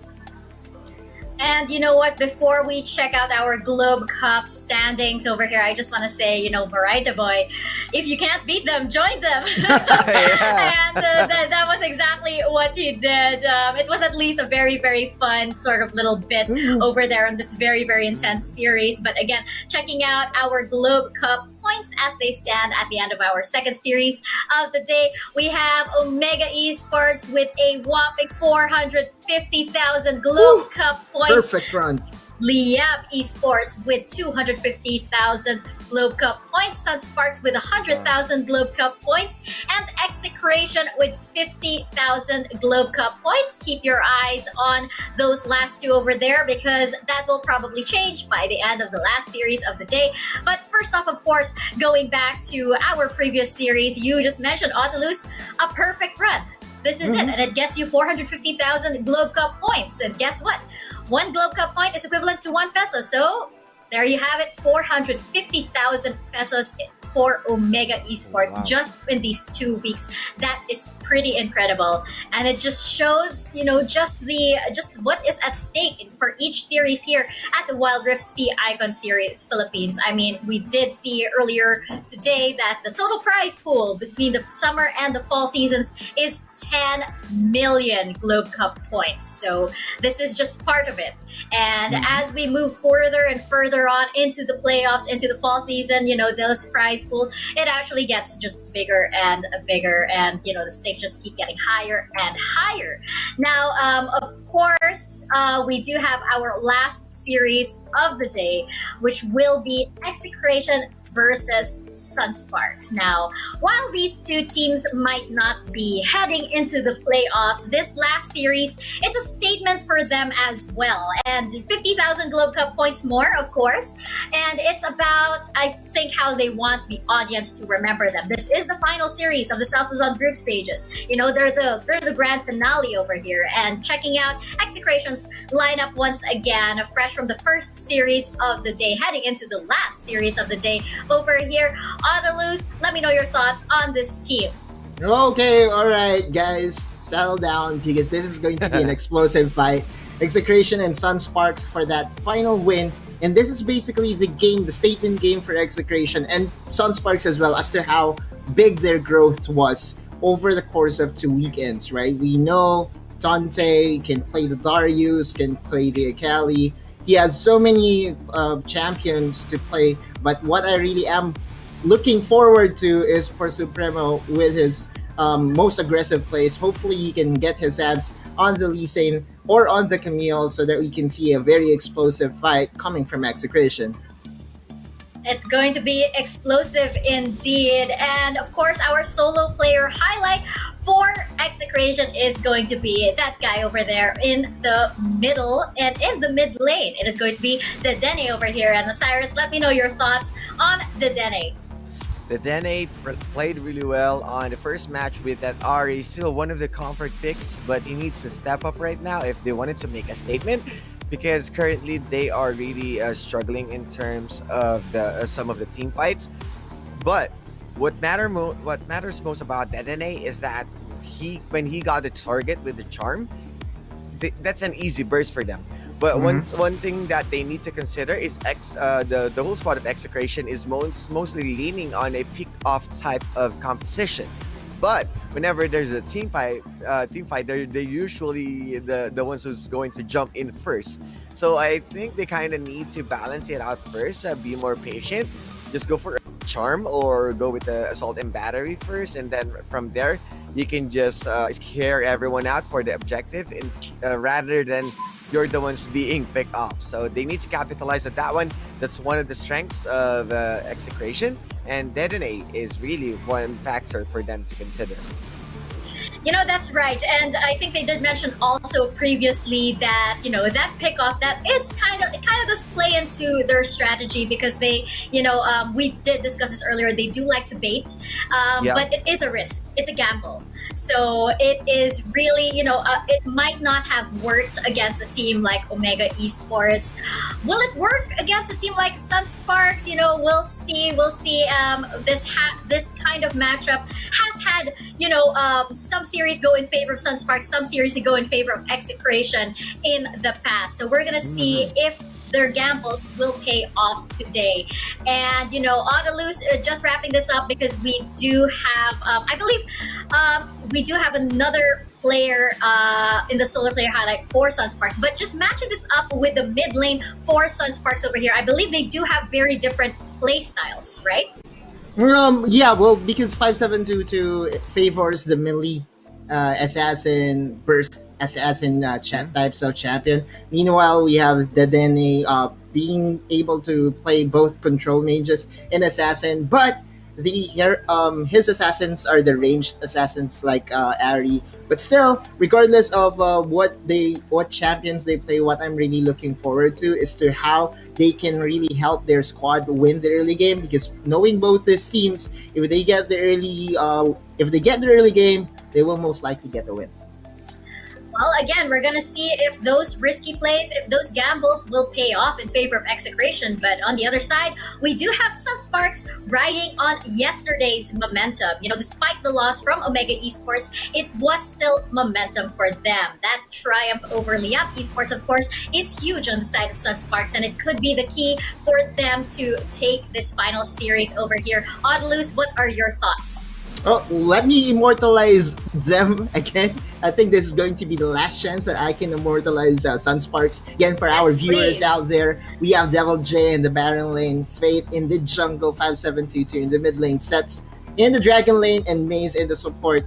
So far in the South Luzon Icon series, they are the only ones to bring out the Aurelion Soul, and 5722 made splashes with that pick, right? Also, carefully notice as to how Fate will his team this time around, because we saw him put on a carry performance on the Graves, on the Graga. So it's going to be very interesting as to what Sunsparks has in store for Execration. One thing I know is that they will give it all, 100%, because they want to make sure that this game is going to be to them for that 50,000 glow points. Definitely. This is our grand finale for the South Luzon group stages, so I can expect these teams are definitely going to give it their best shot. But of course, just checking out our solo player highlight over here on the side of Sunsparks, it will be Devil J over here. And, you know, we saw yesterday how he was just able to do massive amounts of damage on the Gragas versus Liyab Esports. Osiris, what are your thoughts on Devil J?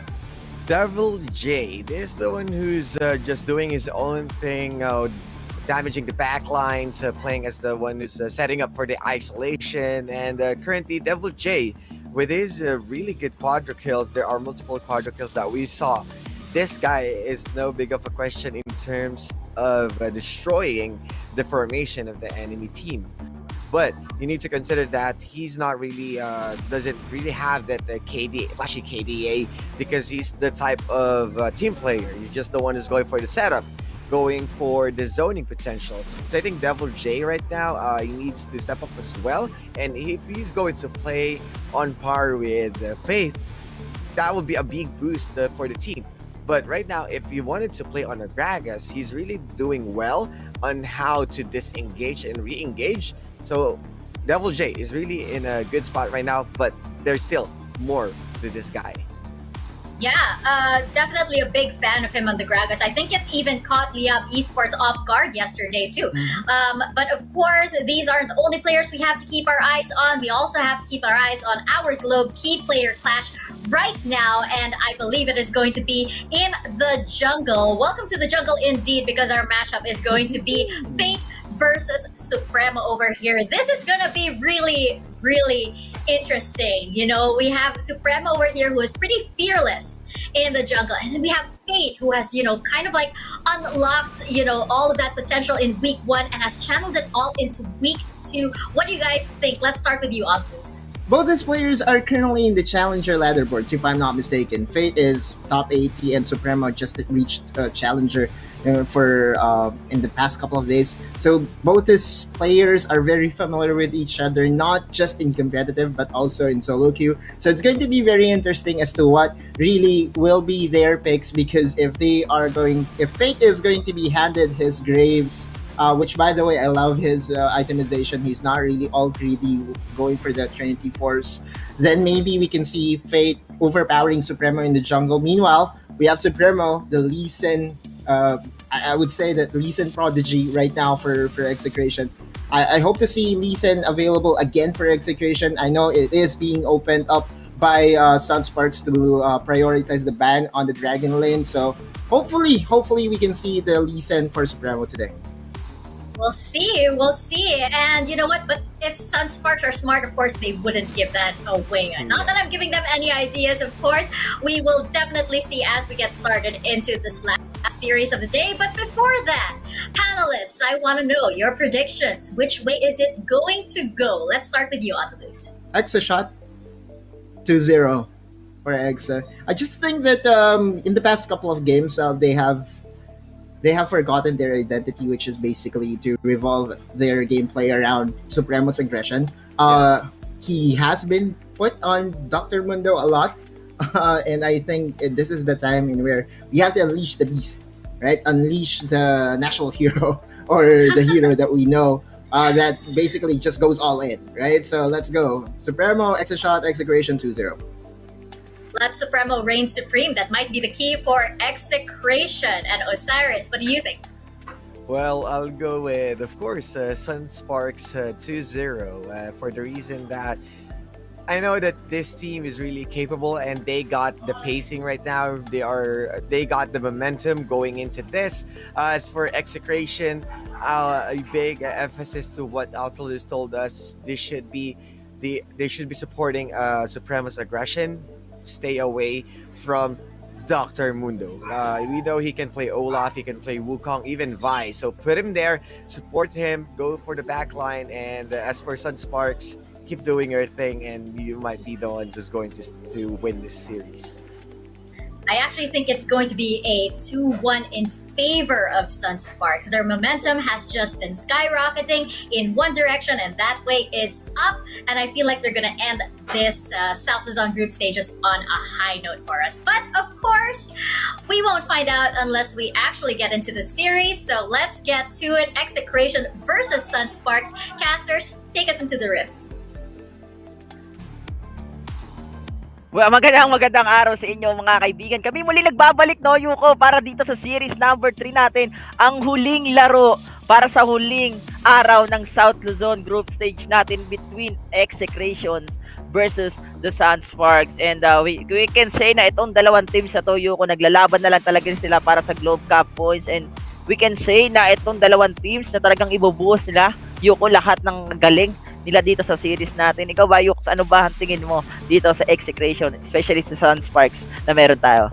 Alright, so for these two teams, masasabi ko lang all in na to. Kasi gaya nga sabi mo, last week, last series, hindi pa last game kasi Last mamaya day. game 2 or game 3 pa yun. Pero last Ah. series. So, kung lahat, meron pa silang alas dyan, ilabas na nila kasi meron pa rin naman at stake and that's 50,000 Globe Cup points which if converted to pesos, 50,000 din naman.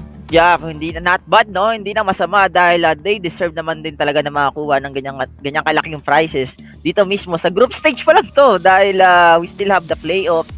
Also, matagal pa yung marami pa tayong pagdadaanan dito sa Icon Series kasi Yuko, next week naghihintay na yung top 4 teams para dito sa Visayas group stage, also sa Mindanao. So, we are exciting kung sino-sino ba yung teams na maglalaban-laban doon. I think meron na ata nun sa Google kung di ako nagkakamali. Sa Google makikita mo kung sino yung top 4 teams sa Visayas na maglalaban-laban. Pero sa mga hindi pa nakakalam dyan guys, i-search nyo na agad sa Google kung sino bang teams yung maglalaban sa Visayas group stage natin. Pero syempre, dito muna tayo sa Sunsparks versus the Execration. Yuko, tingin mo ba Sunsparks dito, magagawa ba nila yung gameplay nila nung ginawa nila dito kontra Leab Esports kahapon, which is na 2-0 nga nila, di ba, yung Leab Esports. Pero after the Omega Esports, medyo parang nabigay ata nila yung lakas nila sa Leab So na 0-2 sila dito sa Omega. Ikaw ba, Yuko, ano ba tingin mo dito sa Sunsparks? And so, ang thoughts ko sa Sunsparks is they're very strong. Tapos, if we're gonna follow the rock, paper, scissors sa South Luzon, natatalo ng Leab ang Execration. So, if natalo to ng Sunsparks, kahit sabihin natin situational yung series kahapon, a win is a win. So, there is a good chance na pwedeng ma-2-0 or ma-2-1 in favor of Sunsparks yung series na to. But again, sabi nga ng panel natin, si Otto Luz, nag-2-0 siya in favor of Execration. So, yung mga exa-shot dyan, men, niniwala pa rin. Kasi syempre, Supremo, he just needs to up his game more. Kailangan mas matalas ang communication ng team nila. Kasi yung dalawang teams na to, they found their footing, or yung pinaka-gameplay nila. It's all just a matter of baban ba yung champion ni ganito? Or will they be able to execute their draft?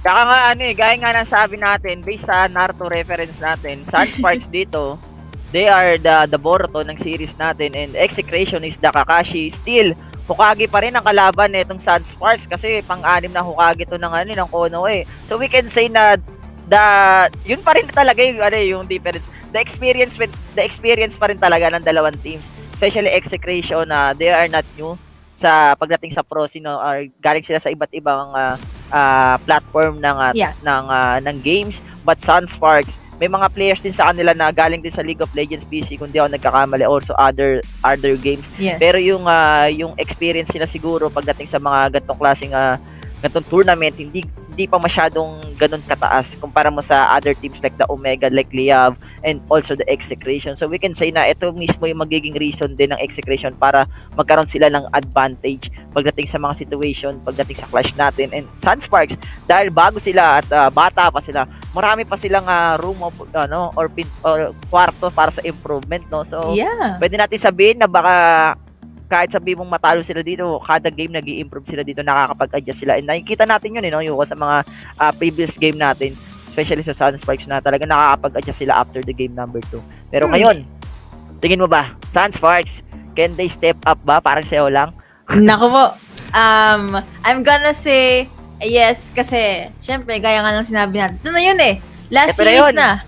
Pagkatapos nito, ibang team sa makikita natin. So, all in, kumbaga, kung mag-risk ka na, i-risk mo na. Kasi kung high risk, may chance na high reward. Might as well. High risk, high reward. Ganun lang. Tama nga. Kumbaga sa, sabi nga ni Yuko dito, pusta na lahat, pati Pato. Sunsparks dito. Kasi last day na Last day, huling series, huling sayaw ng dalawang teams na to. And, bibigay na nila lahat.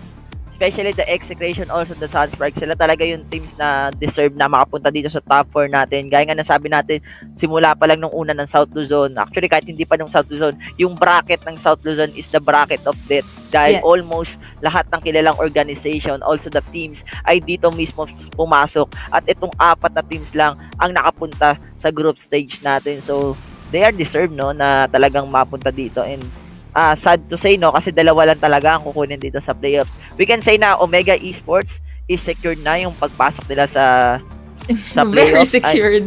Very secured kasi walang talo. 'Di ba? A perfect score para sa Omega. And nakita mo rin yung gameplay no ng Omega kanina, the game number 2. Grabe si impressive dito.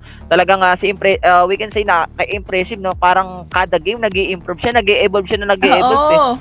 Ganun siya kagaling. And even these two teams, we can say na nagpe-perform din sila ng maganda, pero may times kasi na parang hindi sila consistent or parang hindi nila Shaky. araw. Yung mga ganun, parang hindi nila lucky day. Yun. Kumbaga, off day nila or they're kind of shaky with their gameplays. Yun. Tapos, gusto ko lang din sabihin na yung 9-0 na run ng Omega, like, dude, that's a perfect run. If I'm not mistaken, yung sino yung nag-8-1 nung North Luzon? Secret. Team Secret pala, sorry. Team Secret. Tapos, next play naman yung isa. So, akala ko 8-1 is already a good score. Tapos, here comes Omega with a 9-0. I'm like, dude, these players have no chill. And, to be fair naman, yung kalaban nila, very formidable opponents. Mahirap and they have their own strengths. But still, it's gonna be the best of the best. But gusto ko din syempre bigyan ng credit and highlight yung Leab dito. They're definitely an awesome team. And I'm very much happy to see na they were able to advance to the playoffs. And, man, excited na. Parang sabi nga ni Yasu, pwede bang mag-time machine na lang, tapos punta tayo Playoffs sa future. Oo, silip lang tayo. Ano kaya mangyayari? Sino kaya nanalo? Ano kaya yung meta? Anong champions na kaya yung napasok sa Wild Rift by that time? Kumbaga, ang sobrang exciting kasi talaga na lalo na sa, gaya nga sabi natin, parang hinihintay lang talaga dito ng lahat is the playoffs kasi doon na magkakaalaman ng mga bagong meta, yung magkakalabasan ng mga bara. Kasi yung group stage dito talagang ang gagawin mo lang naman dito is i-secure mo yung position mo para makapasok sa playoffs. Huwag kang masyadong maglalabas ng strategy unless kailangan na kailangan. And we can say na Omega Esports hindi pa tayo 100% na lakas nila, na parang nagkatago pa sila ng galing kasi si JLC also impressive. Talagang ang pinipik na lang nila dito mga champion is paulit-ulit lang, but JLC group stage pa lang Yuko nagpakita na kagad siya ng ibang champions na hindi pa napipick, 'di ba? Sa ibang professional scene dito pa lang 'yan sa Icon series. And one of the reason din kung bakit din nagkakaroon ng agawan sa pagdating sa Garen. And kung di ako nagkakamali, siya lang yung gumagamit ng Singe ngayon sa Icon series. Meron sa Execration yung top lane nila.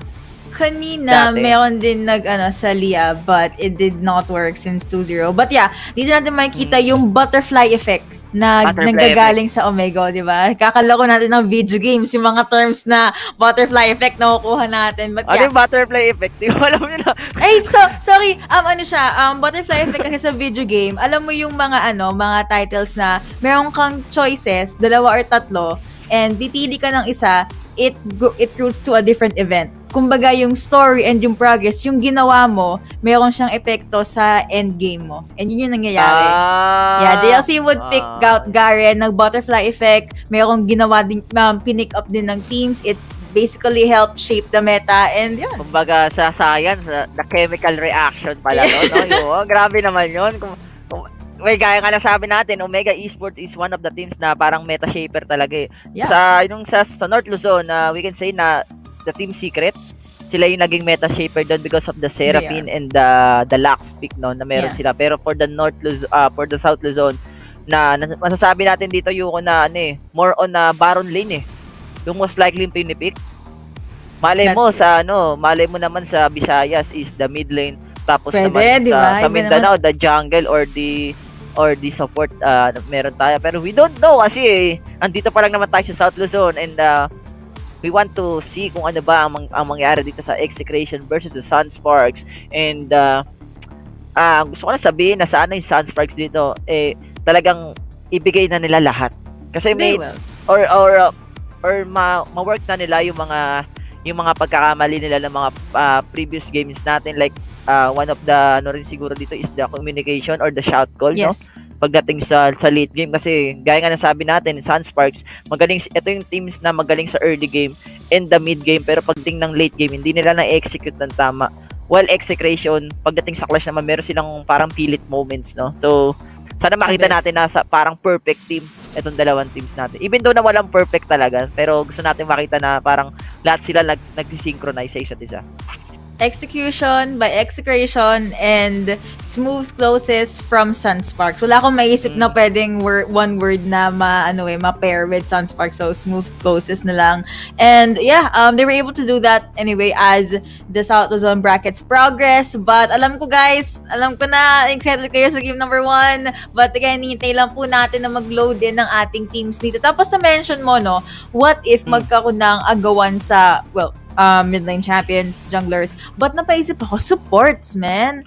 I don't think Soraka is gonna be picked up anytime soon, but what if sometime before the playoffs mapasok si Trish? What if, man? Sino? Trish. Wala pang Trish eh. Paano? Hindi, what if nga? What if? Advance ako mag-isip, man. Baka hindi ka lang sa akin, tol.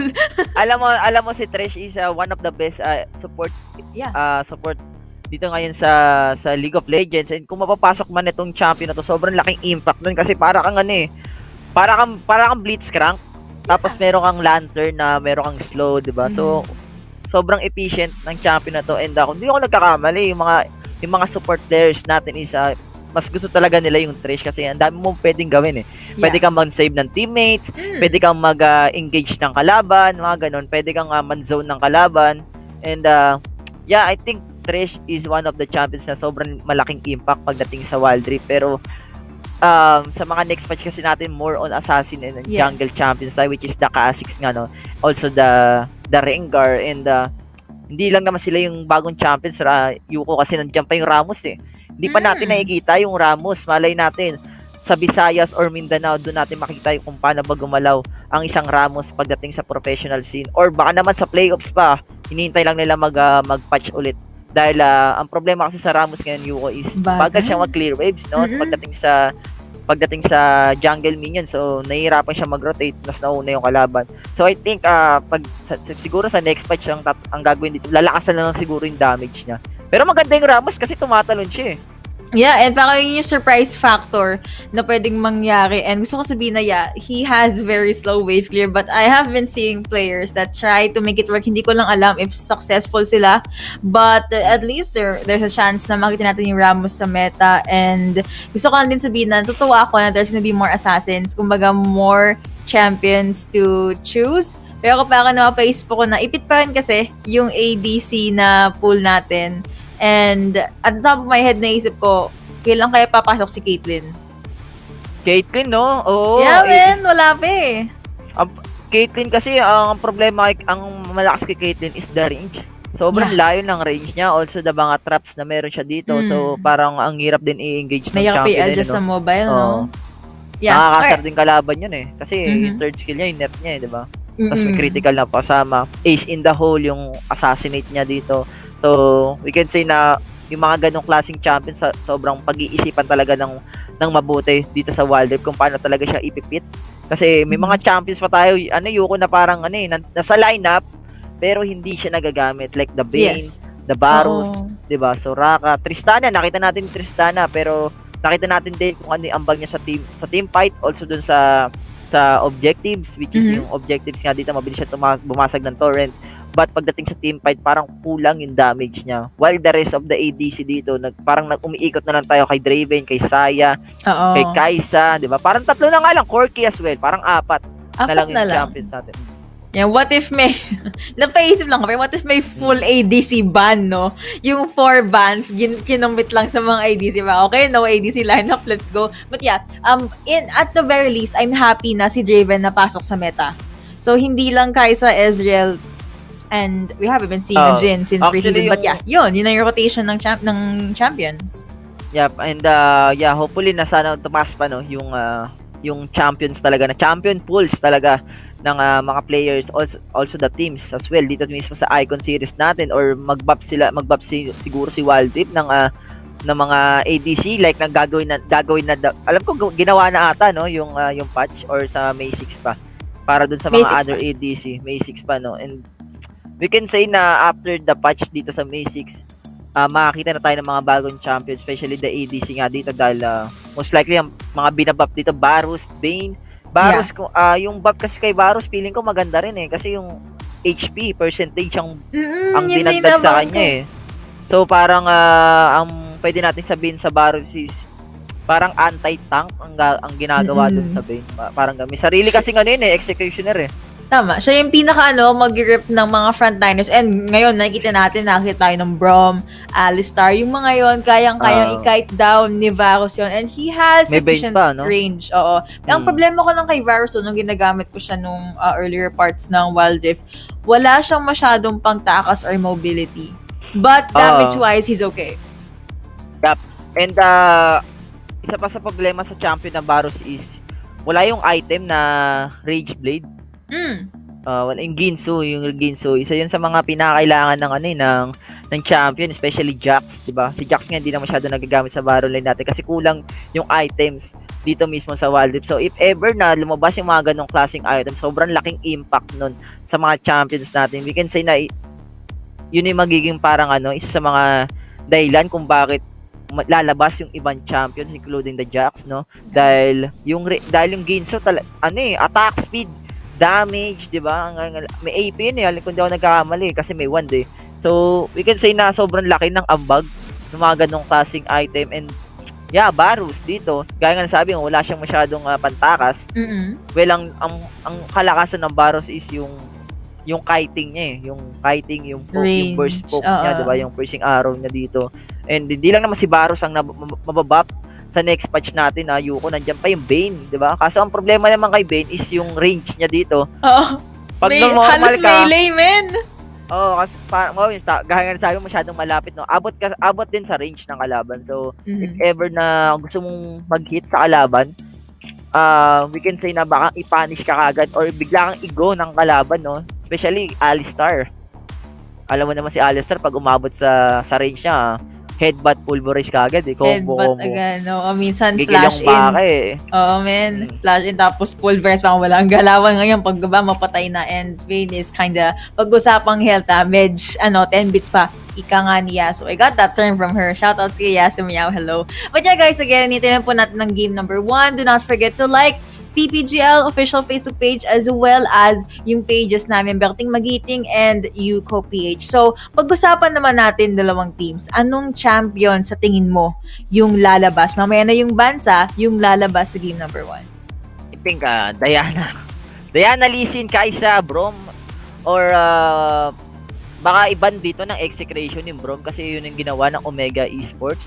Yung kalaban nila yung Sunsparks. Pinilayan talaga nila dito si Maze, yung supports dito ng Sunsparks. So, baka gawin din dito ng Execration na talagang ang i-shutdown na lang dito is si Maze kasi malaki ang impact ni Maze pag ang champion niya is more on the counter initiate like the Janna, like the Braum, 'di ba? Yun yung usually champion niya, pero pag gumagamit siya ng mga ibang champions dito, parang nag-iiba yung gameplay niya eh. And Sunsparks naman siguro Supremo talaga ang ibaban nila dito, yung champion ng Supremo, mga Lee Sin, Vi, mga ganun. Or baka mag-ban sila ng Camille or Akali dahil naman yung Akali, isa sa mga champion na usually hindi nakakalabas talaga sa banning phase natin. Talagang parang una pa sa first eh. Dalawa sa rin ni Camille eh. Minsan nga si Camille na open na eh. Dahil, pero si Akali hindi. Dahil mas priority na ng ibang teams yung Kai'Sa ban, diba? Kasi doon nagkakaalaman kung ano pa ba yung alam mong ADC. That is gonna be the question. Pero nakita natin kanina actually na there was an Akali Antante, if I'm not mistaken. Kaso parang medyo, there were times na nag-overextend siya.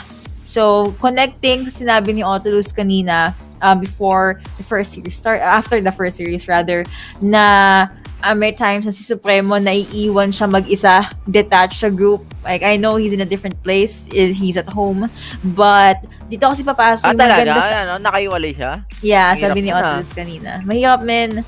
Though I'm not sure if yung other 4 nasa isang bootcamp pa. I have yet to know. So, kung alam nyo, comment nyo na kung ano ba yung totoo. But yeah, this is the moment na nakikita natin. Communication really is key. And Sunsparks, even though they were times na masabi nating shaky yung shot calls nila, they make it work kahapon, and most likely the last series they'll make it work too. Yeah, and same with Execration, no? Siguro ganun din ang gagawin nila talaga. Adjustment lang ng mga previous matches na meron sila dito, and kaya nga sabi natin, paulit-ulit natin sinasabi, ito na yung huli, kailangan mo ibigay ang lahat para wala kang pagsisihin dito. And malaking halaga rin pag nanalo sa series kasi 50,000 Globe Cup points. Hindi biro ang 50,000 Globe Cup points. God, guys, equivalent to 50,000 points. 1 Globe Cup points is equivalent to 1 peso. So, manalo ka lang ng isang series dito, tiba-tiba ka na, di ba? Diba? Maganda na bigayan. Pwede na yan. Maganda ang bigayan talaga sa Wild Rift. Ibang klase. Sana all, no? Parang gusto ko Sana na lang all. mag-player eh. Tapos yung iba, parang bibili pa ng Wild kasi magta-top up sa Coda Shop gamit yung Globe SIM nila. Baka Ay. naman. Grabe, tas naka-Oppo Reno 5 ka pa. Oh, it's Gana, over no? ba? Gana, parang Ultimate na gana yun. eh. Parang maganda mag-Wild Rift, tapos magpapaload ka sa Globe. Diba? Parang combo eh. Parang combo. Combo talaga yun, pre. Tapos ganito Siyempre, mag-win streak ka kasi nagtawag ka sa Coda Shop gamit yung Globe SIM mo, tapos ako Oppo Reno 5 ka. So, masaya ka, win streak. Bago ka Masaya matulog, ka. maghihilamos ka gamit yung Mag-master master. ka. Oo, mag-master ka para pagbukas, paggising mo, yun na, gwapo ka na, di ba? Ang sikreto ng mga gwapo. Isang ganun nga, tol. Yun yung Gagano ginagawa ka, niya gagano sa'yo. ka. Yun! Mga gwapo. Yun! Ay, nako. Eto na. Mukhang malapit na mga kaibigan. Hindi na malapit na dahil ito na ating game number 1. The last series, the last day between Execration versus the Sunsparks. Sabi nga natin dito, Akali, hindi nalalabas dito sa pickings natin dahil Execration, they will ban Akali sa side nila and Sunsparks. Pipilayan nila si Dedene dito, which is si Gumiho or si Aryuko. Yan as well, Most likely they're gonna lock that in. Tapos yan natin sino yung magiging second ban ng Sunsparks. Kasi ay yung magdidictate if Gragas priority, Camille priority, Akali priority ba, Corky priority, Galio priority, even. So let's see. Camille na to. I think Feeling ko Camille will Camille. be pick. Yeah. Camille, Execration, Sunsparks dito. Hindi ako Magagragas. magkakamali. Baka... Oh, Lee Lee Sin nga. Oo nga pa, sorry. Lee Sin. Tama. Kasi Supremo, usually, yan talaga yung ano nila. Sunsparks dito, feeling ko, pwede nila yan yung Camille, then the Brom, para kay dito kay Mace, Pwede. or gumamit sila ng Gragas to counter-initiate yung ibang team ng member ng Gragas. Execration. And there you go, Gragas will be picked for the side of Sunsparks and Execration. Ano yung sagot nila dito sa dalawang champions ng Sunsparks? Darius, I think, para dito kay Conte, dahil kung di ako nagkakamali, siya rin siya sa mga players na gumagamit ng Darius to counter the Camille. And Brom will be picked. Ezreal still upable dito. Yuko. And most likely, okay, Corky. Corky is open. So, nasa isip ko sana Ezreal, but I forgot Corky is open. Nga pala, Ziggs is open din. I'm not sure if they're gonna pick that up though, but that is an option for the mid lane unless gusto nilang mag-run ng ADC Ziggs. I'm not gonna judge. But yeah, Brom and the Corky sa may Dragon lane, and they can most likely get... Yasuo is open. Galio. Yeah, sabi natin kanina, open yan. Most likely gonna lock that in. Kaya natin kung kay 5722 or kay Maze pupunta yan. But may chance na mag-Alistar din kasi si Maze ata dito. to. I think Mace will use the Galio dito. Sunsparks will go for the Saya. Nakita na natin itong klaseng lineup ng Sunsparks ng mga previous matches natin kahapon, kung di ako nagkakamali. Execration, they need to get the Baron lane. I think Darius or Fiora, one of the best na pwedeng i-pick dito ng Execration para sa champion mismo ni Tonte. And Darius will be pick. Kulang na lang sila ngayon dito ng isang mid lane. Ziggs is still good. Or Yana and the Yasuo as well. Pero ito na, Yasuo for the side of Execration. They deny 5-7-2-2 champions dahil they know na yung crowd control nung tatlong membro ng Sunsparks is parang wombo combo. So this can be Galio mid lane. And Mace, nakuha niya yung comfort champion niya, which is si Jana na sinasabi natin kanina dito. So we can say, Yuko, na all the players para dito sa magkabilang grupo natin, mga kaibigan, nakuha nila yung mga champions na gusto nilang i-pick. And nakita na natin to na ito yung mga champions na nasa top 3 picks nila eh. So, pwede natin sabihin na talagang buhos na. Bigay ng hero, bigay ng champions, buhos na natin sa game number 1. And can I just say na there's also a chance na minayin games ng Sunsparks yung Execution with that Galio pick. Kasi napaisip yung Exe eh. Ziggs is open, but are they gonna get Yasuo? And in the end, sabi nila, doon na lang tayo sa safe call, kunin natin yung Yasuo. E di sabi ng Sunsparks, alright, Galio's gonna go over to the mid lane, we got the Janna. Yep, and if ever na hindi kinuha ng Execration ng Yasuo, Galio will be the support dito kasi sobrang multi-role to eh. So, I think if ever na hindi nakuha dito ng ng Execration ng Yasuo, pwede silang gumamit ng Orianna to counter the mid lane, pero ang magiging support siguro dito ng ng Sunsparks is yung mga champions na yung mid lane nila is the Yasuo sana, pero na-deny dito ng Execration. Talagang lamang dito yung Exe pagdating mismo sa mga pickings kasi nasa kanila yung first pick and second to the last pick and Sunsparks ngayon, Yuko, maganda yung lineup nila. They have the Gragas, the Camille, and also the Galio, so more on wombo combo and counter initiate. Also the Janna, no, na merong Monsoon, and we can say na itong Sunsparks dito, Yuko, na baka tumagal sa laban because of the sustain na binibigay mismo ni May sa laban natin. Yes, I was just about to say that. Medyo may advantage yung Sunsparks dito sa latter part nung mga laban. Kasi you have that Monsoon coming out from Janna as well as yung Eye of the Storm. But naisip ko din kasi, si Aizen on this Corki, he's gonna shred yung gamit yung passive niya na Hextech Munition. 5722, Devil J, pwedeng, ma-rip niya yung mga buhay nila. But in retrospect, they have Graga. So if ever may sipahin si Supremo dito, disengage lang agad yung gagawin ng Sunsparks. Yeah, and as of now, no, Execration dito, they go for the early invade dun sa mismo sa red buff ng Sunsparks dito, while Sunsparks na-deny naman nito ni Dedenne na makuha mismo yung gustong gawin ng Sunsparks dito, Yuko. So because of that, madedelay ngayon si Fate pagdating sa rotation natin, and makikita mo ngayon, Execration, they have the advantage pagdating mismo sa rotation dahil si Dedenne dito, imbis na makakuha siya ng red buff or ng blue buff, nakuha na mismo ng Execration dito at wala na siyang red buff ngayon. So, ang laking halaga nun para sa kanya. That is actually a very sad opening for Sunsparks kasi hindi sila makagalaw in the early game as much as they want to.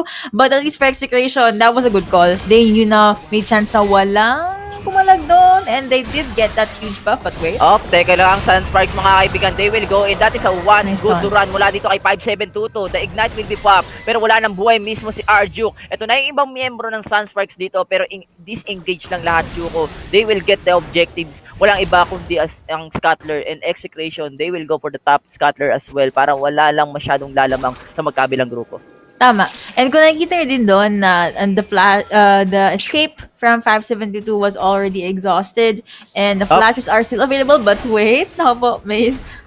Medyo delikado ata din si Dedenne. Masyadong aggressive, no, yung Sunsparks, and there you go. Dedenne, mga kaibigan, the windmill will be used at mapapanish siya doon ng sobra-sobra. Because of that, Yuko, madedelay ngayon dito si Dedenne na makakuha ng level, also ng gold para sa teammates niya. Kung mapapansin mo, ang sakit ng paring fake. Merong hangin na kasama niyan. There you go, 5722, the flash in with the Duran, with the gas of war. But the second torrent damage will punish 5722. Ladies and gentlemen, eto na si Kapitan El Supremo, ang mahal Supremo, pero Fate with the flash. Wow. Nag-flash in din dito, si Supremo mamamatay mismo ang ating gunting. Nandito na si Aizen, ang Corki na merong helicopter, at mamamatay mismo yung isang miyembro ng Sunsparks, and that is a 1-2 exchange in favor of Execration.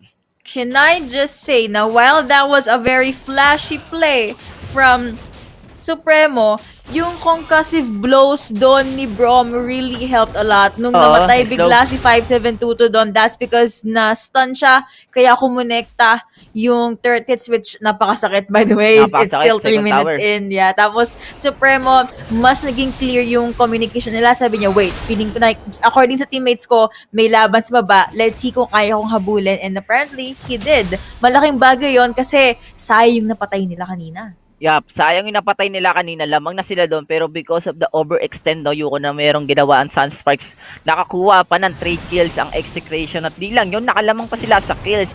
And with the result of gaining the advantage para dito sa early game natin. And kung mapapansin mo, Arjuk dito, Yuko, with the Gargoyle, we can say na yung Brom talaga dito is magpapakunat lang, and isosustain niya lang lahat ng damage na pwedeng ibigay mismo ng Sunsparks. Pero as of now, Yuko, no, Sunsparks dito, there is the Drake. Mga kaibigan, sila ang unang pupunta. Ladies and gentlemen, Devil J will recall. Ito na yung ibang miyembro ng Execration. Look at the Hextech Ultimatum, the hero entrance. Ito na siya. Pero kita mo naman yung Dragon Rage, yung mahal Supremo, pero mamamatay ba yung isa? Arjuk with a low HP. But walang mapapani sa magkabilang grupo. Supremo with a GA will go in. Punso with there. Ito na yung special ba? Pero Maze with a low HP. And GA will be popped. Patay dito si Dedenne. Napagay siya sa loob ng Pokeball, and Better Storm is there. Walang Blade Caller na kasama doon. Mamamatay din pa si Tonte and Tonte will down. Andun yung tinolang manok ng Sunsparks ngayon and Aizen. Yung aeroplano, Mayday, call 911. Oh, at dito no. na ang Sunsparks at Execration. Mga kaibigan, namali sila doon, Yuko. Nasa mali nga talaga, and na-mention natin ito kanina, yung sustain na binibigay ni Maze, nakakatakot. Alam mo, nag-shield siya, nag-zephyr siya, nag-moonson pa, and buhay talaga yung Sunsparks kanina, but wait. But wait, there's more. Hindi pa tapos Si ang laban Dene? natin. Sunsparks will secure the Drake dito. Sabi ng Sunsparks, wala na tayong mission dito. Nakuha na natin ang kailangan natin. At yun ang ating Drake. And because of that Execration, Yuko, napakaganda ng ginagawa ng magkabilang grupo natin. Definitely, and they're really showing up. And gaya nga sabi natin kanina, iniintay lang talaga nilang makuha yung ultimates. And madalas naman, yung mga malulupit na laban nangyayari once the dragon is up and parehas scaling yung composition nila. But I guess slightly mas dependent to scaling yung Saya dito compared kay Corky na ginagamit naman ni Aizen, but you have Tonte being very conservative sa kay Darius dito, just gonna get rather that Baron lane turret na si Sets, but I think he will be a tad bit too late. Up na yung Rift Herald, sana matrade na lang ng Sunsparks sa isang mid lane turret, but I guess na-push kasi ni Dedenne yung minion waves kanina. Yep, I think Sunsparks dito, Yuko, iti-trade nila yung towers dun mismo sa baba natin, which is a good trade na rin pa rin naman kahit paano kasi nakakuha sila dito ng Torrent Destroy. And speaking of Torrent Destroy, there you go, Fate will get the first Torrent sa may bandang baba natin in Execration. They will pop the Herald dito sa gitna. Ladies and gentlemen, Sunsparks, kailangan nila depensa ng gitna dito. Ito na yung ibang miyembro ng Sunsparks. Huli ng dalawa. That is a good turan mula kay 5722. The Glacial Fissure is there, pero walang follow-up sa Execration. Nahuli, nagulat yung ibang miyembro ng Exe. Yuko, ano ang nangyari doon? Pero hindi pa rin pala tapos ang laban natin dahil Execration, mga kaibigan, hindi sila pinagre-recall ng Sunsparks, Maring Yuko. Pero ito na, the Hextech Ultimato, the Hero Hendrix, huli si Aizen dito. Ito na si Captain America, patay ang isa. Corky will fall down. 5722, nahatak si Tonte and Galio. And 5722, mawawala lang para mula. And that's a good trade mula sa kanila. And Dedenne, hindi pa tapos ang laban natin dahil gusto pang bumawi ng Yasuo. But Sunsparks, takbong magnanakaw ang ginawa nila, Yuko. Takbo indeed. So basically what happened there was nagsimula yan sa thought na nag-connect coming in from 5722. Tapos akala ko tahimik na. Akala ko tiga-cancel lang silang teleport. Pero iniintay lang pala nila na lumapit si Fate. That was a very immaculate play coming in from Fate. Tapos nalimutan ko, meron pa nga palang Hero's Entrance si 5722 doon. So pagtalo niya, yes, he died. But I think it's worth it kasi ADC ang nawala. But wait. Ako po, Devil J, ito na si Tonte. That is a good execute. Mula dito sa side ng Execration, Supremo and Tonte in combination, pasok mismo sa first torrent dito, Yuko, to punish si Devil J, no?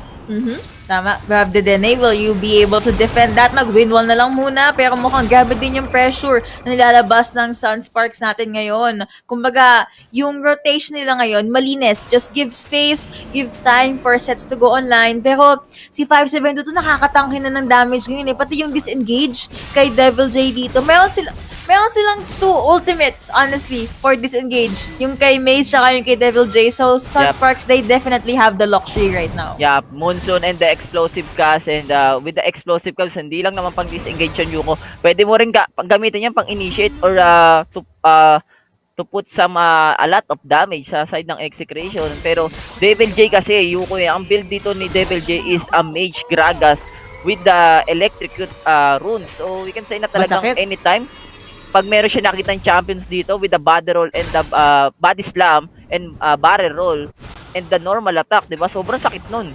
Masakit indeed. You have the Gatling gun being popped by Aizen right here para lang maklear yung waves. You have 4 members from Sunsparks na dyan. And looks like most of Execration papunta na din sa may, sabi ko sana mid lane, but naging up yung Dragon. So ito na naman tayo, Berting. Mukhang round 3, round 5, I don't know. Basta magbabakbakan na who gets more vision. Yun na talaga ang mananaig sa game na to. Yeah, parehas lamang no? Tayo lang sila 6-6. Pero pagdating sa Golden, medyo lumalamang dito yung Execration kahit paano yung Execration. Kukunin na yung unang Drake, pero the explosive kaysa nandito na rin yung tornado natin mga kaibigan. Tontay, hinatak isa, special delivery mula kay Aizen. The hero entrance ay nandito. Glacier Fissure with a Hextech, patay mismo yung isa and then deny with cooldown and look at this, 5-7-2-2 going in with the flash, with the Moonsault mula kay Maze and Sunsparks. Isa na lang yung mga skills, ang mga damage and Execration dito mga kaibigan ay mauubos, but Supremo just trying to get a kill para dito sa side ng Sunsparks, pero yung damage ay hindi enough. Yuko doon sa may bandang baba. Tama. Actually, yung nangyari doon, napaback ng Sunsparks yung Execration and kumonek yung pag-root dito coming in from sets. Tapos yung Stacy's 5722, alam niya na siya yung pinaka-main target. Siya yung hinahabas, siya yung nasa gitna ng lahat. And yun naman talaga ang gusto ng Galio natin. Nasa gitna lang siya para pag may nag-taunt, ko-connect, and mukhang medyo nape-pressure na yung Execration dito. They need to stop the bleeding because it's already 10 minutes in and 7-10 on the scoreboard, but 3K gold lead in favor of Sunsparks. Yup, grabe ang Sunsparks dito. Yuko talaga pinapakita dito ng Sunsparks. Hindi pa tapos ang karera namin dito sa Icon Series. Kukuha pa kami ng maraming Globe Cup points dito sa group stage natin. And gaya nga na sabi mo, Yuko, buhay na yung Baron. So we can say na baka magkaroon tayo ng potential clash again para dito sa BR pit. Dahil as of now, lamang ang Sunsparks pagdating sa mga clashes na nagkakaroon tayo. And we can say na Execration, they really need to destroy a torrent. And speaking of torrent, kakunin na kagad nila yung mid lane torrent natin. Wala ng first torrent, Yuko, lahat ang Sunsparks. That is true. Na-clear na lahat ng Execration, but Sunsparks still gonna hold their gun. Wala mo nang lalapit sa may Baron lane dito. Siguro, suntukan muna, gawin muna ng buff bago mangyari yon, but pinaprotektahan nila basically sets dito. And yung mga moonsoon talaga ni Maze, I really love the placements, but yung yung response rate ni Fate dito, it really improved a lot. Kumbaga, personally nasanay ako na si Devil J, siya yung madalas na may highlight plays, but now seeing Fate stepping up, it's such a sight to see and it works more para sa Sunsparks ngayon. Si Devil J kasi, kung di ako nagkakamali, siya yung most likely gumagamit ng Camille, no? Para dito sa Sunsparks. Pero Hextech, Ultimatum, Stasis will use para madelay lang Supremo. I think mapapatay siya. Pero the explosive guys nandun para dito kay Devil J. Wala na kagad dito si Supremo. Patay na si Bonifacio. Pero Execration ngayon, kailangan na lumaba with a 4v5 situation. Mga kaibigan, Glacial Fissure sa top flow. Pederstorm ay nandito. Tingnan natin kung ano ba ang mangyayari sa ibang miyembro ng Execration. And Blade Color will not connect sa ibang miyembro ng Yuko at mababasag pa nila yung tower, I think, sa may bandang gitna. Magandang Glacial Fissure yon to protect his ADC, tapos bigla pa siya nag-stand behind Mika. So, dahil wala nang Glacial Fissure, it became an opening para makakuha ng third yung Sunsparks dito. Ang nangyari kasi doon, nahiwalay si Arjuk kay Aizen dito, and yun yung finocus ng Sunsparks. Of course, you have no choice but to save your ADC, and seems like Aizen is not having the time of his life. But kung usapang gold naman, relatively Sunsparks pa rin eh. Yeah, Sunsparks pa rin, pero bearable naman yung lead ni sets dito. Yup, and as of now, makikita natin dito, Yuko, yung items na meron tayo, and look at this. Sets with the BRK, i.e. going for the static, and we can say na more on critical items na ang ginagawa dito ni Sets para mag-proc mismo dun sa blade color niya, and isa rin yun sa magiging factor na parang magiging mas masakit yung damage siya pwedeng ibigay niya sa ibang miyembro ng Execration. And look at Dedene with the 0-4. Medyo nahihirapan dito yung Yasuo natin na makakuha ng farm or makakuha or maka-pick up ng champions. Dahil kulang sila sa crowd control eh. Dahil Lee Sin lang yung meron silang crowd control, and dati sa single target. Yes. Including Brom din pala, no, with the Glacial Fissure. Pero kasi yung Glacial Fissure, medyo mataas yung cooldown eh, compared sa Sunsparks na marami silang choices for initiates and disengage. But wait, there's gonna be a dragon dance. That's what's gonna happen next. Queen of Granda, and look at that, mga kaibigan, the one-man Glacial Fissure para dito kay Arjo. Hextech Ultimatum. Ladies and gentlemen, week 1 ay nandun, pero kita mo naman si Sontay, napapanis siya ni Paris. Hindi na nakapalakol si Victor magtanggol. Mamamatay ba siya dito? Arjo with a low HP. The Pedersen with the blade collar as well. Pero walang tumama. Whiskey isa. Ang pantalbaka. Flash with the body slam and the barrel roll. Tapos ang boxing. Taplo ang wala sa side ng Execration. Nang ganun-ganun lang, Yuko. Goodness me, you know, alam mo, ang ganda sana ng play ni Setson kanina, kaso hindi ko connect. But yung pag-flash in na ginawa ni Devil J, alam niya na makukuha niya yung 2 kills. You did say na masakit mage type dito ang build ni Devil J. Tapos hindi mo sabihin hop by Jana as well. Of course, contest na Execration, pero mukhang makukuha ng Sunsparks. Nope, Stasis mula kay Supremo dito. Dinay-delay lang yung Sunsparks. And GA. Destiny trying to get the BR, but they will fail. Sunsparks with the spike. They will secure the BR dito, mga kaibigan. Hexeng ultimatum. May nagkitipo pang isa. Mamamatay pa siya. And Tonte will fall down as well. And triple kill mula dito kay 5722. Unstoppable na siya. Archuk ay susunod. May kasama pang pitlo. And the first quadra kill para dito sa series number 3. Sunsparks, Yuko, what happened sa BR fight natin? Ang masasabi ko lang is honestly, I know Baron is an important thing, kaso Execration should not have forced that kasi ang nangyari, binox ilang ni Sunsparks, they have a lot of CCs, and ang nangyari doon, hindi na nakagalaw si Supremo, was able to pop that Stasis as well as yung GA. Meron po nag-teleport but it was a tad bit too late. It just did not spell well for their team, but congratulations to Sunsparks for being able to bag that game number 1. Grabe yan Sunsparks dito, no? Yes, Execration, labang sila nung una. Pero, kung mapapansin mo kasi yung sustain talaga Yuko, ni Maze, talagang yun yung nagpahirap dito sa ibang member ng Execration. Also, the counter-initiate, no, na meron tayo. And look at the graph na meron tayo. Balik-balik, up and down, parang roller coaster. Then, So pagdating good. pagdating ng DR fight, doon na talaga, nag-landslide Pure red na even in the EXP draft right here. And there's the post game screen 7 to 19. And again, Sunsparks was able to bag that game number 1. Very clean. Out of 19 kills, 18 ang may assist si Maze. And you're right, ito talaga ang comfort 19 champion kills, grabe. ng player na to, di ba? Hindi mo pa, mayroon pang ayaw niya lock ito. Shield talaga, man. Ano ba to? 100% killing participation kasi 18 assists 1 kill siya So, Oo we can nga, say 100%, no? Galing ko sa math. Grabe, no? Grabe, Maze. Well-deserved na maging master of the match para dito sa game number 1 natin. Talagang siya yung nagpahirap dito sa side ng Execration with the sustain na meron siya using the monsoon. Also, hindi lang naman si Maze na naging problema dito ng ibang membro ng Execration, kundi also the explosive cast, also the initiation na ginagawa mismo dito ni Fate? Ni Fate, diba? Using the Camille. Talagang inuunan dahil si Dedene dito hindi siya maka-pick up ng champions dahil wala silang magandang masyadong crowd control. And umaasa lang siya dun sa Dragon Rage or pag may tumamang Glacial Fissure, pero most likely kasi Glacial Fissure isa lang yung tumatama or minsan hindi na knock up, diba? And parang wala nga akong nakitang last split Wala, men. Wala. Wala, diba? There was a time na yung naka 3-man na Glacial Fissure si Arjuk, but that was para mabuhay si Aizen. And yeah, Yasuo did not have the best time of his life right there. Tsaka gusto ko lang i-highlight na kanina, habang nasa Baron Pit Execration, nung nakita nilang nakuha na yung Baron, they really wanted to disengage. And that is the right call.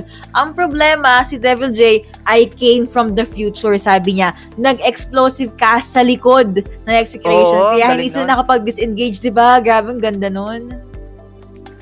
Grabe yun. And talagang parang perfect perfect lineup, no? Yung side ng Sunsparks dito. While Execration, yes, comfort champions nila yun, pero pagdating kasi dun sa execution na ginagawa nila, hindi sila masyadong nagkakasundo dito. Ito na mga kaibigan ng ating Oppo Reno 5. Play of the game para dito sa game number 1 natin. Best of 3 series between Execration and the Sunsparks. Ito yung reason. Ito yung 10 minutes na DR fight natin. Yuko, kung mapapansin mo, dito na nag-snowball yung Sunsparks. Tonte yung hindi makalapit sa teammates. Tapos gabi yung mga microha na ginagawa ni Fate as well. Tapos tonte na nag-flash in si Sets, diba? Did not connect. Pero sabi niya, sige, okay lang. Kasi wala na yung unbreakable. Tapos, ayun. Wala nang shield. Wala nang stand behind me. Okay, it's my time to shine, sabi ni Devil J. Also, can I just say na he is very good with Fiora, but him on Gragas, it just fits Sunsparks it fits sa Sunsparks all the more. I think and we can say rin na yung champion pool din talaga nun ng Execration, especially Tonte. Pag nakuha yung Camille, mapipilitan siyang gumamit ng Darius, and we can say na marami pang pwedeng champions na pwedeng i-pick doon. Pero ito na mga kaibigan ng ating master of the match para sa game number 1, walang iba kundi si Maze using the Janna 100%. Diba? Bobby Tama D. yung quick match mo, tol. Bobby D, 100%. Lahat ng gera kasali siya. Kumbaga siya ang combat medic ng Sunsparks dito. Grabe, kita mo yan? 19 KDA. Malinis pa sa clean, mga kaibigan. Really malinis. deserving.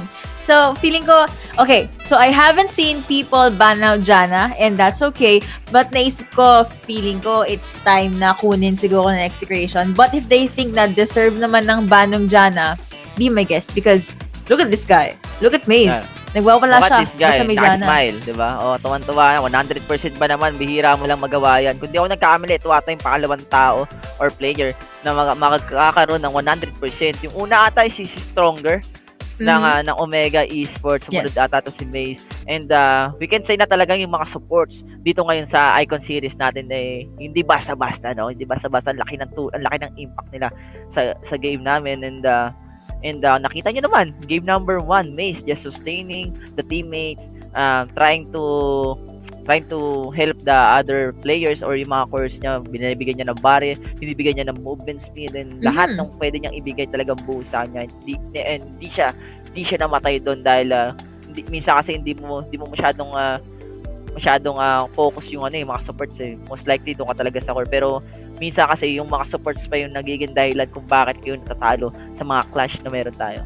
Tama, and dun ko din gusto i-highlight si 5722 tsaka si Maze. Tapos, I really like na Maze uses his Monsoon as all the time. As long as online. Kahit pang sustainan, di ba, kanina sa Baron, at least yun actually, kaya nakapalag yung Sunsparks kanina, they have the healing, they have enough health to actually try to go with the re-engage. What if sinave ni Maze yung Monsoon na yun, sabihin niya, hindi, intayin ko na lang na pag-disengage. Eh di baka makuha pa sana ng Execration yung Baron nun. Again, it's those small decision making that just, translates to the victory.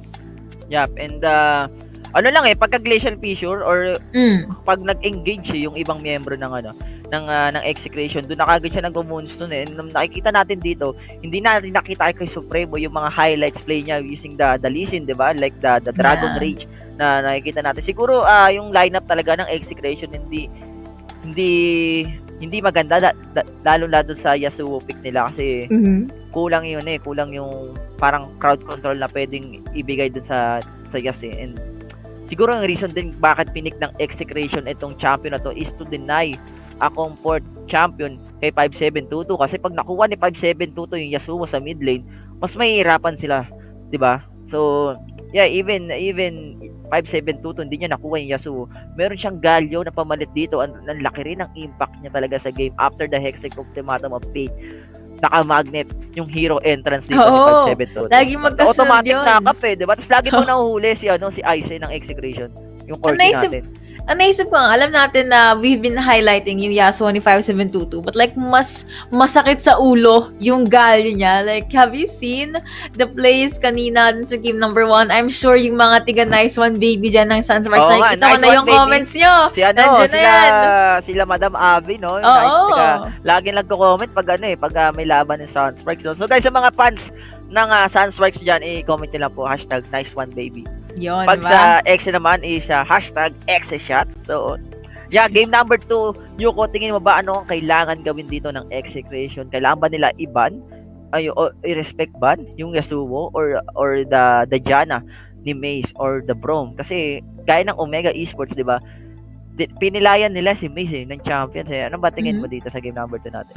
Okay, so rather than trying to stop Sunsparks played in their element, I would suggest na sana Execration play in their element or in a lineup na they're comfortable with. Kasi, as you can see kanina, yes, respect naman talaga yung sa Lee Sin doon, but he was not able to do much. So, maybe opt to a more team fight centered na draft dito, and maybe they can try to make things work. Kasi na-imagine ko, what if dumalaw sila time and time again sa kung nasan si Maze? What if hindi na pressure ni 5722 yung katapat niya? Or what if hindi na pressure si Dedenne? And sasabihin ko sana they can pick up Ari. Kaso, ang talino ng ginawa ng Sunsparks, they banned out Ari nung game number 1. Pinilayan din, no? Pinilayan si Dedenne. Pero gaya nga nasabi, no, Yuko, ng mga panelists natin is Dedenne is one of the good mid laner, lalo na pag nakuha niya yung Ari niya. And yung Ari na champion. And we can say na talagang pag nakuha niya yung champion na yun is sobrang laking impact sa laban natin, especially sa Execration. Pero Sunsparks dito talagang hindi nila binibigay yung comfort champion dito ng mid lane player ng Execration. Yeah, rather than trying na i-counter yon or maglapag pa ng resources, ban na lang natin para hindi naisipin. Kahit nga rin, di ba? Binan ng Execration. Oo, binan din. Tama. Alam nila si Sets na parang isa sa mga players din talaga ng Sunsparks na pag nakuha yung Kai'Sa is sobrang galing niya mag-kiting. Lalo na pag dumating sa point na yung power spike ng Kai'Sa is na nag-online na.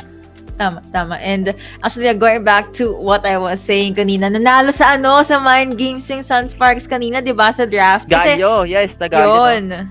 Yun talaga. And yeah, personally, yung stats ko kasi, pag draft is 55% draft and 45% execution. Parang pageant di ba? Ayos ba yun? So may hati-hati. Parang pageant yan. Yung ganon. Yun na. Alam ko naman, it's all about execution. Kaso kasi malaking tulong talaga sa team nyo pag yung draft nyo, two things. Draft nyo can counter yung kalaban nyo, or draft nyo is something you're much comfortable with. And nakikita ko na yun yung ginawa ng Sunsparks. Although, medyo kakaiba nga yung Saya on that sets, was not that impactful. But, kung titignan mo kanina yung gold, sabi ko naman medyo ahead siya compared kay Aizen dito. And the things just fell to where Sunsparks wants them to. And I'm just excited to see kung ano yung gagawin nila this game number 2. Kasi, tol! Puro 2-0 kahapon Paano puro 2-0 kaya din today? Ang kailan last 2 days, game 3 naman, This is, gaya na sabi natin, this is the last day, the last game para dito sa group stage natin. Also, the last series. We can say na Execration hindi papayag na ma-2-0 sila. Yes, dito sa last day. Kasi sayang ang 50,000 Globe Cup points, guys. And napakalaking halaga. Pwede kang bumili ng ng Oppo Reno 5 sa 50,000. Magkano ba yun? Hindi ko alam kung magkano, pero I think abot kaya naman ng mga gamers natin. Lalo pag nag-wild trip ka, maganda siguro ipang wild trip yung Oppo Reno 5. And as of now, Yuko, we're just waiting for the game number 2. Ikaw ba, ano bang say mo sa Globe Cup points sa 50,000 lang naman?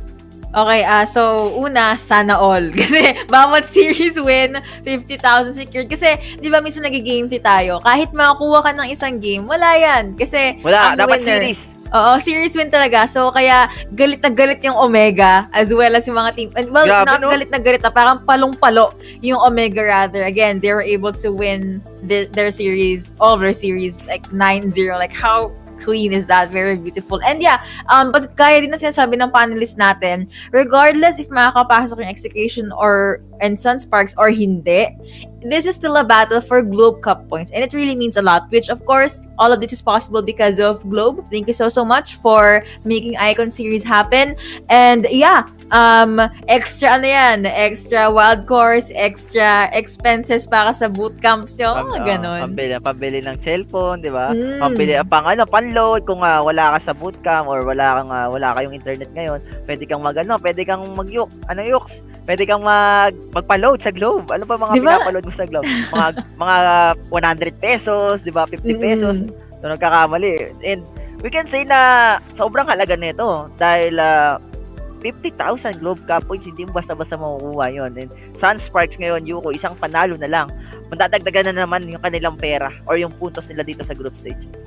Napansin ko mention ni Belting yung 50k Globe Cup points kanina. Parang, okay ka na pre? Parang naiingit ka din ba? Naiingit ako. Napapasana all ka din ba? Sana all. Wala ba dyan? Wala ba tayo dyan? Baka naman, di ba? Alaman. Pero, yeah, guys, sa mga nanonood dyan, guys, please do share the stream at abangan natin itong game number 2 dahil malapit na pong lumabas ang ating drafting phase. Tingnan natin kung makakabawi ba ang Sunsparks para dito sa game number, ang Execration para dito sa game number 2 or Sunsparks. Iko-close na nila yung series natin with that 2-0 standing. We're just waiting for the draft and please do share the stream at intayin nyo kung sino ang mananalo. Sa mga fans ng Execrations, comment na kayo ng hashtag Exeshot. Yeah. And sa Sunsparks naman is hashtag nice one baby. Okay? And in the anime reference naman, guys, this is Boruto versus the Six Hokage, Kakashi. Oh, di ba? So, tingnan Sino natin kaya kung sino mananalo? ba ang mananalo. Ikaw ba? Tingin mo ba?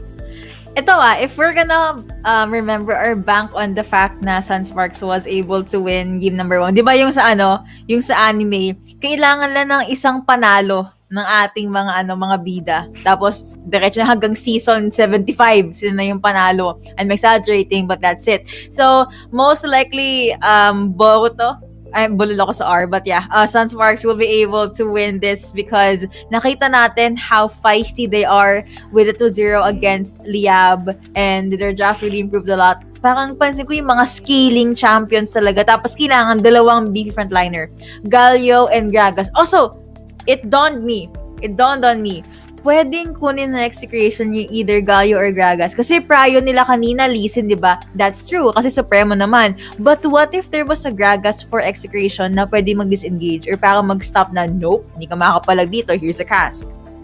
Oo nga. And ito lang kung napapansin mo rin, no, talagang yung ibang players, yung ibang teams, especially these two, hindi sila nagbaba ng Camille kasi they know na you can use the Camille bait as a first pick.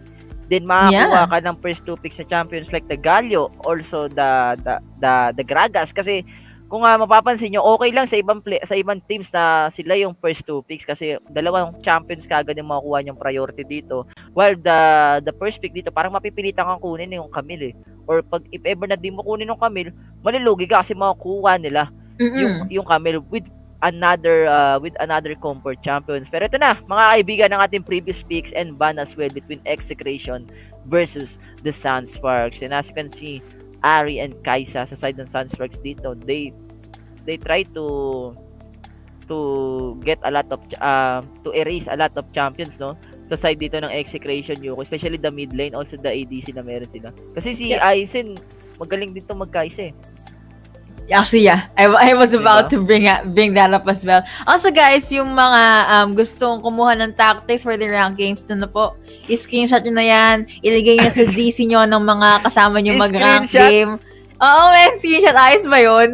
Tapos, mamaya yung mga discussion nyo. And, yeah. Actually, kanina, nakita ko, naka-live din si Rebenga, yung PPGL approved stream naman, but for Icon Series din. So, shoutouts po kay Rebenga as well as yung mga viewers natin from Rebenga stream. Do not forget to like and support his page as well as yung mga nasa PPGL naman. Support na din dito kasi, of course, we have this awesome Wild Rift tournament just for you.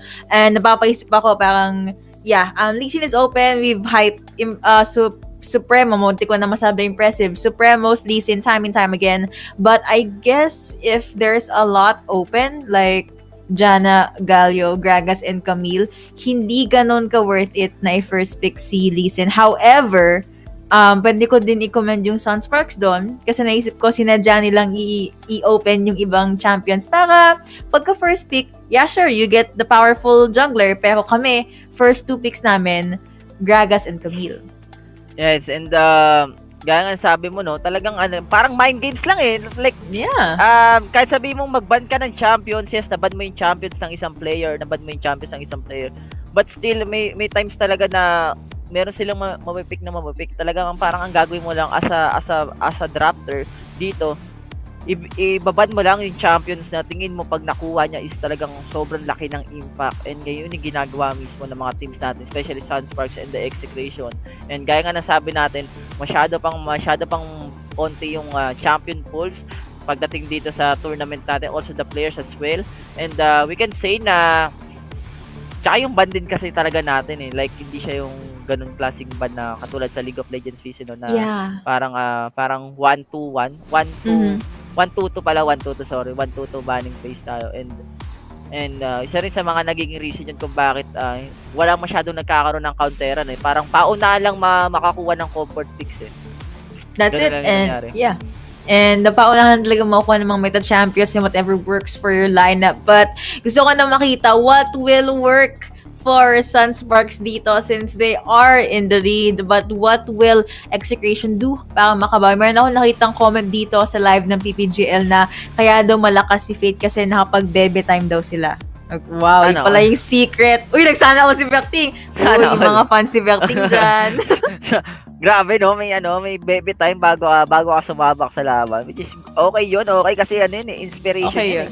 Tatandaan nyo guys ang mga baby girls nyo.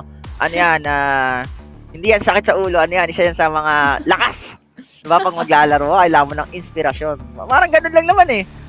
Pero kung pag single ka, parang ang magiging inspirasyon mo na lang, gusto mong i-prove Gusto sa mong sarili manalo. mo. Yes, gusto mong manalo, gusto mong i-improve sa ibang teams or sa teammates mo, sa sarili mo na kaya mo mag-step up sa ganitong klaseng taas ng tournament natin. And yun yung pinapakita ngayon ng ibang miyembro ng Sunsparks, also the Execration, even though na talagang etong dalawang teams na to is malabo na sila makapasok mismo sa playoffs natin. Talagang buhos lahat, walang laro-laro lang tournament to. Kahit anong mangyari, kukunin natin yung 50,000 Globe Cup points at pwede natin gamitin yung pambili ng bagong cellphone ng Oppo Reno 5. At Oppo Reno 5. magpapanood ako sa Globe. Diba? Oo naman, di ba? Lahat na nandyan. But yeah, Lahat na. And ika nga na isang kanta dito sa Pilipinas, yung buhos na ulan. And nakita ko yun kay Maze. Parang, well, storm, but yeah, air and stuff, and sustain and healing and shields. But yun yung ginawa. He basically started the storm, which led to Sunsparks victory. Natatawa ko sa mo kanina yung about baby time. Parang, ba't napaka-inspired mo ngayon, Berting? Napaka-motivational nung speech mo kanina. Kasi kaming casters, chill lang kami. Parang walang ganon-ganon. Trabaho lang talaga, tol. Parang wala naman tol. Ano lang, para yun sa mga teams, para yun sa mga players, tsaka sa mga nanonood. Alam mo naman tayo, kailangan nating ibigyan sila ng parang motivation, 'di ba? Na hindi mo naman pwedeng i-down yung mga players na natatalo. Alam niyo guys, pagsubok lang sa buhay. If ever matalo kayo, okay lang yung matalo kasi one of the reason kung bakit kayo natututo, 'di ba? Kasi dahil nga sa talo nyo, alam niyo yung pagkakamali niyo. So, nagkakaroon tayo ng bandage something sa mga team play and gaya ng talo Sunsparks dito, 'di ba? Like ang dami nilang talo na nangyari dito sa South Luzon na hindi natin inaasahan. Actually, sa totoo lang guys, ang predict ko dito sa South Luzon is Sunsparks makakapasok to eh.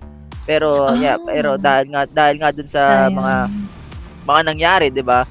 Na culture shock sila eh, like Omega Esports and Leab Esports, talagang meron silang gulat factor, no? And di ko pa nakikita si Execration din kasi ang laki rin ng impact sa Leab, also JLC tsaka si Impressive dun sa Omega Esports. Talagang binata dito ang Sunsparks eh. Mapapa-OMG ka na lang talaga pagkatapat mo yung Omega. Yun lang masasabi ko. And again, guys, alam kong gusto nyo na makita ang game number 2, but we are just waiting for the players to load into the lobby. So, habang inintay muna natin, makikita nyo muna ang inyong casters. But yeah, I feel like maghahawan pa rin ng agawan sa proper ADCs. I'm actually looking forward to seeing a Corki. Ziggs was open ng game number 1, but no team opted to use it. Napaisip tuloy ako parang, what if kinuha na lang sana ni Dudene yung Ziggs? And at least meron pa silang pang-reach ng backline kahit sabihin natin nagsisiege yung Sunsparks kanina, di ba? Pwede sila magani like the objective strategy is in the Ziggs dahil nakuha nila yung Bram kasi usually pinampa-partner mo ang SI isang Ziggs para mas mabilis kang makabasag ng towers. Pero ito na mga kaibigan, ang ating game number 2 between Execration versus the Sunsparks. Gaya nga nasabi natin, yung champion dito ni Dedenne, walang iba kundi si Ari, will be banned sa side ng Sunsparks and Akali and Diana as well, di ba? Okay, so walang bursty champions na kayang bumulaga sa'yo from behind. Let's see if Sunsparks will ban Kaisa pa rin. It's a chance. Or pwede naman Camille na lang yung i-ban nila dito. Feeling ko ibaban ulit nila yung Kaisa, then Execration dito. Nice. Yes. Same ban tayo dito. Ngayon, mapapaisip ang Execration dito. Ipipick ba natin yung Lee Sin again ni Supremo or ipipick natin yung Camille or the Gragas? Parang tatlo lang ang pwede mong pagpilian eh. Pero Execration sabi dito, guys, si mahal na Supremo ang teammates natin. Kailangan nating sumunod sa mga utos ni General Gragas. or ni Supremo and Sunsparks. Gaya ng game number 1, Camille and Gragas as well. Okay, so they can use this opportunity to get Brom ulit. Pwede naman. Or Ziggs, again, it's still open. Akali is no longer available since na-ban out na yon. And, it's gonna be, okay, oh, nice. Sabi ko na nga ba? Feeling ko Galio, bro. Na-mention ko to kanina, pwede nilang kunin yung isa sa dalawang chunky boys dito ng Or Sunsparks Jana. kanina, so they did get Galio. Yep, and I think Execration mamili sila sa Corky. And there you go, Corky will be pick. Ayaw nila ibigay ito kay Seth. Kay Sets. So if ever na pinik nito Yoko ng Execration, Sunsparks, they have the time na kunin ang Ez and the Brom. Yes. And speaking of Brom, Sunsparks, kukunin nila yung Brom or baka mag-Draven. Pero si Sets kasi ito yung players na hindi ko nakikita mag-Draven. Most likely Saya. Saya and pa there rin, you go, Saya will be picked again for the side of Sunsparks. Pwede silang mag-Jana ulit, actually. So, let's just wait kung saan ba ilalagay yung Galio dito. But my money's on support Galio yan. But yeah, Sunsparks, they were able to get Brom. So, mas mahirap nang guluhin yung frontline ng Sunsparks dito in the setup na they are able to scale again. Yun, Sol. Nice! Tapos sabagay. mid lane support Galio nga. Nakita ko na to yung H-Sol ni The DNA sa mga previous games na meron siya. Pero I think hindi yun sa Icon Series. Matagal na tournament yun. Pero we can say na Execration dito, more on the rotation sila. They have the crowd control para dito kay Galio, kay Lee Sin, and Corky as well. But Sunsparks, Yuko, nakuha dito ni 5722. I mean, lahat ng players, this is gonna be a perfect lineup para sa Sunsparks kasi comfort champion nila lahat to eh. So, we can say na baka Sunsparks, pwede nilang i-2-0 tong game while Execration trying to get a game number 3 ba? Or it depends pa rin eh sa rotation ni Dene eh.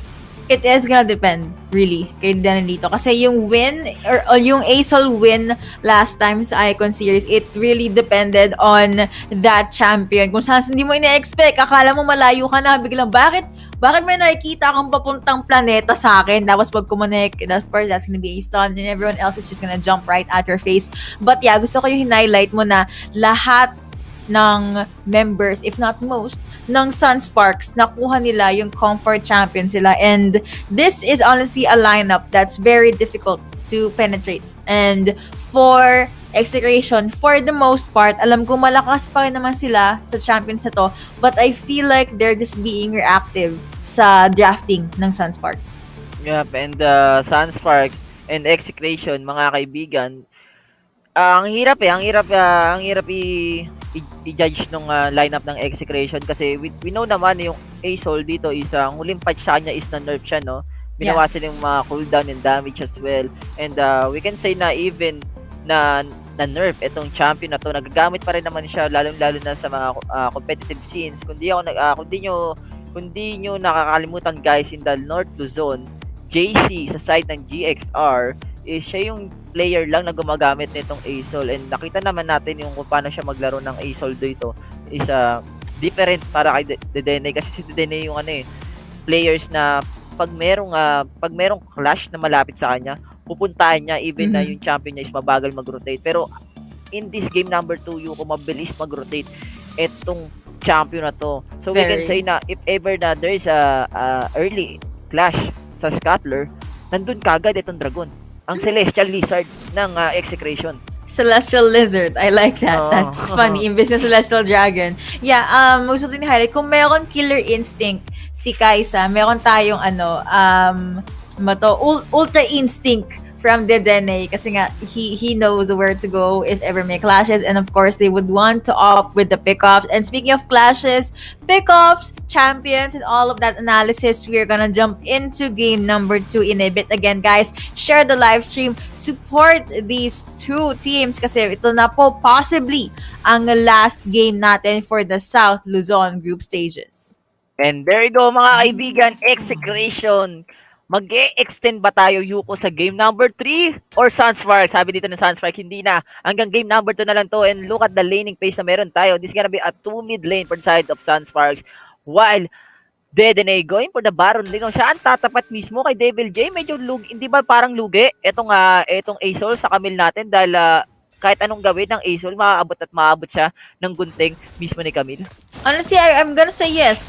Sabihin ko, lugi ba tayo? Si Supremo lang pumasok. Naku po, na-stun. Oh, naku po, mahal na Supremo. Mali ka ng pinasukan mo ng liga dahil nandito ang mga kapwa mo Pinoy. And Supremo, mapipilitan siyang gamitin ang kanyang flash. Akala niya walang kalaban doon.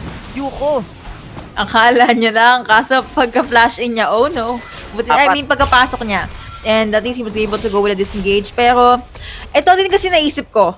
Early game, yung passive ni Orion Sol, he can use that para ma-make sure na hindi lalapis sa kanya si Devil J. Pero pag level 5, level 6 onwards, feeling ko rotate na palayo eh.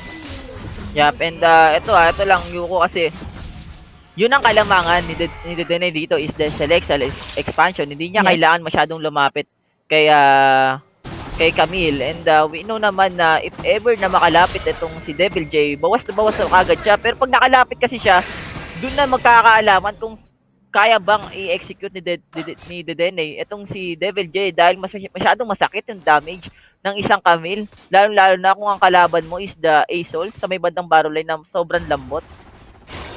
5722, just clearing out the waves. Oh! There you go. That is a good run mula kay Arjuk Yuko. There you go. That is a good 2 kills para sa kanila and 2-0 kagad dito sa side ng Execration. Naagapan. This is the advantage na hinahanap ng Execration dito.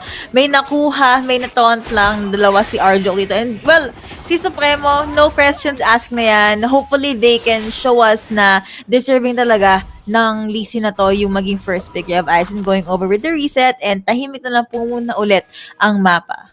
Yup, tahimik lang ulit. Parang walang mga ingay ang gagawin dito ng magkabilang grupo. They will reset dito, mga kaibigan. But look at this, Tonte. Niyelo siya. Nilamig ng maayos. And Execration, Tonte, mga kaibigan, with the blade collar. And it will connect. But the barrier ay mapapop dito. And he need to recall as soon as possible. Dahil onting minuto na lang Yuko, lalabas na ulit yung ating objectives niya. Walang iba kundi the DR. I think 2 minutes, no? Or 1 minute and 30 seconds. Roughly, yeah. And maganda yung ginawa ni Sets as well as ni Nazon kasi it gave them space na pwede silang mag-recall ngayon and you still have them in yung wave pushing. Mag-face check ba? Mukhang hindi ata. Pero looks like here at the mid lane, medyo bakbakan. Naku po, talagang winawashing dito ni 572 to si Corky na may kasamang Corky. And that will be Aizen. And look at this Supremo. Kasama pa si Arjok. Wow! The Alyup! Dwayne Wade and LeBron James. The Dragon Rage. Plus that Duran, Yuko, ang ganda nun. Alam mo, may kilala akong Baron Laner, galing Team Secret. Ganun na ganun siya magyaso. Pumapasok sa tatlo. Tapos namamatay siya. Azar ang pangalan? Si Azar. Parang, kasi si Azar talagang malakas ng Azar. And speaking of Azar, ito, nangaasar ngayon ng ibang miyembro ng Execration and Supremo ngayon for this time. Makukuha niya na ang gusto niyang kunin. Walang iba kundi ang blue buff ng Sentinel Golem dito sa side ng Sunsparks. Yep, so of course, wala nang buff coming in from the jungler. Well, that is gonna be Fate, of course. Pero makikita naman sa may Baron Lane, medyo nape-pressure ni Devil J ang turret. Kinuha na lang agad ni Tonte yung honey fruit para lang wala nang maagaw. Visual bakbakan, passive is gonna proc, pero nakos na si one lang dito ni Devil J. Kalmado lang kasi gusto din mo na mag-turret hug ni ni Garen, ni Tonte. Yep, kalmado lang mga kaibigan. Pero sabi dito ng Sunsparks, anong kalma-kalma? Lamang kami ng isang panalo. Kailangan naming i-pressure yung buong mismo ng Execration. Dahil buhay na yung DR natin, Yuko. We can say na magkakaroon na tayo ng onting pwestuhan ng Supremo. Ang mahal na Supremo ng KKK. Pumapwesto na mismo dito sa ating Ocean Drake at gusto na lalakunin dito ang unang objective para dito sa game number 2. And there you go, Sunsparks. Paano sila magre-react? While Devil J going to the Baron Lane, talagang gusto niya lang kunin mismo yung ating first torrent dito. Set, ito na yung ibang miyembro ng Execration. Look at the zone na ginagawa ng Execration. The Celestial Expansion and Execration, Yuko, they will get the first objective. So aside from Camille not being able to go near kay Orion Sol dito earlier on, pwede din palang gamitin na pang zone out yung celestial expansion dito ni Orion Sol. And medyo napaaga lang, parang split second or 1 second earlier lang yung ultimate dito ni Gragas. But wait, may silence dito. But wait, there's more. Damang bakbakan lang ulit. Ito yung lamang Ito yung kalamangan Yuko ng isang Garen pagdating sa Camille. Yes, nakakapag-regen yung Camille. So if ever na ma-punish ng Devil J itong Garen, ang gagawin lang dito ni Garen is mag-out of combat, magre-regen lang ulit siya. And yun yung isa sa wala dito si Devil J, which is yung regeneration factor na meron tayo sa side ng Garen.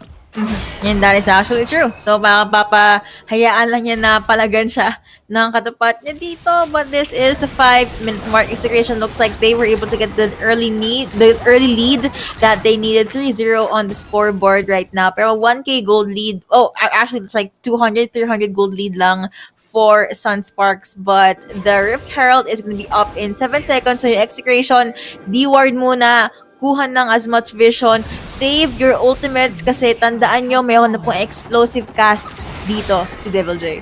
Si Fate. Yup, and Fate with the explosive cast. Yuko, kung mapapansin mo yung item dito ni Dedene, meron siyang Leandris, yes, more on damage siya with the DPS. Magkaiba sila ng items dito ni GXR JC, kung daw nagkakamali kasi si JC kasi more on survival items like the Roa, then going for the Riley Star para may slow din pang third item niya dito yung Leandris. Pero ngayon ang ginagawa dito ni Dedene is nag-focus siya doon sa damage output na pwede niyang ibigay sa Sunsparks. At ngayon, Execration, they will start the Herald dito mga kaibigan. Arjuk going for the Righteous Glory, talagang hinabol niya ang manok, pero there you go, Supremo. They will secure the Herald dito and that is the second objective sa makukuha nila Yuko. Na late pa rin talaga yung tapon doon ng alak ni Fate, but I guess that's okay. But that's more objectives going over sa side ng Execration. But wait, gumalag yung Sonic Wave. Oh, that is a good run mula sa kanya. Pedestor mula kay Seth. Ito na ang hero entrance sa kalalanding mga kaibigan. Pero kita mo naman dito si Palo Supremo. Nasa second tower siya dito. Yung Seth, si paring Seth, ang manok na pula ay tumatakbo. What's the point of life?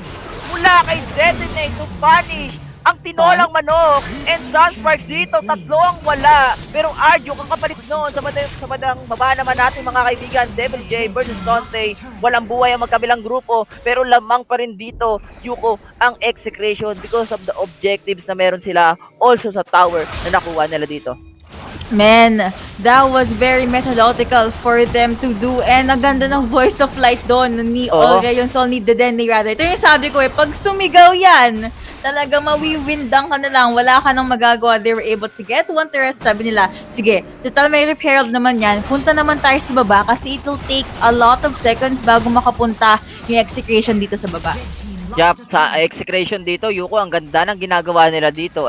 Para silang domino, meron silang pattern na ginagawa. After the top lane, they're going for the mid. Ngayon pupunta sila sa may baba. Then nakuha na nila yung torrent doon, magre-reset sila ngayon dahil meron na tayong susunod na objectives dito, Yuko. Walang iba kundi the Drake again. And take note, this is the Infernal Drake. Kailangan to ng Execration kasi plus damage to sa kanila. And that's gonna be more advantage and more firepower para sa side nila. But syempre, their opponents will not leave this without a fight. Arjuk, parang nakikita ko yung mga taunts si Arjuk. Dragon Rage? Oops. Okay, sinipa na pala yun or pinush na lang pala yun. Bahala ka dyan. But malapit ang Sunsparks. Let's see if kayang i-box out ng Execration to. Yep, tingnan natin kung ano ba klaseng box out na duran dito mula kay Arjuk pero wala siyang tatamaan mga kaibigan. The explosive cast, huli ang dalawa. Execute ba ito? Nakuha ng Execration ng DR pero the damage ang binibigay mismo ni Dedene. And Dedene, nasa point ka, patay ang Celestial Izzard and Supremo with his stages. Eto na ang hero entrance para dito kay Arjuk. But look at, I said, ladies and gentlemen, masyadong matapang ang Corgi na may kasamang Corgi dahil si Pete, ang taba-taba mo, Pete. Patay siya dito sa damuhan and Execration again, Yuko.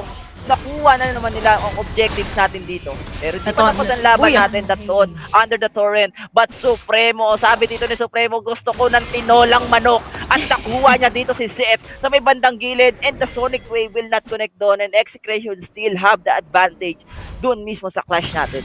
Gusto niya ng Rainbow Tinola for dinner since magna 9 PM na. But yeah, and kung papansin mo sa clash na yon, yes, ang daming frontliners. Yes, napita si Dedenne. Pero si Aizen kasi, yung positioning niya, malayo siya sa Sunsparks, hindi siya maabot. Naggagatling gun lang siya sa Gedli, and that's something na you'd want to happen if you're a Corki. Kasi meron ka namang, you have Supremo, frontline, you have Tonte, bala sila si Arjuk, sige, kahit mamatay yan, okay lang. Meron pa ding Celestial Expansion dito kay Dedenne. He can just dish out consistent amount of damage. And speaking of dishing consistent amount of damage, mukhang Execration, dumadamage siya dito sa may Baron natin.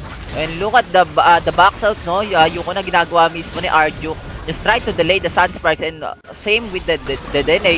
Celestial Expansion lang, pero masyado atang malalim dito si Tonte. Umikot-ikot na parang turumpo. Eto na ang Sunsparks, but Supremo will secure the objectives, mga kaibigan. They will get the buff, and mamamatay mismo dito isang player ng Sunsparks, and that will be big sa side ng SS. Pero kita mo naman yung Devil J dito, ladies and gentlemen, umikot ang dalawang players dito sa magkabilang grupo ng Execration and the Sunsparks, and Dene will fall down sa kamay ni Seth. Patay ang Celestial Lizard sa manok, pero hinahabol pa ni Devil J and Mace. Etong si Tonte, pero umikot na naman, pinaikot-ikot.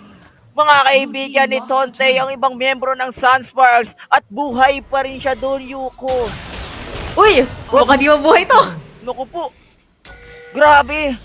Gabi, okay. Alam mo si Supremo gusto niya talaga ng tinolang manok. Gusto niya talaga ng tinolang manok. Gusto ko mag-sorry kasi I doubted yung first pick Lee Sin ngayong game number 2. Nakuha na ni Supremo yung early game na gusto niya. Kaya nga sabi mo, yung blue buff nakuha nila dito, and this is just Execration just doing the game, or actually making this game a perfect game for them. Napakaganda execution from Execration. Kuha na din muna ng buff because that's just how we roll here.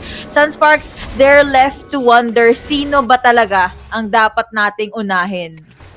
Yup, and sino ba, gaya nga sabi mo, sino ba talaga? Kasi parang lahat sa side ng Execration nagiging problema no ng Sunsparks. Even the Arjuk, yung mga body blocks na ginagawa niya dito sa side ng Sunsparks, wala nang pakialam dito si Arjo kung mapapani siya.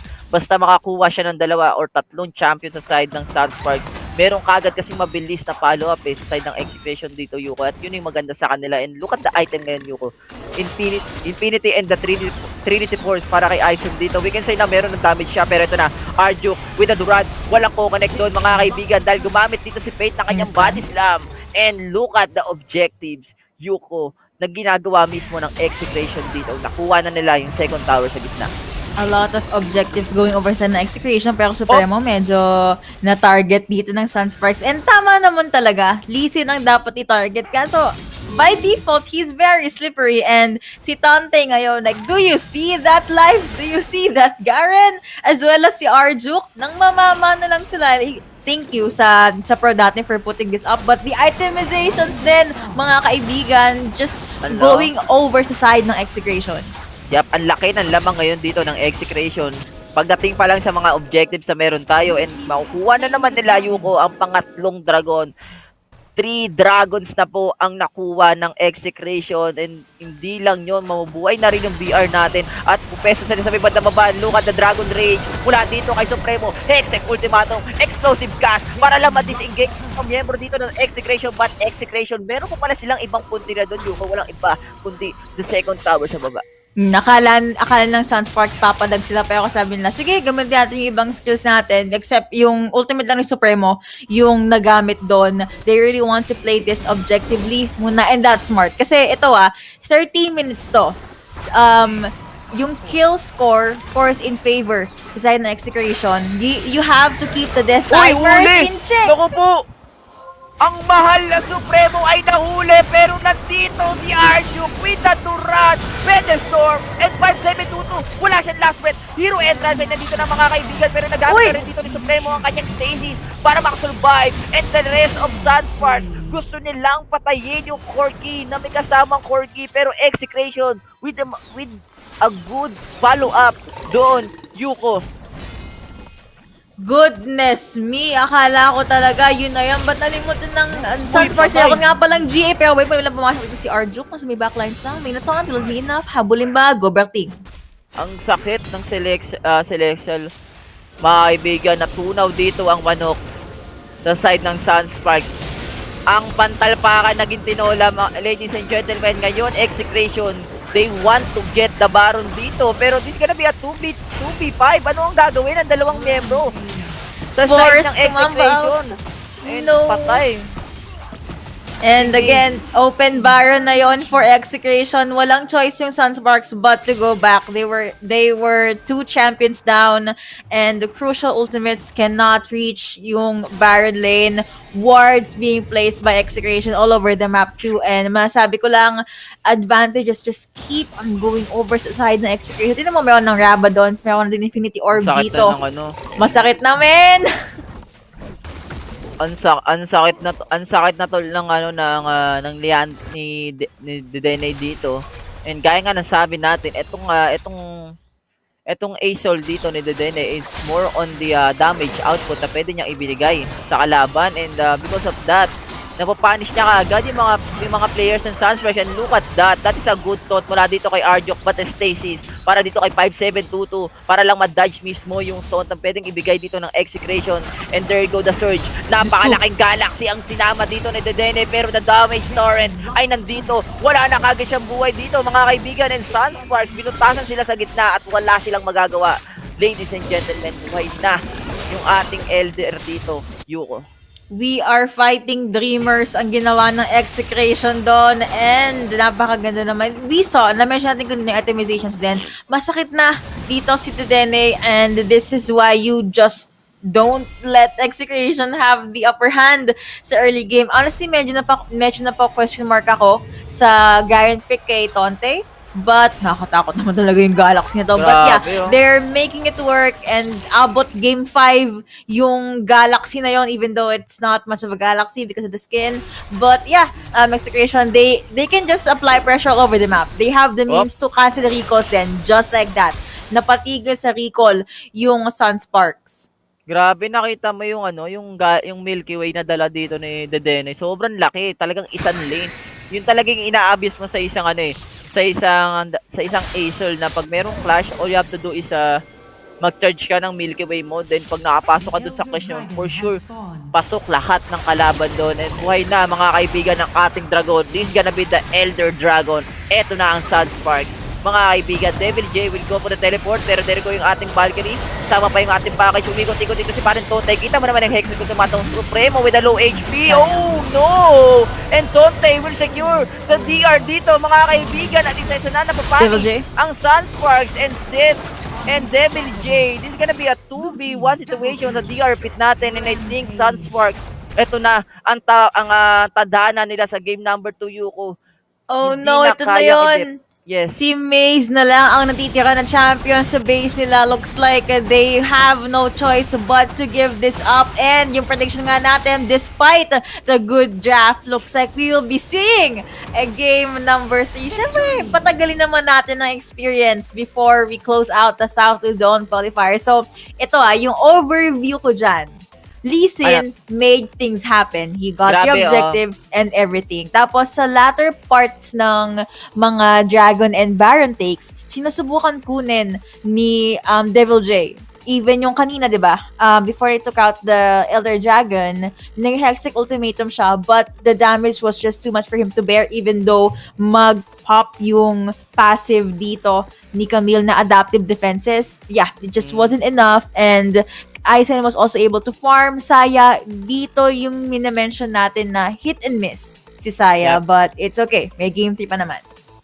Yes, hit and miss. And kung mapapansin natin yung graph, yung items natin, the stats as well, look at this, Yuko. 3 lang ang napatay ng Sunsparks sa side ng Execration. We can say na talagang nahirapan dito yung Sunsparks na makapag-pick up ng champions dito sa side ng Execration because of the initiation din na ginagawa mismo ng Exe. Sila talaga yung nauna, hindi nila hinahayaan na mauna yung Sunsparks dito. Even though na si Devil J nakakuha siya ng Hextech Ultimatum, pero wala namang follow-up na mabilis sa side ng Sunsparks. Okay sana kung meron kang AOE na skills, di ba? Like the Galio. Kasi nung game number 1, they have the Gragas, the Galio, and the Camille, which is a good composition para sa kanila. Pero for this game number 2, Yuko, after the Hextech Ultimatum, wala na wala nang mangyayari kasi zinozone na dito ng Execration, yung backline ng Sunsparks. Wala na. And there were very, very small moments na Sony 5722 did shine. But ang nangyari is, mas naglilin yung composition nila to pick-offs. Kasi Execration, kinaklash nila yung Sunsparks, and that is something that Sunsparks did not want. So parang medyo na hot seat sila doon, and ito nga sabi natin kanina, give Execration the advantage. Diretso na yan. 6-0-9. Nice. For Supremo dito on this DC, and the MVP of that game number 2. Very, very deserving. And that was a beautiful match. Parang kanina, kung sabihin natin, medyo one-sided yung game number 1 in favor of Sunsparks. Ngayon, medyo one-sided yung game number 2 in favor of Execration. Pero ngayon, Berting, eto na. Game number na. 3 to, game number 3. Sino ba talaga? Iba talaga pag group stage tapos last day ng group stage, last series. Gusto mo rin may last game na game number 3, at ito yung sinasabi dito ng Execration na talagang nauna lang dito yung Sunsparks, kasi yung game number 1 talaga we can say na medyo parang na-counter dito si Supremo pagdating sa rotation or sa initiation na meron siya, dahil ang ganda rin ng lineup talaga Yuko ng Sunsparks. Pero after the game number 2, yes, same pickings, same bans, pero pagdating doon ng 2 picks ng Sunsparks dito, talagang kinuha nila yung Gragas, no? Para also the Camille. Tama. And I mean Gragas tuloy. I mean the Asol and the Ariansol, tsaka yung Galio. Yung Galio, sobrang ganda yan. Pang counter initiate talaga di ba? Tama. And ako, kasi baka nawimindang ka, baka okay lang to. I got you, yung mga names ng champions, alam ko naman. Also, gusto ko lang, natatawa ako sa comment section natin ngayon. Parang, guys, kalma naman, no? Parang may nagsabi na iba na lang daw yung abangan nila. Guys, abangan nyo yung Icon series. Huwag nyong abangan yung ibang bagay. Tapos mayroon na akong nakitang comment, yung isa daw nasa live stream. Yung isang mata niya nasa live stream, yung isa nasa comments. Focus lang kayo sa laban, mga kaibigan, kasi mayroon tayong game number 3, di ba? What's good? What's good in the hood, mga kaibigan? Alam niyo guys, ito yung maganda ngayon sa nangyayari sa atin sa Wild Rift community natin. Like, chill lang tayo, di ba? Chill lang, like nagkakas tayo, yes, nagkukulita tayo sa comment section, like matagal na tayo magtatrabaho. Siyempre, panoorin nyo rin itong laban ng Execration and Sunsparks, kasi mabigat din alam nyo yun, like ang saya lang natin, di ba? Wala tayong problema, hindi tayo masyadong namomroblema sa ibang tao na. Ang focus lang talaga natin is kung ano yung mangyayari dito sa group stage natin. Pero ito na, yung ating Oppo Reno 5 Yuko play of the game between Execration versus the Sunsparks game number 2. Yep, and these are again the highlights. Thank you so much for Oppo Reno 5 for making these highlights happen. And shoutouts kay GG Sphere. Nakikita ko yung comment mo, Erp. Can you not? Pero naaalin naman yung mga viewers natin, so okay lang. So gaya nga sabi ko kanina, Supremo, 95% if not 100% ng objectives yung nakuha niya, and that's what you basically want for a Lee-Sin. Tapos medyo bumalintong yung Heroes entrance doon ni Arjuk, but yeah, it still forced Sunsparks to go back, and there were times na parang awkward ng positioning nila. Parang logically speaking, yes, they want to take this objective or turret, and they can, kaso parang nahihimay sila ng Execration dito. Yes, and gaya nga sabi mo, no, Execration with the perfect execution dito sa game number 2. And we can say na yung Sunsparks lumamang sila in the early game dahil dun sa pag-pop ng flash dito ni Supremo ng the early invade dun sa may bandang blue sentinel natin. Pero there you go, speaking of Supremo, siya ang ating master of the match para dito sa game number 2 natin using the Lee-Sin with 79 killing participation, mga kaibigan. We can say na talagang ang laki ng impact niya, Yuko, dito sa game number 2 natin. Definitely. And making things work. And sabi mo nga, makinig sa mga calls and sa command si Supremo kasi siya ang ating leader, really living up to his name. And yung trivia na nalaman natin kahapon na he was actually really related to one of our heroes. Parang wow, nakakatawa naman yun. Kahit yung panelist natin na si Mika, nawindang siya. I know she has, I personally have a lot of questions, pero after Icon series ko na itatanong sa kanya.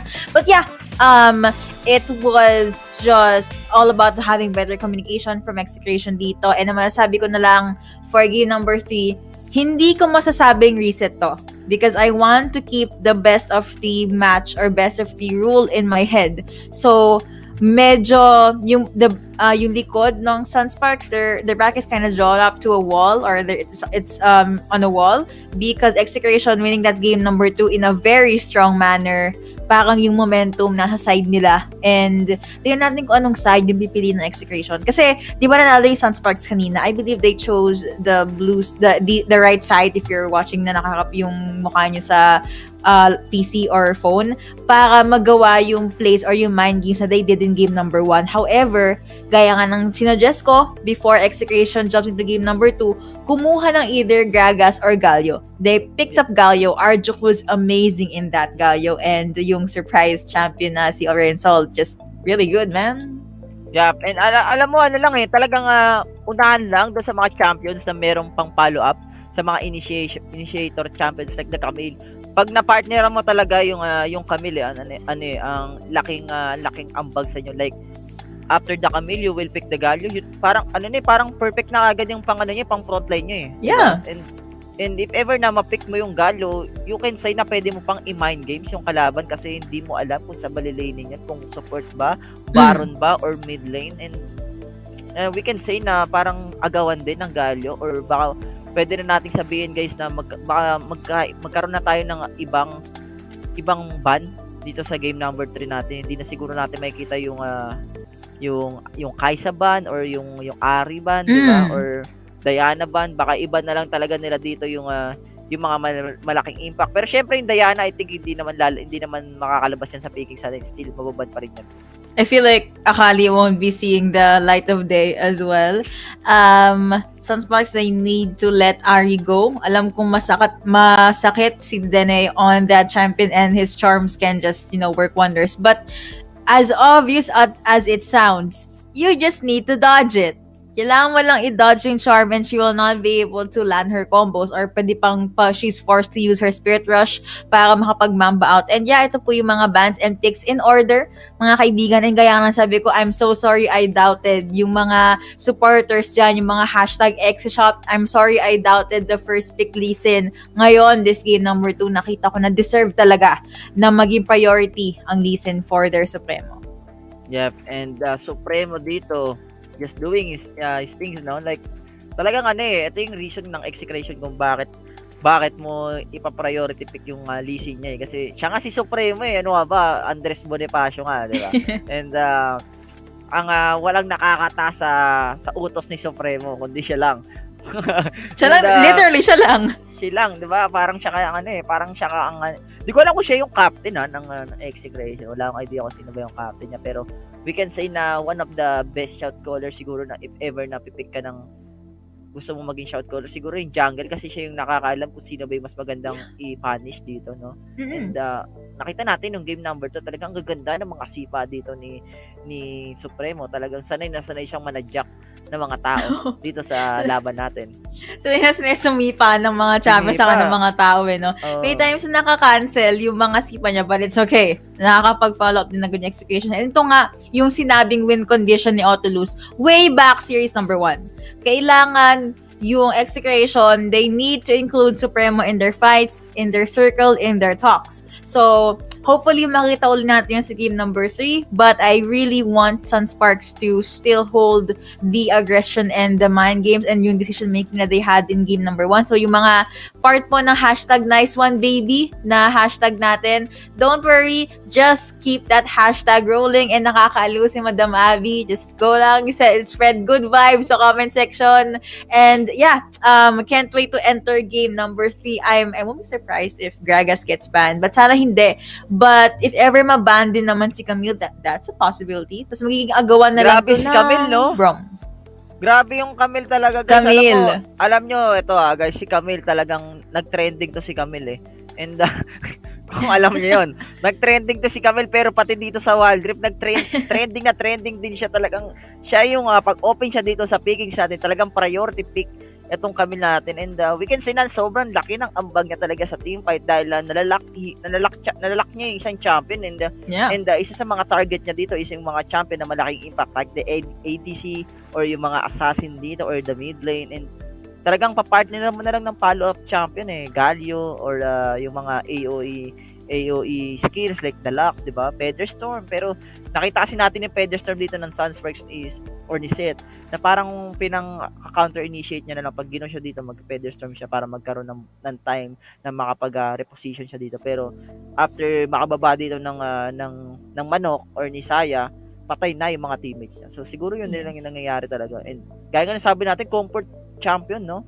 Yeah, ng Sunsparks to kanina. And di ba sabi ko nga, I was really leaning towards Sunsparks dito because the draft is really good. But, yun na nga, medyo natalo sa execution from Execration. And it's just, the stakes are high. All of this for 50,000 Globe Cup points. So guys, this is the last game para sa South Luzon group stages. I-share nyo na po sa mga Wild Rift groups, sa GCs nyo, and may pagkulitan kayo sa comment section. Malay nyo, yung forever nyo nasa comment section pala. Oo nga, may nakita nga ako, nag-comment. Babae. May nag-reply. Sabi, ano daw, Execration, tapos pagkasabi ng Execration, sa baba ng words ng Execration, may number. Parang, hindi ko alam. That guy, yeah. Hindi ko alam kung hindi ko alam kung ano ba ang pinanood nila dito, yung laban ba? Gusto ba nilang manood ng laban or meron silang parang gustong panoorin, meron pa silang hinihintay na. Pero yeah guys, good vibes lang sa stream and like, syempre i-share nyo yung stream natin, supportan yung Execration and Sunsparks. Gaya nga nasabi natin, this is the last day para sa South Luzon group stage, also the last series para dito sa Execration and Sunsparks. And ang pinaglalabanan nila dito is the Globe Cup points na tumatanging na 50,000 Globe Cup points. And napakalaki nun, equivalent to 50,000 pesos. Marami kang mabibili doon yun and marami kang pwedeng gawin sa price na makukuha nila.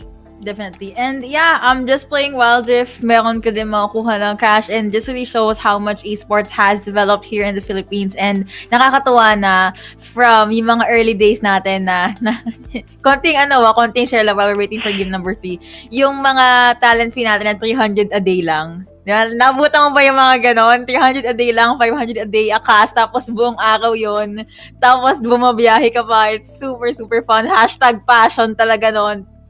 Passion talaga nun. And now, this game titles, these esports, these video games, magkakaroon ng worlds, may kita sa SEA Games, ayun. And yung isa pa na hinihintay nating lahat, lalo na tayo, na Wild Rift community, is yung worlds. As there's a lot of players eyeing to be there sa worlds, and kaming casters, we would really want to be able to have a chance na mag-cast in ng worlds. But while we look before tayo mag-look ahead and sa future and all that stuff, dito muna tayo sa game number 3, of course. And Sir Berting, sa tingin mo dapat gawin ng Execration dito para ma-reverse sweep ang Sunsparks? I think kailangan lang talaga nila dito ng siguro hindi talaga akong fan ng Saya. Hindi ko alam kung bakit pa pinipik dito ng Sunsparks yung Saya. I think kailangan nilang gumamit ng ibang pang ADC kasi they banda.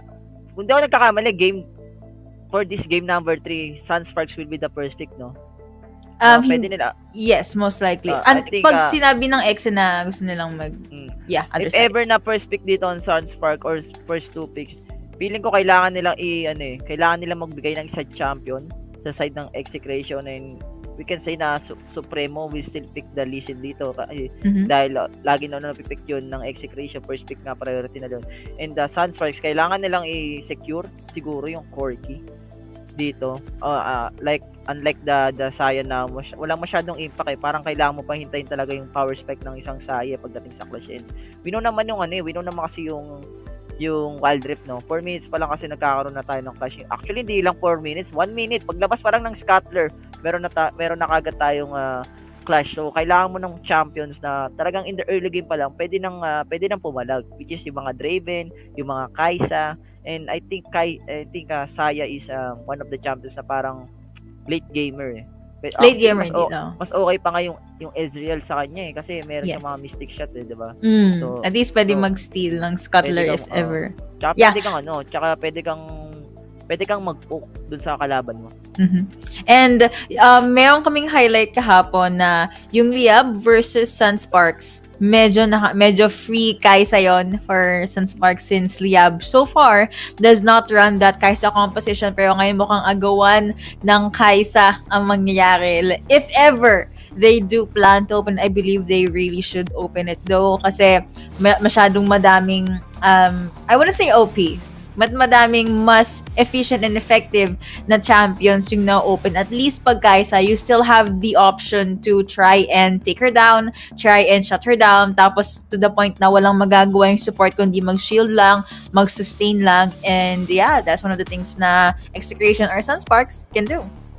Yep, and Sunsparks, mga kaibigan, hopefully na sana makapag-bounce back din. Sana magkaroon tayo ng sobrang dikit na laban, like to the point na hindi natin alam Yuko kung sino ba yung mananalo dito. Pero syempre bihira, depende yun sa mga teams natin. We know naman itong dalawang teams natin is parehas silang mainit dahil alam nilang 50,000 Globe Cup points yung pinaglalabanan, and we can say na lahat ay gagawin mismo ng dalawang grupo na to, especially the Sunsparks, kasi sila yung nasa bottom of the food chain ngayon dito sa dito sa South Luzon, and gusto nilang magkaroon ng redemption, gusto nilang makakuha ng kahit papanong puntos, and syempre ayaw mo rin naman maging maging nasa pinakababa no. Hindi ako nagkakamali even though na manalo ata dito. Di ko alam kung even though na manalo ata dito ang Sunsparks, parang tie lang ata sila ng Execration.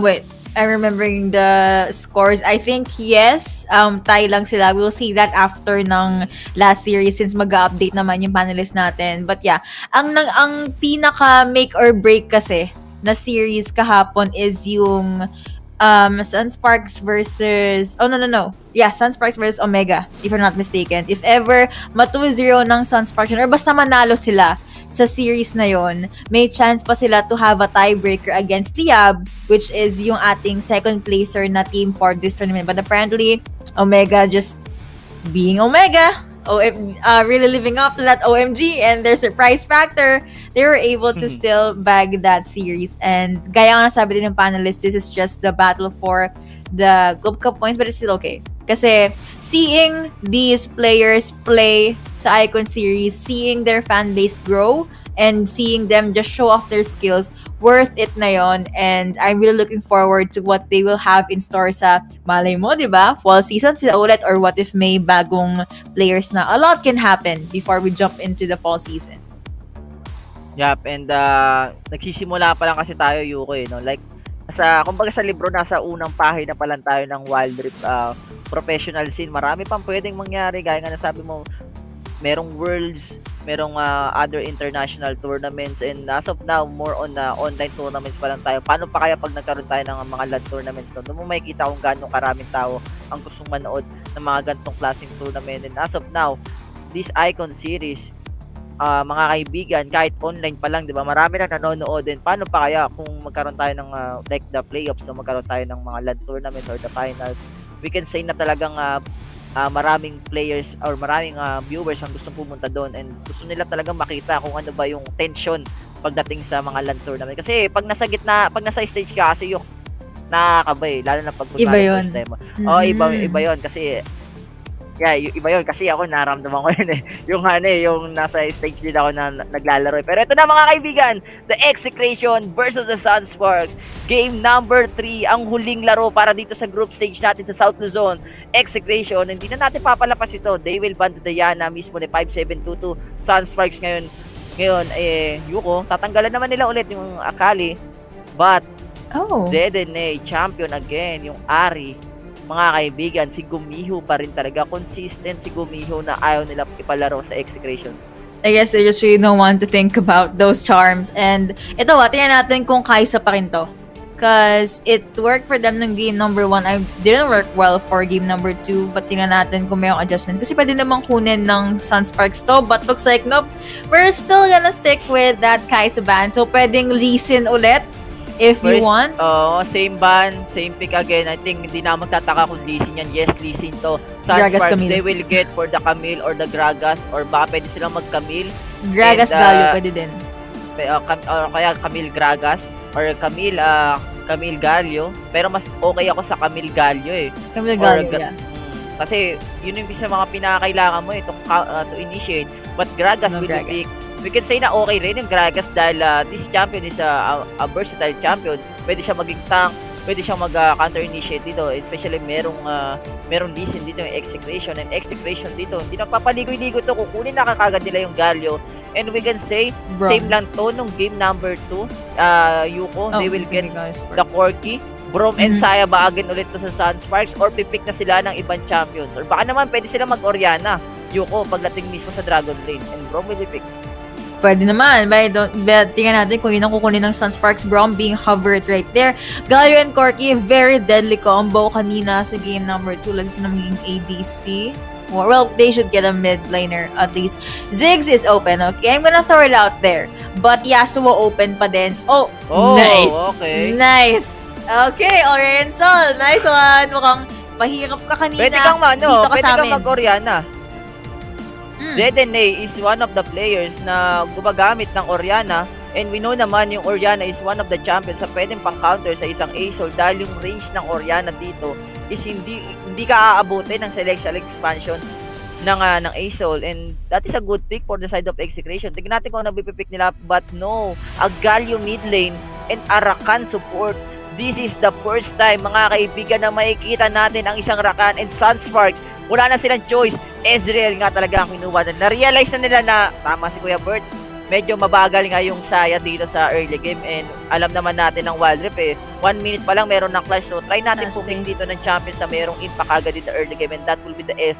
This is a good lineup sa kanila, Yuko, Ezreal and the Bro. Medyo mahirapan dito yung Corki and the Rakan dahil sa sustain.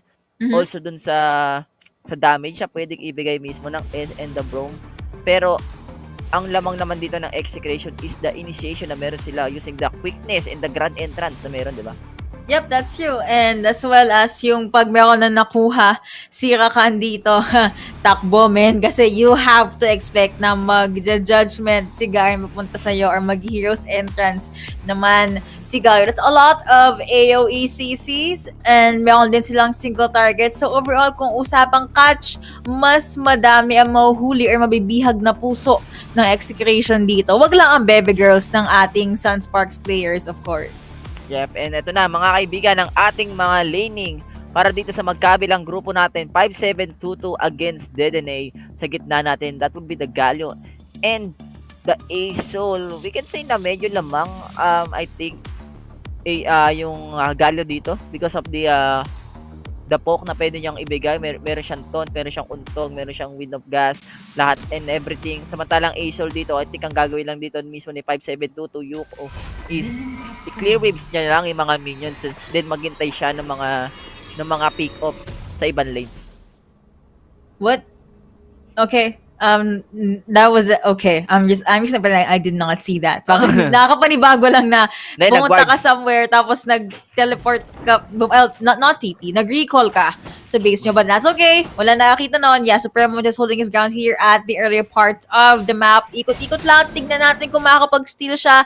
Vision given, but I don't think he is gonna try to jump in. So lumapit dito si Arjuk, si Rakan, kung nasaan ang jungler para makatulong most likely sa nabantayan ang scuttler and just get the buff in. Ang ginawa dito ni Page kanina, Yuko, is putting some wards dun sa may blue buffs niya, then nag-recall siya, then kumuha agad siya dito ng emergency lights, which is yung ambulansya natin, yung sweeping lights dito para if ever na mag-cooldown na yun, pwede niya nang i-dewards yung mga possible na mga wards placement dito ng Execration. And look at the top lane natin, Yuko.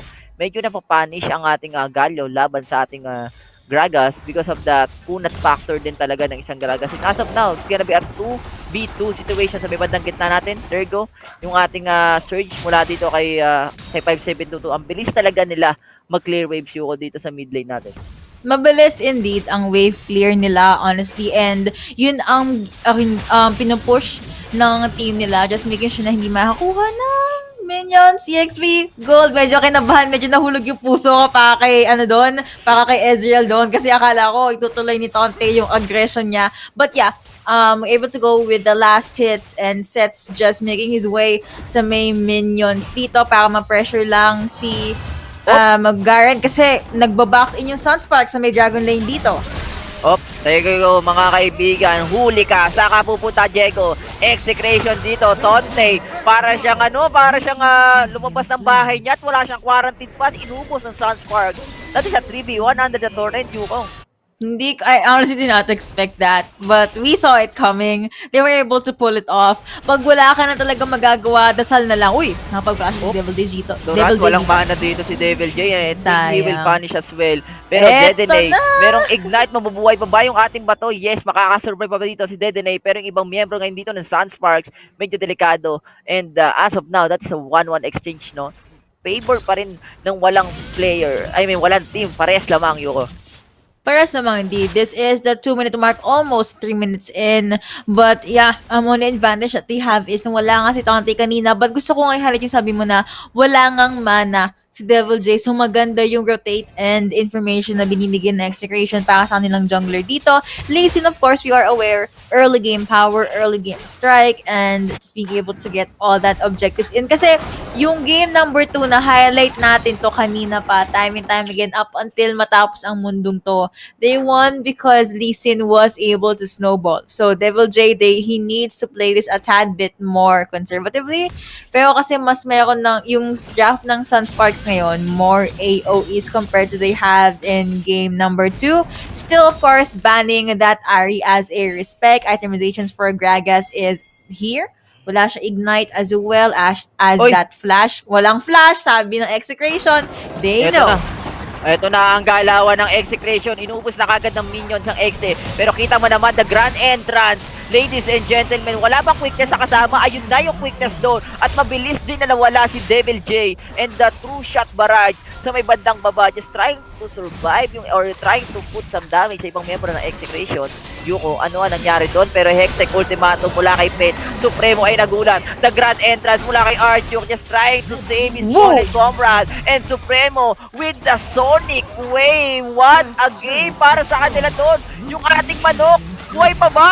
No! He will die! But the Celestial ay nandito na! And 5-7-2-2, Yuko, nakadalawa pa siya doon. Nagdilim yung tingin ni Supremo doon. Mga ito talagang focus ko. But they forgot about the Celestial expansion. And kung if we're gonna analyze yung skirmish or the fight before that, Devil J, he popped the explosive cast. Kaso, nakapag-turret dive din doon si Supremo because he had the chance. But look at this. May skirmish. Demasha Sword, hero entrance, mga kaibigan. Sunod-sunod na. Ito na yung ating Sonic Wave. Supremo dito. Wala siyang pwedeng gawin. The 4-man grand entrance. And eto na yung ating special delivery. At dineliver niya yung sarili niya doon sa side ng Sunsparks and Execration. Tatlo ang nawala sa kanila. And Sunsparks will get the objective, Yuko. Naku po, looks like they're gonna try to go. Uy, napakaganda yung explosive cast naman on. On to that is naka-rampage na nga bigla dito si Seth. That's at least 1 kill going over to his pocket. Grabe, Devil J. Literal na demonyo tong taong to with the explosive gas. Hindi inaasahan ni Arjuk na mapupush forward siya sa miyembro ng Sunsparks. And that is a good kill, no? Mula sa kanya, as of now, lamang na ngayon, Yuko. Etong Sunsparks pagdating sa objectives and pagdating din mismo sa ating sa gold lead na meron tayo. Gold lead indeed. Batayin natin. Mukhang Sunsparks slowly but surely ginagawa nila ko. Sila ko po, Devil J. Hinahabol ata ng isang buong barangay. 3 champions. But looking at a different part of the map, mukhang at least may space created for Ezreal. Napakasakit naman ng 2-shot barrage na yun. Dude, what was that? That is a true shot barrage. Hindi naman tatawagin true shot barrage yan kung hindi mahina yan Pero kita mo naman yung expression dito ngayon, mga kaibigan. Wala silang kaalam-alam na nag-herald na pala. Walang flash dito si Devil J. So ang gagawin dito ng Sunsparks, they will try to hunt this guy. Pero nakaramdam dito ang mataba. And kita mo naman yung ginagawa mismo ng Execration dito. Talagang gusto nilang mag-rotate ng 4 para maka-pick up ng champions while Sunsparks, Yuko, trabaho lang, walang personalan. Trabaho lang. Most hardworking team here in Wild Rift. Pero GA ang first item ni Supremo dito for more sustain. You have Fate as well as sets na kinukuha lang ang turret. So, Okay, medyo nakalbo na ang outer turret for the side of Execration. I thought it is gonna be a action-packed match, pero Sunsparks knows na yung lineup ng Execration leads more onto that. Kaya sabi nila, sige, hiwa-hiwalay muna tayo, focus tayo sa turrets, and so far, they have the lead, 7K. Yep, 7K. And look at the item, Yuko, 4-0 para dito kay Sets. With the Mana Mune and Trinity Force, pag yan nag-upgrade pa, sobrang sakit na talaga ng damage siya pwedeng i-convert dito ni Seth sa ibang miyembro ng Execration. And as of now, no, kung mapapansin mo, Yuko, wala pang masyadong item dito yung ibang players ng Execration. And yung ating Tontay or yung Garen natin going for the Torment, that is good just to sustain or trying to counter yung mga damage siya pwedeng binigay ng Sunsparks. Pero I think hindi enough yan yung Torment na yan. Hindi nga. Honestly, wait. Teka lang mga kaibigan, go Hextech Ultimatum kay Dedene. Talagang target nila dito ay si Bato. Pero kita mo naman ang ginagawa nila dito, the explosive gas mula dito sa ibang miyembro ng Sunspark at makakamamba out pa ang Execration.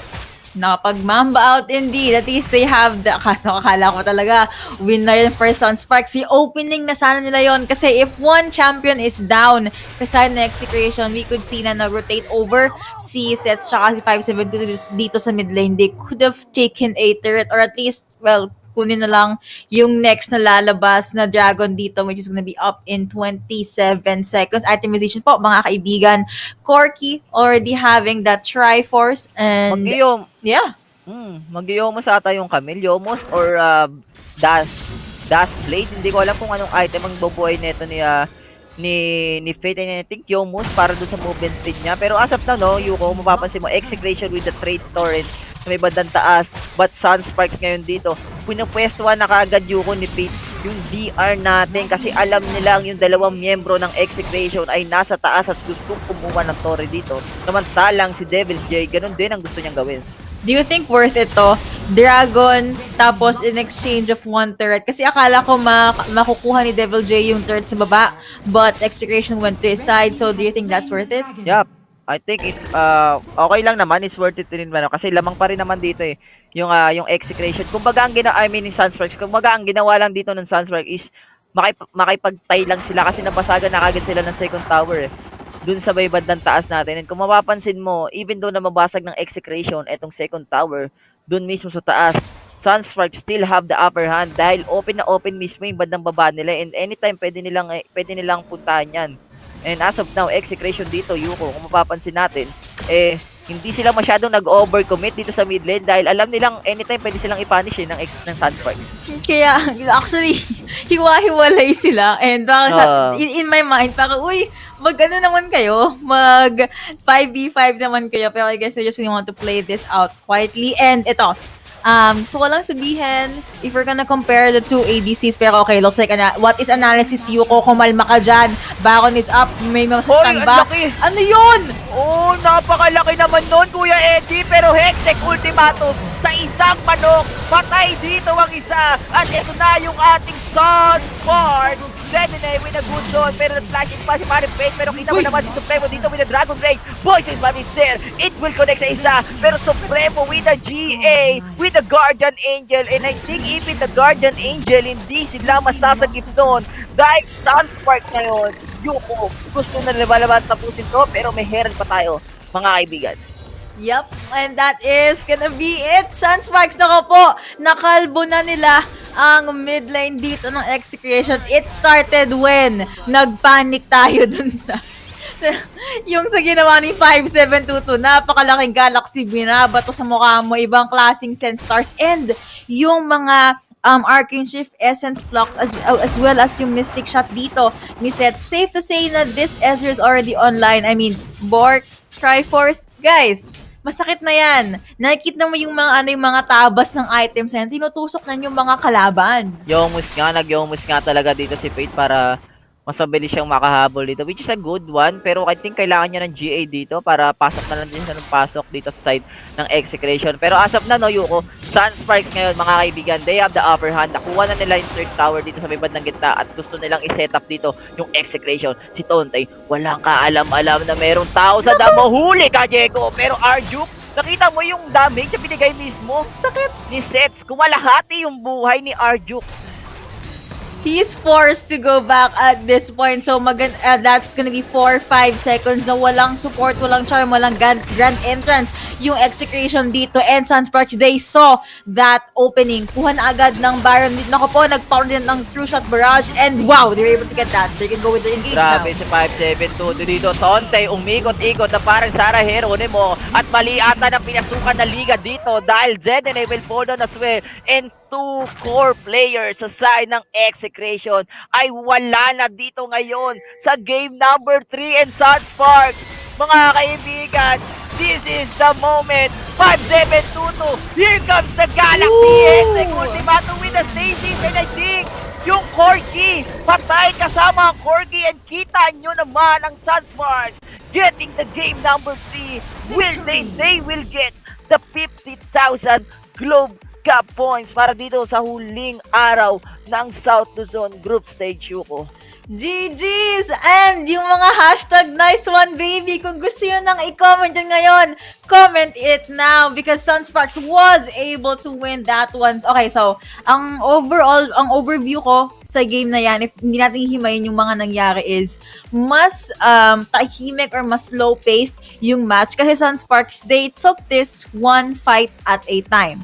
And they made sure na distracted si Supremo na hindi makakapag-steal, hindi makakapagsipa ng mga kakampi nila. Tonte, yes, he is kinda tanky, but at some point, naging free food na lang siya for sets and mukhang Asol wins games Yup, Asol wins games.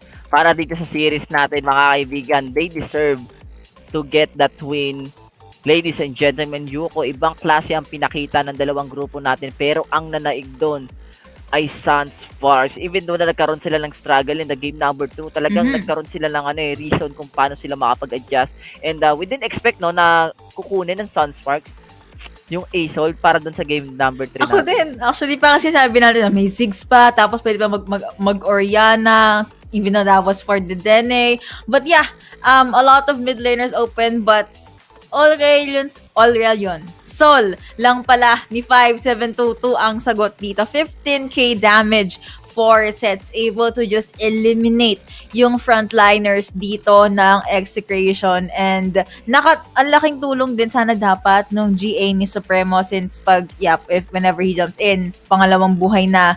Kaso, medyo when it comes to AoE CCs and skirmishes and team fights, Sunsparks na yung nag-dictate ng laban if you're gonna look at the itemizations for Fate, parang woohoo boy, that hurts a lot. And Devil J, eto yung hinahanap natin, nagagas nung game, yung previous game, yung burst, yung aggression, and just the initiates na siya bahala kahit saan itapon, palag-palag. And Execration, they were not able to team up that much nitong game number 3, which kaya lang sabi ko, their composition has its strengths pag magkakasama. And apparently, Sets is a really good Ezreal player, so that's something Sunsparks can bank on from now on. Na-prolong din nila yung game, and ito yung pinakamalinis na way na pag-close nila ng game para sa akin. Yup. Actually, matagal ko na sinasabi yun pag sila yung naglalaro dito yung Sunsparks yung may naglalaro dito, like they're always pick Saya, no? Pero for this time, narinig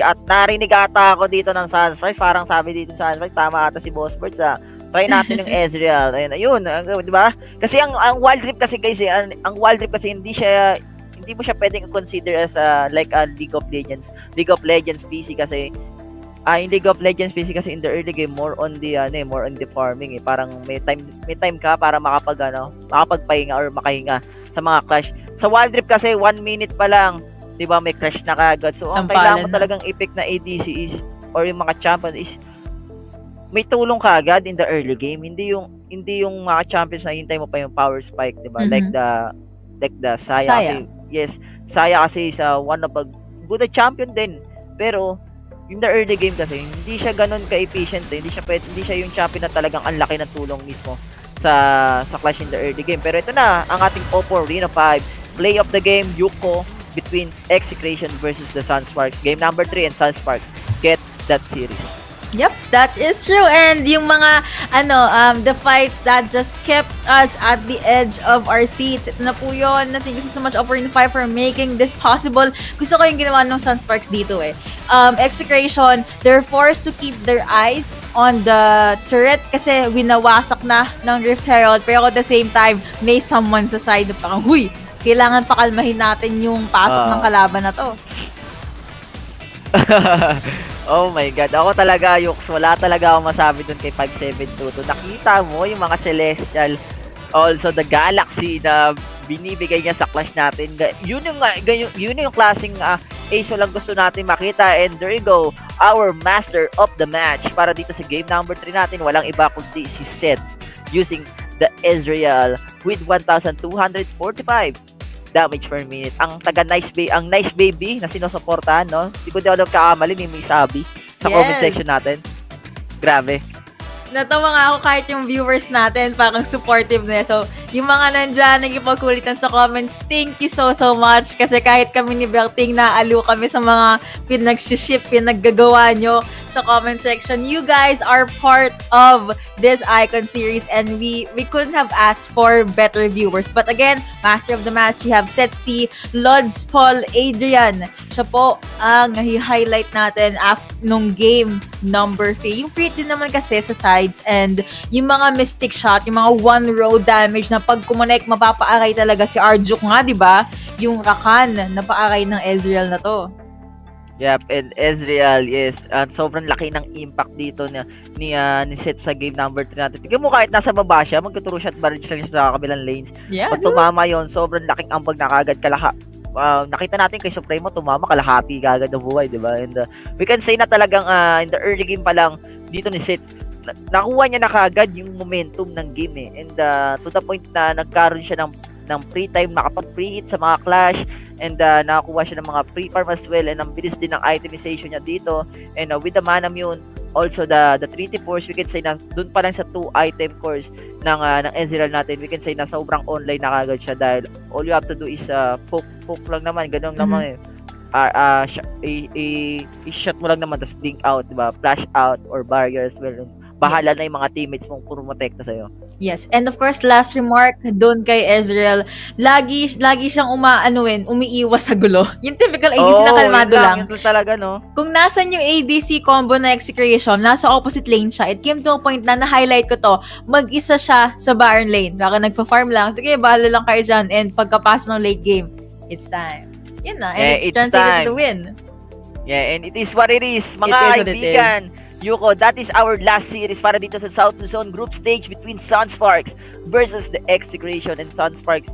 Ladies and gentlemen, getting that win with the 2-1 standing, and huwag kayong aalis dahil magbabalik pa tayo para sa ating mga panelists. Kami nga pala nakasama niyo for that game. Ako nga pala si Berting Magiting, and kasama ko naman si Yuko, at huwag kayong aalis, dyan na kayo.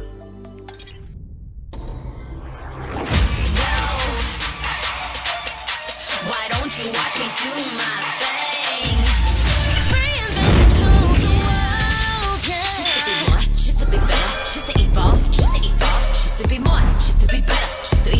Just to evolve. Every time the world spins round, reinvent 360. Thinking you gon' mess up your thing, show the whole world reinvent. Nobody should know stand is strong. Ready to get fly. 1, 2, 3, ready to try. Why don't you watch me do my thing? Take it to the next level with Globe's fiber, LTE advanced, and 5G mobile connection. Now you have the power to reinvent your world. Globe.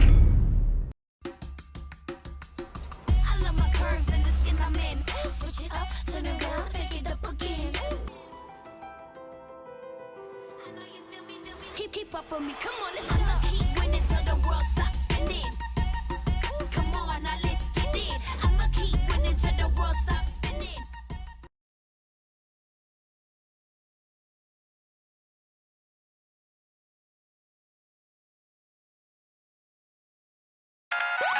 When you want to level up your entertainment, GPay your way and get the latest games and movies on Google Play using Globe Prepaid and Postpaid.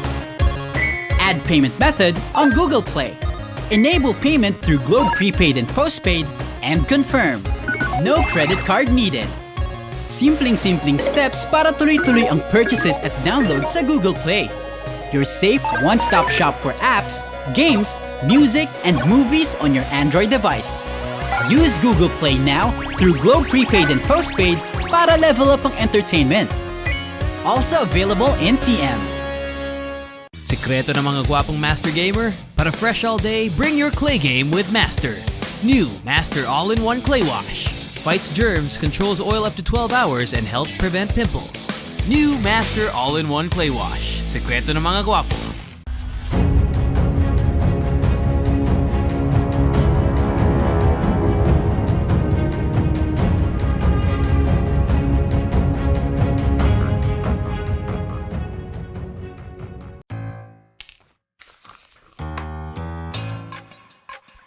Dear Mother, light of the home. Dad? Hey, baby! Greetings, Professor Rodolfo. May I be absolved from Math club tomorrow. May Globe Virtual Hangouts kasi. Go and hang out from wherever you are. Just open the Globe One app, choose an event, and click join. Watch concerts online! Dance together! We can do quiz nights. Yo, let's go! If you allow me, I promise. To make it up to you. And repay your kindness tenfold? Truly, your favorite child. I love you, Dad. Mimi. Please, babe. Thank you, sir. Enjoy your fave events with Globe Prepaid Virtual Hangouts. All together now.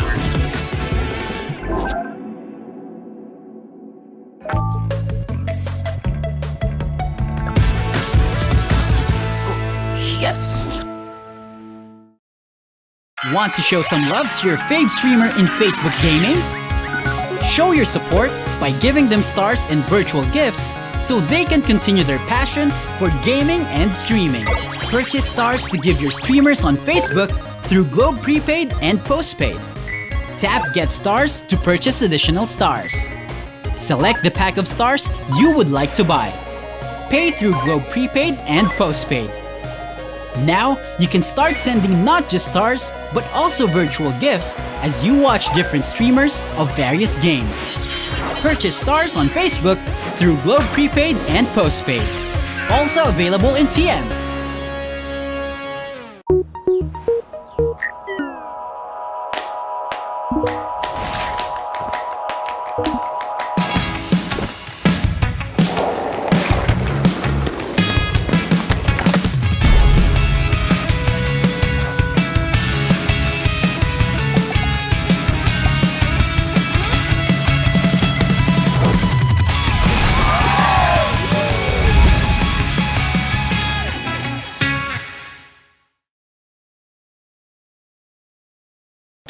Play League of Legends Wild Rift with Globe.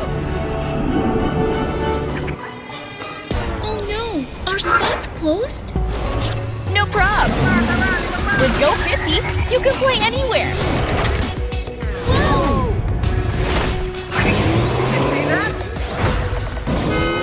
Game on with Go 50 and level up with Go Play 10 for even more League of Legends Wild Rift.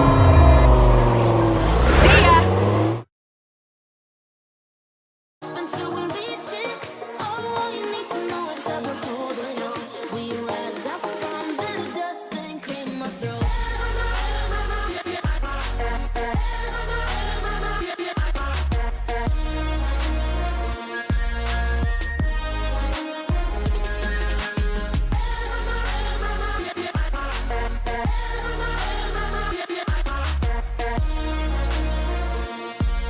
We rise up from the dust and clear my throat. We all have our reasons why we are on this track. Oh, we all have our burdens, yeah, but we just keep on fighting and we never look back. Here we go, go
Welcome to Wild Rift.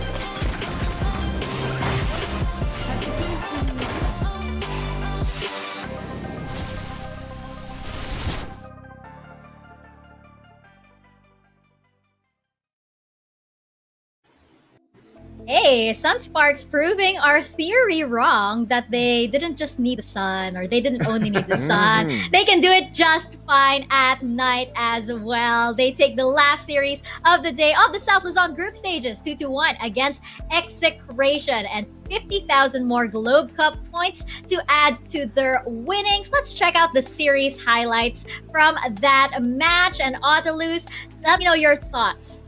Oh, okay. Well, you did mention that they don't need the sun, and I think what they did to really recuperate from that situation or from that condition is to pick the Aurelion Sol. In Aurelion Sol, we know it. It just brings out the stars. And what is what is the sun? A star, right? So it's actually a problem solved, and it was a very good pick. Really on the third game, denying Execration from picking the same set of champions for their squad. And game number one, I just would like to highlight Maze, by the way. Maze was just superb on that Jan, even catching out the Dene's Yasuo multiple times on that tornado, just making sure that on that game number one, it was heavily influenced by the support. Game number two was a Supremo show, and game number three, again and again, as I have mentioned, it was Aurelion Sol, boosting out the Ezreal pick by sets. Aurelion Sol might just be that good luck charm for Sunsparks over here. What about you, Osiris? I thought Sunsparks looked really great game one and game two. Execration, they did a great job in game two as well. Very objective heavy, really guarding those dragons. But what do you think, Osiris? Well, it's the battle of the early game. Who takes the early game advantage? They are the ones who's going to finish the game. What's good about this is all three games, it's Execration on the blue side and Sunsparks on the red side, and repeatedly they are going on a ping pong between Lee Sin, Camille, and Gragas. So this time, they got the Aurelion Sol that kind of controls the tempo of the early game. And what's funny about this is that when Sunsparks played Yasuo, that's where they kind of slowed down. So you are playing as the one who's wanted to play on the late game. It was Execration returning the favor, how aggressive Sunsparks are at game one. So they had a hard time on game two.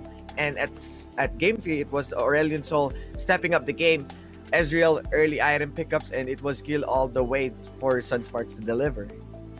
Well, congratulations to Sunsparks ending the South Luzon group stages on a high note indeed. But of course, the highest notes of all will be those of Omega Esports and Liyab Esports, who will be advancing into the summer season playoffs. And in fact, of course, as Rico mentioned, we do have some special guests joining us for this post show.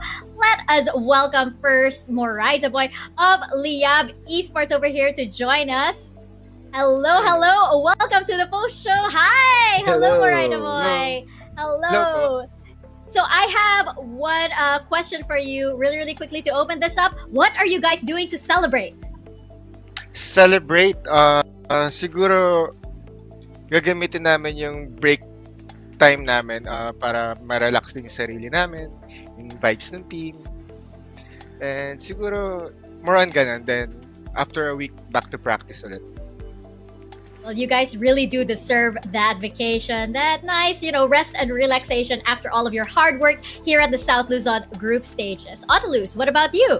Well, first off, congratulations, Marita Boy Autolus here.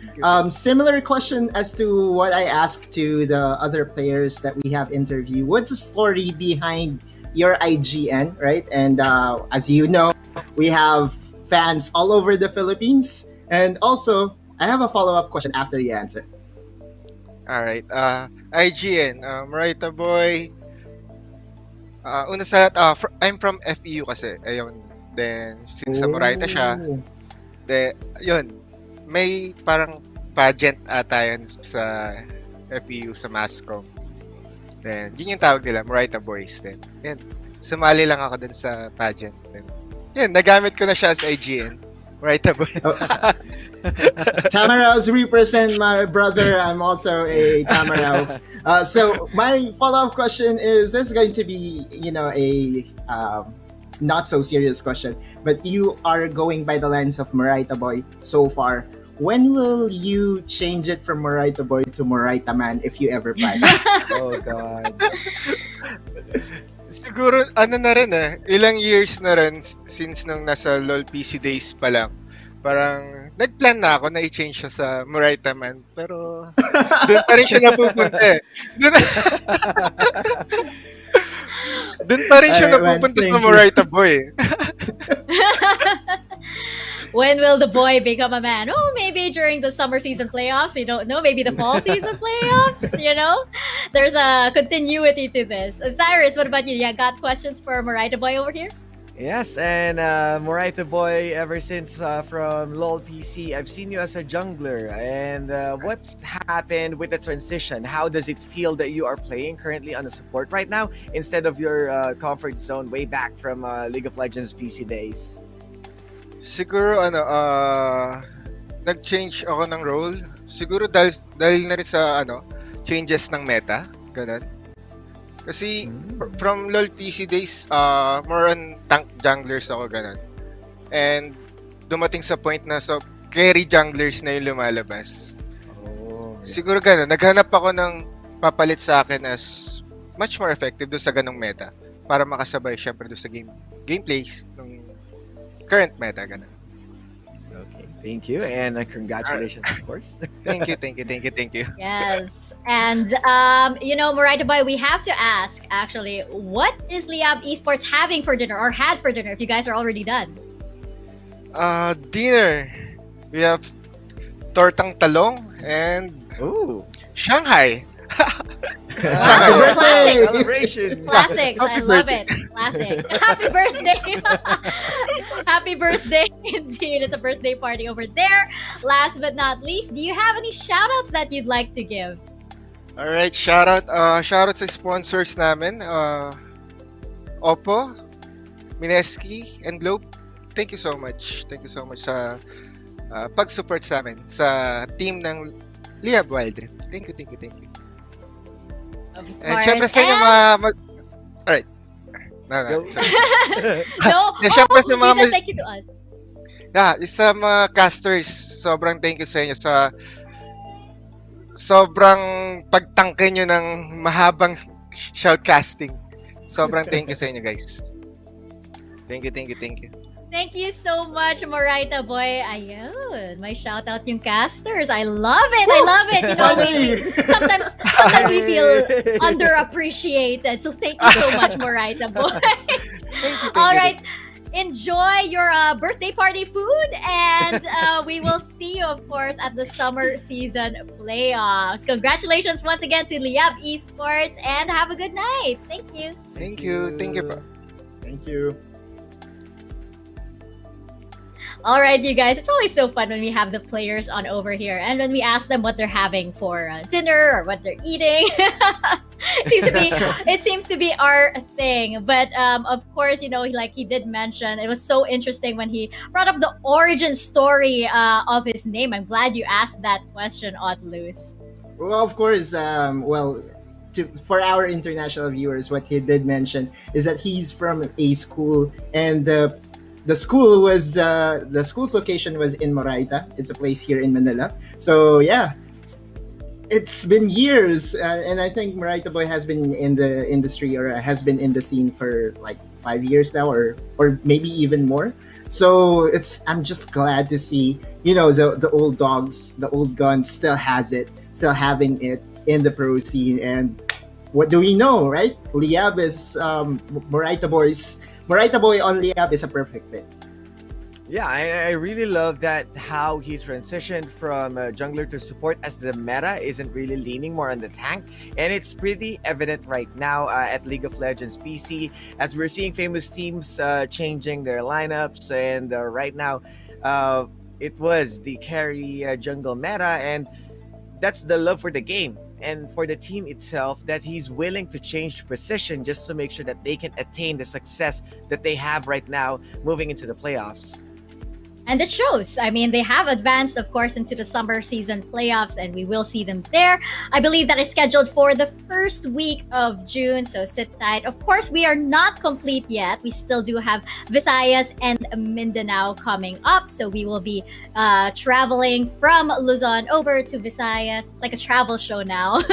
It's like a travel show now. But of course, before that, we do have our first place winners over here at the South Luzon group stages. Let us welcome from Omega Esports. We have Time Lapse over here to join us for the post show. Time Lapse, actually, and the rest of Omega Esports as well. Hello, guys. Hello. You guys are regulars over here in our post show. So, first of all, I want to ask you, throwing the same question to you guys, what are you guys doing to celebrate this win? Nag-celebrate kami yung sobrang saya namin kasi nagbunga lahat ng away ng practice tas yung mga away namin. May tinatunguhan. Well, you guys have no reason to fight anymore now that you guys have finished in first place here at the South Luzon group stages. Otlus, what questions do you have over here for Time Lapse and the rest of Omega Esports? I think they're being humble because I saw one of the posts from the Omega Esports page. They're having a Some G night, right? Some Gipsal. So I saw it, man. All right, but anyway, my question for you is for the viewers. Yeah, my question for you is for the viewers as well. Maybe care to share to our viewers as to where your IGN did come from, and do you have a page so that they can follow you and your super impeccable play on the Dragon Lane? May page ako, yung time-lapse. Yung time-lapse kasi yung IGN ko, nanggaling yun sa ibang laro. Which, ang meaning nun, ultimate, pag bumabalik. Oh, yeah. Time-lapse. Oh, okay. I already know what that is.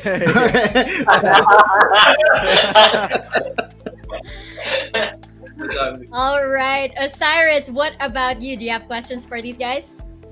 Well, question is that we're looking into advancing the team that's going to advance at Visayas, the 4 qualified teams, I mean. So you're looking into it. Inaantay natin ang kalaban sa Visayas. Sa Visayas, yun yung sila amihan. Yung amihan, yun yung inaantay kong kalaban sa Visayas. I do have a follow-up question also because we are asking IGNs. What's the IGN behind JLC? Because this will be the last time I'm going to see you guys. JLC. So we are curious about that because it's not John Lloyd Cruz. So what is it? Yung behind yung IGN ko, talagang John Lloyd Cruz yun kasi yung dati, yung mga dati kasi may nausong mga team na mga bayani like Amelia Aguinaldo. Then gumawa kami ng sarili naming team. Ang pangalan, Team Star Magic. So, pinangalan ko yung John Lloyd Cruz. Kasi mahilig kasi ako nun, magsabi ng ingat yan. Ingat. John Lloyd Cruz. Oh boy! John Lloyd consistent. Okay, thank you. All right. Well, of course, I do know that you guys have Samgyup now, and so we no need to ask you guys what you're having for dinner. We know you're having a great one. But do you have any shout-outs that you'd like to give? Ayun. Shoutouts sa mama ko at papa ko na lagi sumusuporto sa akin. Tapos sa mga ate ko at sa kay Kuya Gerald. Tapos yung sa mga kaibigan ko, kay Chami at kay Bieber. Yun lang. Shoutout kay Lloyd, nauna na doon sa sabi.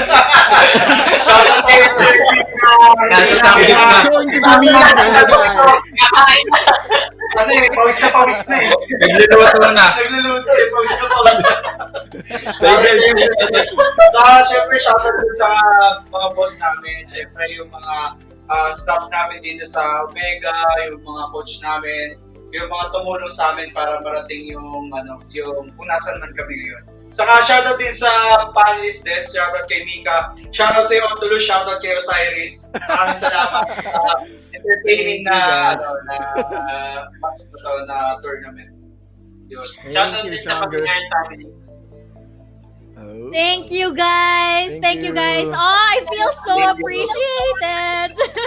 Shoutout sa'yo, Sir Riley. Sir Infinity. Guys. Shoutout din. Thank you. Shoutout sa inyo lahat. Arise, Thank you so Wait, much.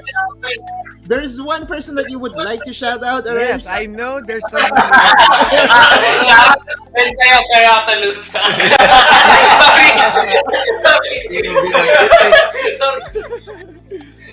Alright, you guys, thank you so much. Congratulations once again, and Congrats. we will see you at the summer season playoffs. Have a Ingat. good night. Enjoy your samgyeopsal. Thank you. Oh, Wow. it's so fun to have the players on over. That is just great. And you know what? I'm so happy for them. I'm so happy Yeah. for them. And once again, all of this conversation about food has made me hungry again, especially samgyeopsal, which I haven't had in so long. Same. Oh man. But of course, you know what? We do have other winners other than Liyab Esports and Omega Esports, of course. I do know that our audience knows that we do have this giveaway ongoing, of course, for all of our broadcast weeks. We have a minor prize being given away every day, and we have a major prize. We have major prizes, I should say, at the end of every broadcast week. So let's actually head on over and see our winners for this week, for this broadcast week. And check out, I believe we have the minor winners up first. So drum roll, please. Osiris, would you like to announce this? Ashley Jokton Tesoro, Amiel Ludagami, Duane Ambrosio, and Lienvi Bruno. Congratulations, you guys. Be sure to message the PPGL page on Facebook to claim your prize. And of course, we do have the major prize as well of 1,650 wild cores. We do have Joseph Saratan. We have Princess Grace Samiliano. We have Vincent Bataan, Philip Salvador, Norivic Garcia. Who else do we have on loose? Wait, I just would like to shout out Joseph Zaratan. Joseph Zaratan, congratulations! Great Congratulations! Doitero Recamada, Zuriniel Angara, Omar Panteliano, and we also have Ashley Diocton Tesoro. To those players that did win 1,650 wild cards, all you have to do is to message the PPGL page. And if you're not on the list, do not worry because we still have giveaways for next week. And if you are in a rush, all you have to do is to go to the shop and load up using your Globe SIM. That is right. And yes, stay tuned for next week because we do have that giveaway ongoing all throughout the Sea Icon Series Philippines. And you know what? Let us check out the standings as they are so far here at the summer season. Right now. We do have Omega Esports. Oh, look at that. Beautiful. 9-0. Perfect Clean. record. In first place, Liyab Esports. In second, we have Sunsparks in third, and we have Execration in fourth. Now, just checking out our overall standings over here, along with North Luzon, side by side with North Luzon. We do have, of course, Omega Esports and Liyab Esports advancing to the summer season playoffs, which is scheduled for the first week of June. So stay tuned for that. Visayas and Mindanao are coming right up, and I can't believe it's already May, by the way. Time has flown by so fast, and that's actually that is a legit reaction. I am so shocked. But anyway, going back to our Globe Cup point system over here, we have Omega Esports with a whopping 450,000 Globe Cup points. We have Liyab Esports with 250,000 Globe Cup points, Sunsparks with 150,000 Globe Cup points, and Execration with 50,000 Globe Cup points. So I would say that all the teams are at least happy that they all have something at least, especially Omega Esports. You know, this is a lot of samgyeopsal that they can get over here for these Globe Cup points. Maybe we have to join them at some point. One farm of cows. Yeah, this is like samgyeopsal for like, you know, how many years already as it is. But of course, we will see, by the way, Liyab Esports and Omega Esports go up against Team Secret and Next Play Esports in the summer season playoffs. Stay tuned for that. But for now, of course, this is the end of the South Luzon group stage. Aw, don't be sad. We'll be back next week because we have Visayas coming up. But of course, we have to say thank you to all of our wonderful sponsors. Thank you so much to PPGL, the largest multi-game esports league in the country, for bringing the Icon series over here. And this event is organized by none other than Vineski and Globe. And of course, our official mobile partner in Oppo Reno 5. Experience gaming at full speed with Oppo A94 with its Helio P95 chipset, 6.43 inches Full HD plus AMOLED screen display, 4310 mAh and 30 watts VOOC flash charge 4.0 victories. And ranking up will be easy. Live live at full speed with the all-new Oppo A94. Get yours now for only 13,999.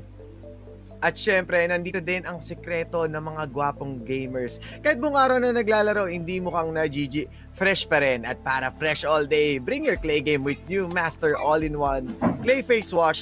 It cleans 99.9% of germs, controls oil to 12 hours, and helps prevent pimples. All-in-one, bring your clay game with Master, sekreto ng mga gwapo.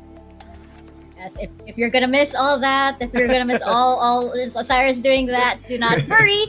We can still hang out, but we can still hang out virtually and socially distant via Globe Virtual Hangouts. Globe Virtual Hangouts Go Esports brings events and programs like no other, starting with an apprenticeship program led by the pros, stream takeovers, and local and international tournaments. Just download the Globe One app and click on the Virtual Hangouts tab to get updated and get hashtag OL together now on the latest happenings on Globe Virtual Hangouts.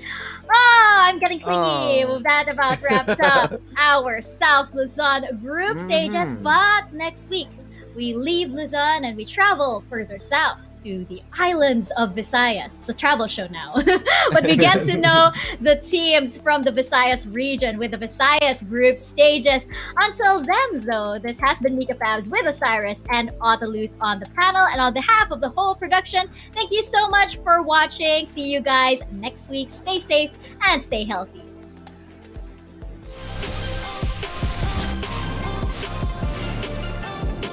Welcome to Wild Rift.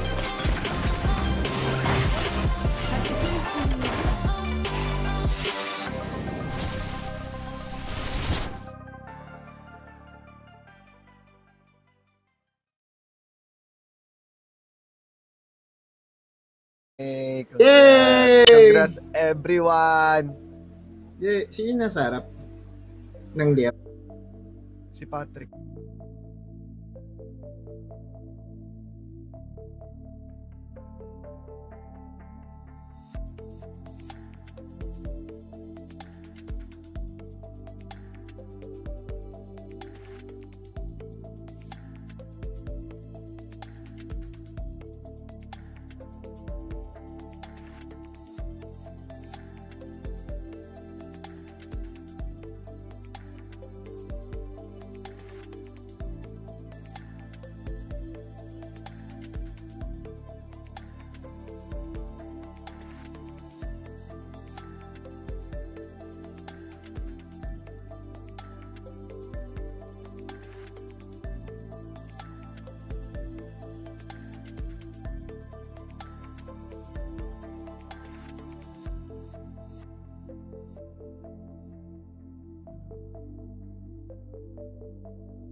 When you feel it's hopeless, when you think that you lost, oh, I will take your hand and we'll rise up from the dust.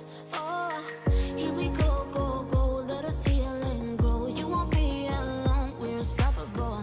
Don't be afraid to show what we're going for. This is what we know. Here we come back to life, we're still breathing. Standing up, everybody's gonna see it. Oh, all you need to know is that we're holding on.